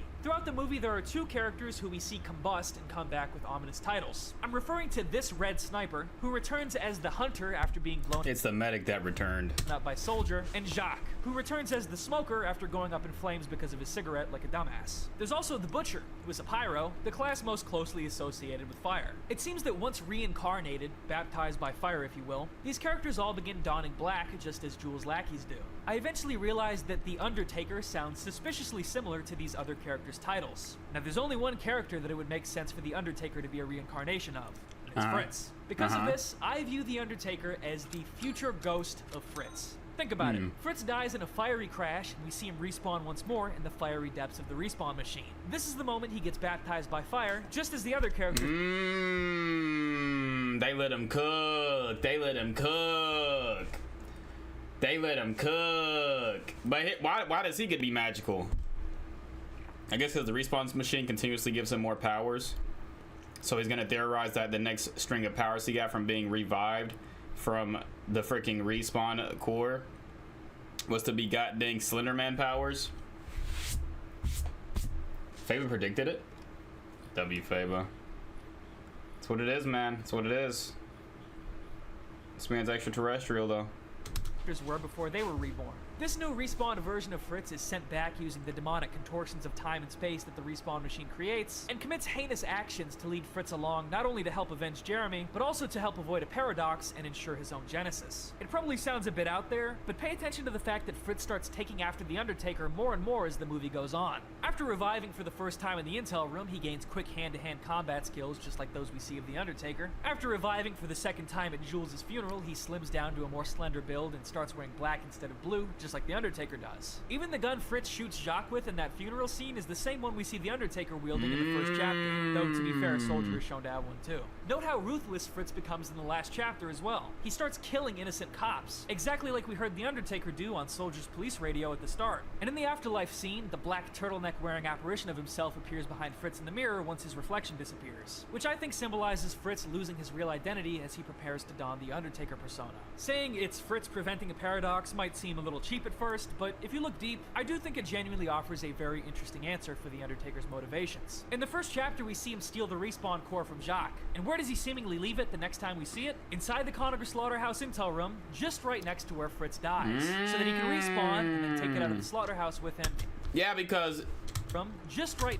If we're going with this theory, these guys didn't work with the guy that wanted the briefcase, which would be his future self, right? So his future self knows where he would die at, and he'd put the briefcase there so he comes back and beats the guy. Next to where Fritz dies, so that he can respawn and then take it out of the slaughterhouse with him and basically. And everything was kind of like a time paradox, right? Soldier had one. Well, actually, I remember Soldier having one, and then this could be the next one that happens is with the Doctor. Birth himself in a weird way. In Soldier's World War II vision, we see the Undertaker playing chess with Fritz. I interpret this. The Undertaker is just heavy on a diet? Okay. This is a visualization of the Undertaker trying to predict Fritz's moves to continue setting up the series of events that play out through the rest of the movie. In the final scene, after crashing his ambulance, Fritz dies smiling. The writers say this is because he saw something that made him happy. In my interpretation, what made him happy is both hearing the spirit of Jeremy forgive him, as well as the realization that his, Jeremy, and Jeremy's mom's deaths were not in vain, and that it all happened for a reason. To some, the two characters being one and the same through time travel might sound like a cheap answer, but just think about it. How much else of the movie revolves around characters interacting with their past selves? It's clearly a major theme of the film, and I don't think it's that much of a stretch. Oh, and one last thing. Nah, this is it. This is the theory. I was going to try to figure out what the fuck an Emesis blue is, and that wasn't entirely a joke. Here's my interpretation of the title's significance. Emesis means to regurgitate or vomit. I believe that in this context, it refers to the respawn machine regurgitating mercenaries by respawning them. Everyone's getting prescribed the Emesis pills because of all the problems their body is having when they pass backwards in time through the respawn machine. That's why the pills are called Emesis diazepam. They're a special type of diazepam specifically intended to treat the mercenaries for what happens when they're regurgitated by the respawn machine. The packaging disguises the pills as regular Valium so as to not arouse suspicion about the concerning things that happen to people who go through the respawn process. The movie is called Emesis Blue because it follows the Blue Team and the story of them taking down the respawn machine and putting an end to their quote-unquote regurgitation. At least, that's what makes most sense to me. Before I wrap this up, I do want to mention how interesting each character's arc is. Soldier is the closest thing to a hero in the story. Being led by Fritz and the Undertaker's clues, he finds his way to the slaughterhouse and uncovers the dark secrets of his corporate overlords. He escapes just in time to watch the whole Conager slaughterhouse building collapse behind him, and plays a key role in putting an end to the facility's evils once and for all. Most of his arc revolves around his survivor's guilt, whether it's the Russian roulette or his military past, extending all the way to his near-active side at Jules' funeral. The last thing he does in the movie is personally kill Blutarch as an act of revenge. One of the most interesting things I noticed about Soldier is that in the scene where he's transported back to the trenches, he's shaken up by watching a young infantryman get shot in the head. But in the previous scene, he jokes with Jacques about how he didn't know the sniper in the tunnel wasn't going to shoot him in the head. It's almost as if he was inviting the death he saw his fallen squad mate's face because he thinks he deserved it more. Fritz, meanwhile... He's cooking, man! This man is cooking! Hold up. I gotta leave a like, man. I gotta leave a like. What else he upload? This man is cooking, I'm not gonna lie. Hold on now. Hold on now. Hold on now. I don't care about any of his other videos, actually. Freak. We'll just leave a like. And bid I do. Wait, he has a revolver? Is he a future self? Of the spy? Reporting on something that happened in the past? A different timeline? Is in a perpetual fight trying to save his soul. He seems to be tortured by his greater knowledge of the respawn machine, as well as the Emesis diazepam pills, giving him psychosis and seemingly an unconscious alter ego that guides him to do awful things. His journey helps lead to the destruction of the Conager slaughterhouse, though the process turns him into a ruthless killer and seemingly dooms his soul forever. However, knowing that he's done as much as he could to make right what happened to Jeremy and that his friend Spirit has forgiven him, Fritz dies happy in the end. I think it's really neat the contrast Fritz offers to Soldier. Fritz has things to live for, but is constantly being put down. Meanwhile, the Soldier has almost a fearless, cynical death wish, but keeps finding reasons to live. It helps speak to the way the Emesis Blue universe treats life and death as fluid concepts that weave in and out of each other. And finally, Jeremy, much like the little children in the M film, is an innocent victim of a predator he could never understand the true cruelty of. He's robbed of a normal life by Archibald and Blue, then tortured by his mother's murder that he initially believes to be at the hands of his once closest friend. He then dies a gruesome death at the hands of the Conager brothers and is locked back in a Technically, he did kill them. Technically, he did kill. If we're going with this guy's theory, technically, he did kill them, I think. Excuse me. Often in the depths no, because Scout got kidnapped regardless, so it's probably the kidnapper that did that. Of a building that's later demolished. His body never found, according to this newspaper. However, we see that in the afterlife, he's forgiven Fritz. I assume for what he managed to do in helping bring down the hellish respawn machine that tore his life off track. He's basically the biggest victim of the story. Of course, this whole video has just been my own interpretation of the film, and we're talking about a story that has unreliable narrators with alter egos and amnesia, dream sequences, clones, hallucinations, zombies, outright paranormal occult activity, a non-linear timeline, and a bunch of references that leave you wondering what scenes are literal and important and which are just references or somewhere in between. So I think part of the fun here is hearing everyone's interpretations, and I look forward to seeing people's input in the comments below. Regardless, one thing is clear. Emesis Blue is really cool. I love how creatively it flips so many ideas from TF2 on their head. I love how many isn't it? I originally wanted to make a video on Emesis Blue back when it first came out, but I knew it was going to take too long for me. Anyways, we're gonna. I don't need to see the rest of that. He's kind of just talking. All right, what one?